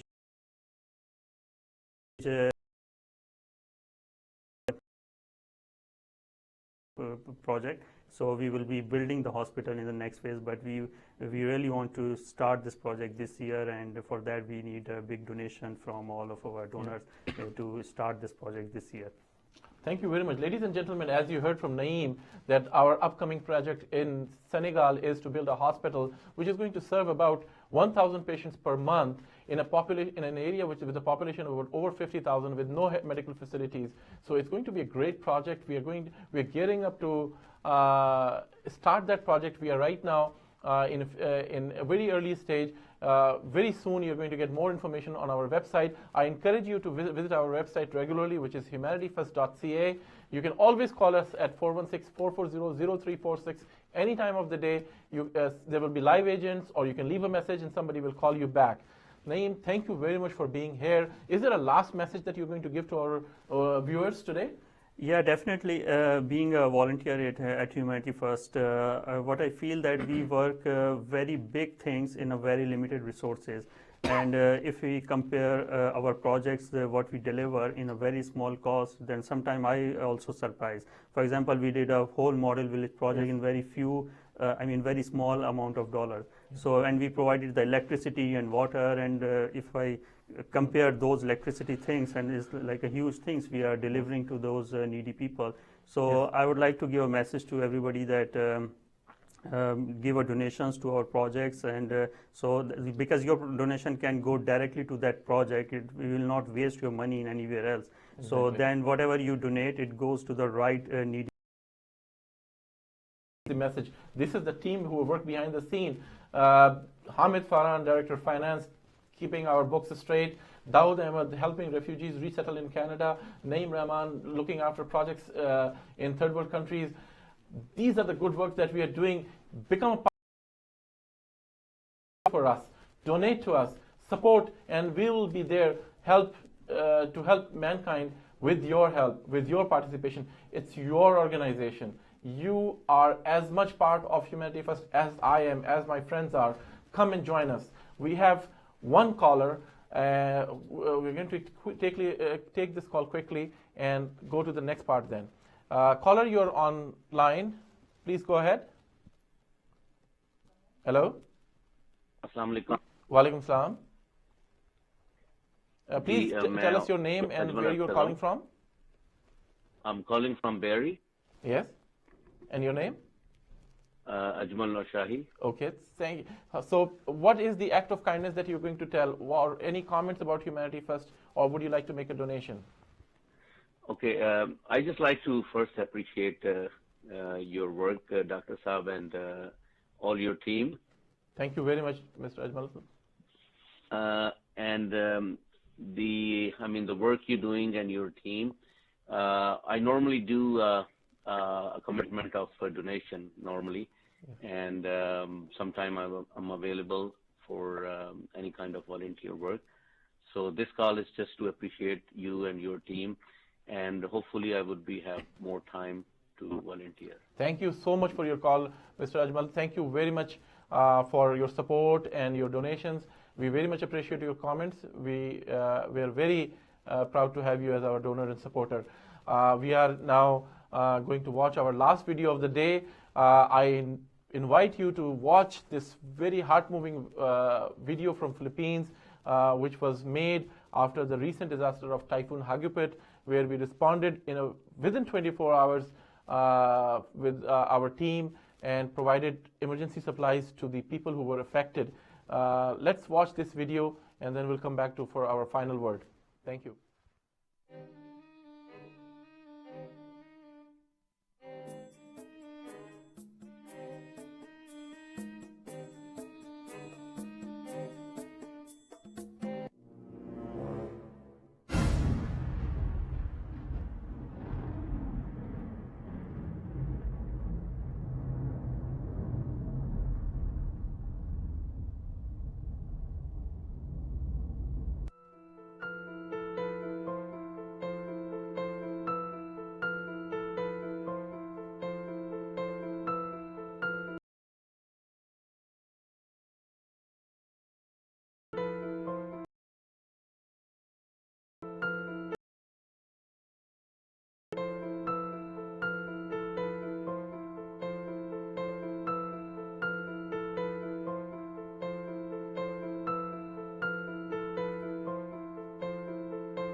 Welcome back to Humanity First Web Telethon. Thank you very much for being with us. We are in the last part of our Web Telethon today.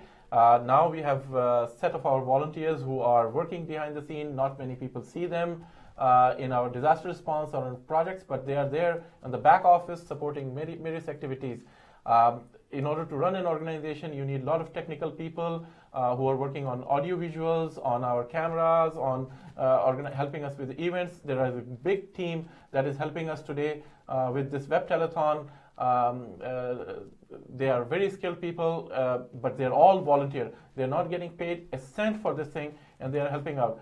One such volunteer is Mr. Abdul Hamid Hamidi, who is taking care of the audiovisual needs for our organization. Hamid Saab, welcome to our program. You have been a great help in providing us the audiovisual support for our events, and even for this program, we are getting a lot of support from you and many other behind-the-scene workers who do not get any credit except from the God, the blessings that they get for their selfless work. Tell us about what it takes to help us organize such events.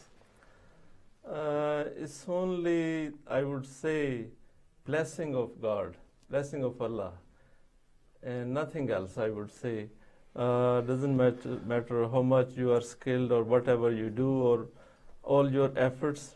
If there is not help of Allah, you can do nothing. Thank you very much. This is a great comment. You have got a full-time job, and with that job, providing such a technical support and all the services and equipments and all that, this is a great work. Would you like to say something to our volunteers about joining Humanity First? I would say that this is a great cause.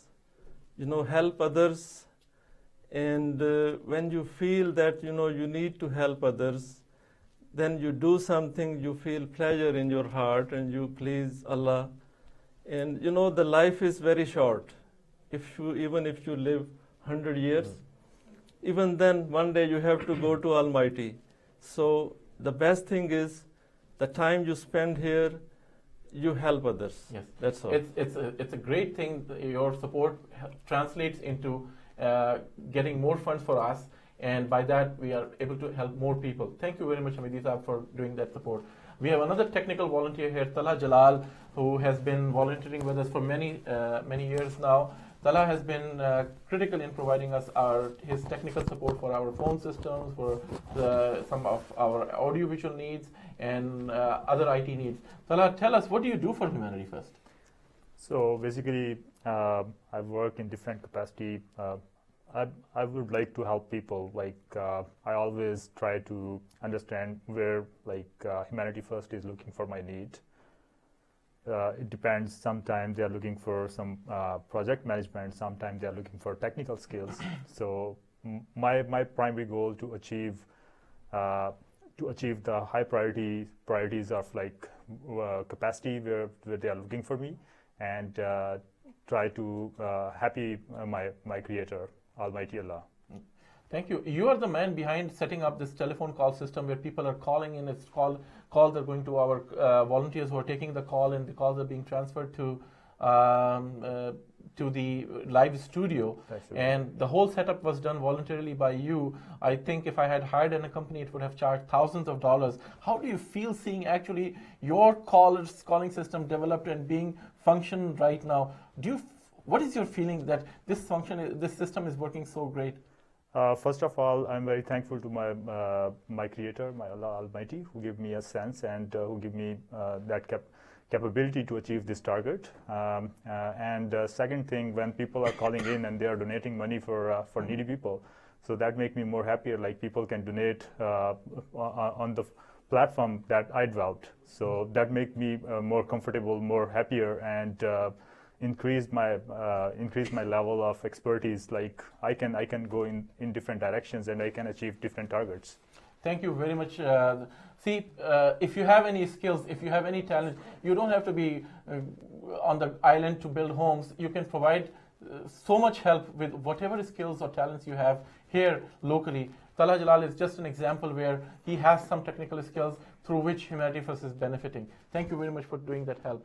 Our next volunteer is Ataul Qayyum, who is responsible for the IT infrastructure. He is managing our servers, computers, all volunteer work. I know if he's doing this work, for a corporate organization, he would probably be making salary in 5 or 6 figures, maybe more than that. But all his work is volunteer work. Atta, what do you do for Humanity First exactly? I'm actually managing the whole infrastructure here, all the servers and computers, and also my role here is to manage and also provide 24/7 connectivity between this office and all the offices where we actually connect. So that's my primary role here, and also I help out in event management. You're an IT professional. How is the needs of Humanity First, or the way Humanity First works is different from corporate organization? Corporate organization has many people, employees, money and everything. Humanity First is short of people, limited resources, no money available. Those are the challenges that you face. How do you deal with those problems? Well, actually, we also, this is a main problem that we don't run like big budgets of IT, which is required, but we make sure that we connect with whatever we have, and we get donations, and that goes into our infrastructure, and we make sure that everything is up and running. This whole program is based on the computer and network where people are calling, finance people are taking money, and you have provided the infrastructure, the internet, the computers, and all the infrastructure. How do you feel that this successful program is running and your contribution is helping this program? What is your feeling today? I feel really great. It's all because of our Creator God that enable us to achieve these targets and goals. With limited budgets and everything, but here we are connecting people, and I would like to actually give a message to all the viewers that money cannot buy happiness, but if we donate and share our money with other people, we can do a lot. And please donate to Humanity First, and so the humanity will shine. Thank you so much, Atta. The next volunteer is Anwar Saqib. He's a quiet, behind-the-scene worker. He's in charge of our Feed the Homeless program, but also he is Mr. Fix. We have any problem in our Humanity First, we give it to Anwar Saqib, and he will fix it. He's a very technical-minded person, and he's our MacGyver, actually. So tell us about what do you do for Humanity First, and how do you feel like you were yesterday feeding the homeless with York University students, and today you are participating in our telethon working for finance. What is your feeling today? Assalamu alaikum. I feel the happiness and the satisfaction while working for Humanity First. I'm able to utilize my skills, my whatever power, God-given powers, like my different parts of the body as mentioned, for the benefit of humankind, and that's one way of thanking the God for it. And I feel satisfaction and thinking out of the box for whatever project comes up, because with our limited resources, we find it sometimes almost impossible to carry out different activities and different things, but I feel the pleasure in doing anything given to me, or anything I feel that requires to be done. And that's the way I would encourage all the other people to come and participate in whatever you can do. Even if you feel you cannot do anything, it's better you still come and find some way of doing it. I'm always fascinated by the way you find a cheap solution, a no-cost solution for something which would have cost us thousands of dollars. Basically, your intervention, your idea of innovation or out-of-the-box thinking saves Humanity First thousands of dollars, which we were not prepared to spend, and you find a solution without that. How do you think of those ideas? They just come to me. I think it's just the motive that is required. You need to be motivated. You need to feel that you want to do something, and God gives you the idea, and you go ahead and do it. Thank you very much for your support and your contribution. Ladies and gentlemen, you just saw the fascinating team of Humanity First, who is contributing in one way or the other, saving thousands of dollars that we would have spent in a corporate world, in another setup. These people are making Humanity First run its program at the lowest administrative cost. These are the people who are making our success very cheap. I really appreciate that, and we are very thankful to them. They are not in forefront, but they are making a difference. Because of them, our money, our funds that we collect is spent on the right place. That is to help the needy, to help the victims. I thank you very much. With this, our volunteer segment ends. We're going to have the final wrap-up. We'll take a short break, and then we'll come up with the final wrap-up.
Welcome back to Humanity First Telethon. This was our first ever telethon hosted by Humanity First Canada. It is my pleasure to congratulate the entire team. We were planning for 4 hours, and we've gone over the allotted time. I think we're over by half an hour. Yes. So that shows, actually we weren't even able to cover our entire agenda today. So that shows that there's so much to showcase what Humanity First does throughout the world. And Dr. Daud, I'd like to thank you for your guidance in this whole project, and you're guiding the volunteers as well. From my point of view, I'd like to formally end this program, and then I'll hand it over to Dr. Daud for the final words. I'm going to end this program by thanking some of the volunteers that have made this telethon success. Some of the names, many of the volunteers you have met earlier, but there's some volunteers that have worked day and night for the telethon. The gentlemen, the volunteers behind the cameras, and Nadeem Mia, Abdul Hamidi Saib, Faraz, Shayar, Noman, Athar, Tawqir, Farhan, Tahir, the telephone, receiving calls, establishing the telephone system, not only establishing the system, but also manning the phone calls. You must have spoken to many of them today, those who called in. So on behalf of the entire Humanity First team, our donors, our volunteers, our viewers, I'd like to thank everyone that was part of this team.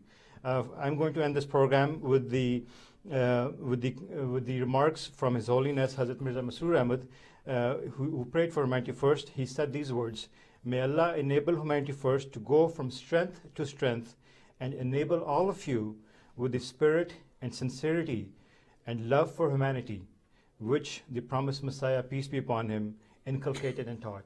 These are the words that I like to end with. Thank you very much, Mubashir. And I also have some thanks to say to few people. The credit goes to Mubashir Khalid for doing an excellent job as our host today, and also formulating this program. There were many people who were behind this telethon who have done successfully. Qaisar Nadeem is one of the project lead for this program, who had provided us to all the IT. His team has provided all the support, IT support. He has done an excellent job. And there were many behind the scene workers, Noman and his team, Nadeem and many other audiovisual cameramen and all those. They have provided an excellent support. But in addition to them, there was also some behind the scene people who made this open house successful. That's right. There's a team that has provided food and refreshments to our volunteers and the guests. So I'm sure that we're going to miss so many people, but still they are in our prayers, they are in our thoughts, and I request our audience to remember them in their prayers. Thank you very much for this help and support. I am going to end this program with an appeal to you that Humanity First is your organization. Humanity First is there. You can come and volunteer. You can be the owner of the projects that we are doing. You can be the owner of the work that we are doing. And just to show you a gentleman who really took my word and had the personal experience of donating to Humanity First, as well as actually on my encouragement, he went to Philippines to have the first-hand experience of disaster response. We have Najib Tariq in our studio. Najib, tell me, what was your experience in Philippines? You went there for a short time, and then for some reason you stayed back, and you said, I don't want to come back for some time. But before I talk to you, I've got a caller online.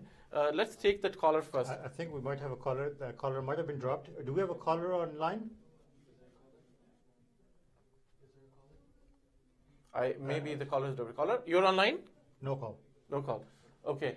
So, Najib, our question is that you went there for a very short time. What happened? Why did you stay back? Well, when I visited there in the beginning, I was scared. I didn't know what I was expecting. But when we started working there, I saw the faces who need our help, the people who are in need. It was far more important than anything else at that moment for me. In the beginning, when I was planning to go, I was planning to go for like 15 days only. I had to rush back from my work and stuff. But then when I landed there, when we were helping everybody, it was, like I said, far more important to provide them our help than my work or anything else. So that really broke my heart. I seen little kids, they didn't have shelter, they didn't have clean water to drink. And over here we have, alhamdulillah, a lot more better facility. So then I decided to stay there longer and help as much as I can. And end of the day, it's a good deed I was doing for the people who are in need. You stayed there more than a month, right? More than a month I stayed there. What would be your message for the people who have no experience of going on the field and doing this work? What would you tell them? Well, in the beginning, you're scared. You will always be shy to go and you don't know what to do. But what it is when you land there, you have all the support from almost all the NGOs and everybody. And on top of that, this is for Swab, you're going to do it. Not for anybody else or not for yourself. End of the day, the satisfaction you get out of it, I just can't explain it to you. It's only when you land there and you do all of these good deeds, you will know exactly what I'm talking about. So even if you take out 2 weeks or 3 weeks and go there on your vacation, you can go there and help out. It will be a great opportunity that anybody can get. Exactly. Thank you so much. Once again, I want to close this with a message that whether it's a $5 donation, $10 donation, $100 donation, $1,000 or more, whatever is your capacity, that donation makes the difference in lives of people. Your volunteer, whether it's an hour of volunteer, 2 hours of volunteer, or 7 days of volunteer, or a month trip to a third world country, that makes the difference in the lives. It is your organization, you donate, you work, you support, and you have the first-hand experience. I'm not sure if anyone can appreciate the sense of satisfaction without experience that. So I invite you, I encourage you, sign up for volunteering, become a regular donor, monthly donor for us, and you experience the selfless service that Humanity First is providing to people in need. I pray that may God keep you safe, may God keep you healthy, happy, and may you be always become the upper hand and help those who are in need. Thank you very much for a very successful day. Thank you very much for supporting our Humanity First Web Telethon. We end our program with this, but our work will continue, and you can continue to call us, email us, volunteer with us. We are there for you. Thank you very much, and Assalamu alaikum wa rahmatullahi wa barakatuh. Welcome. Thank you so much.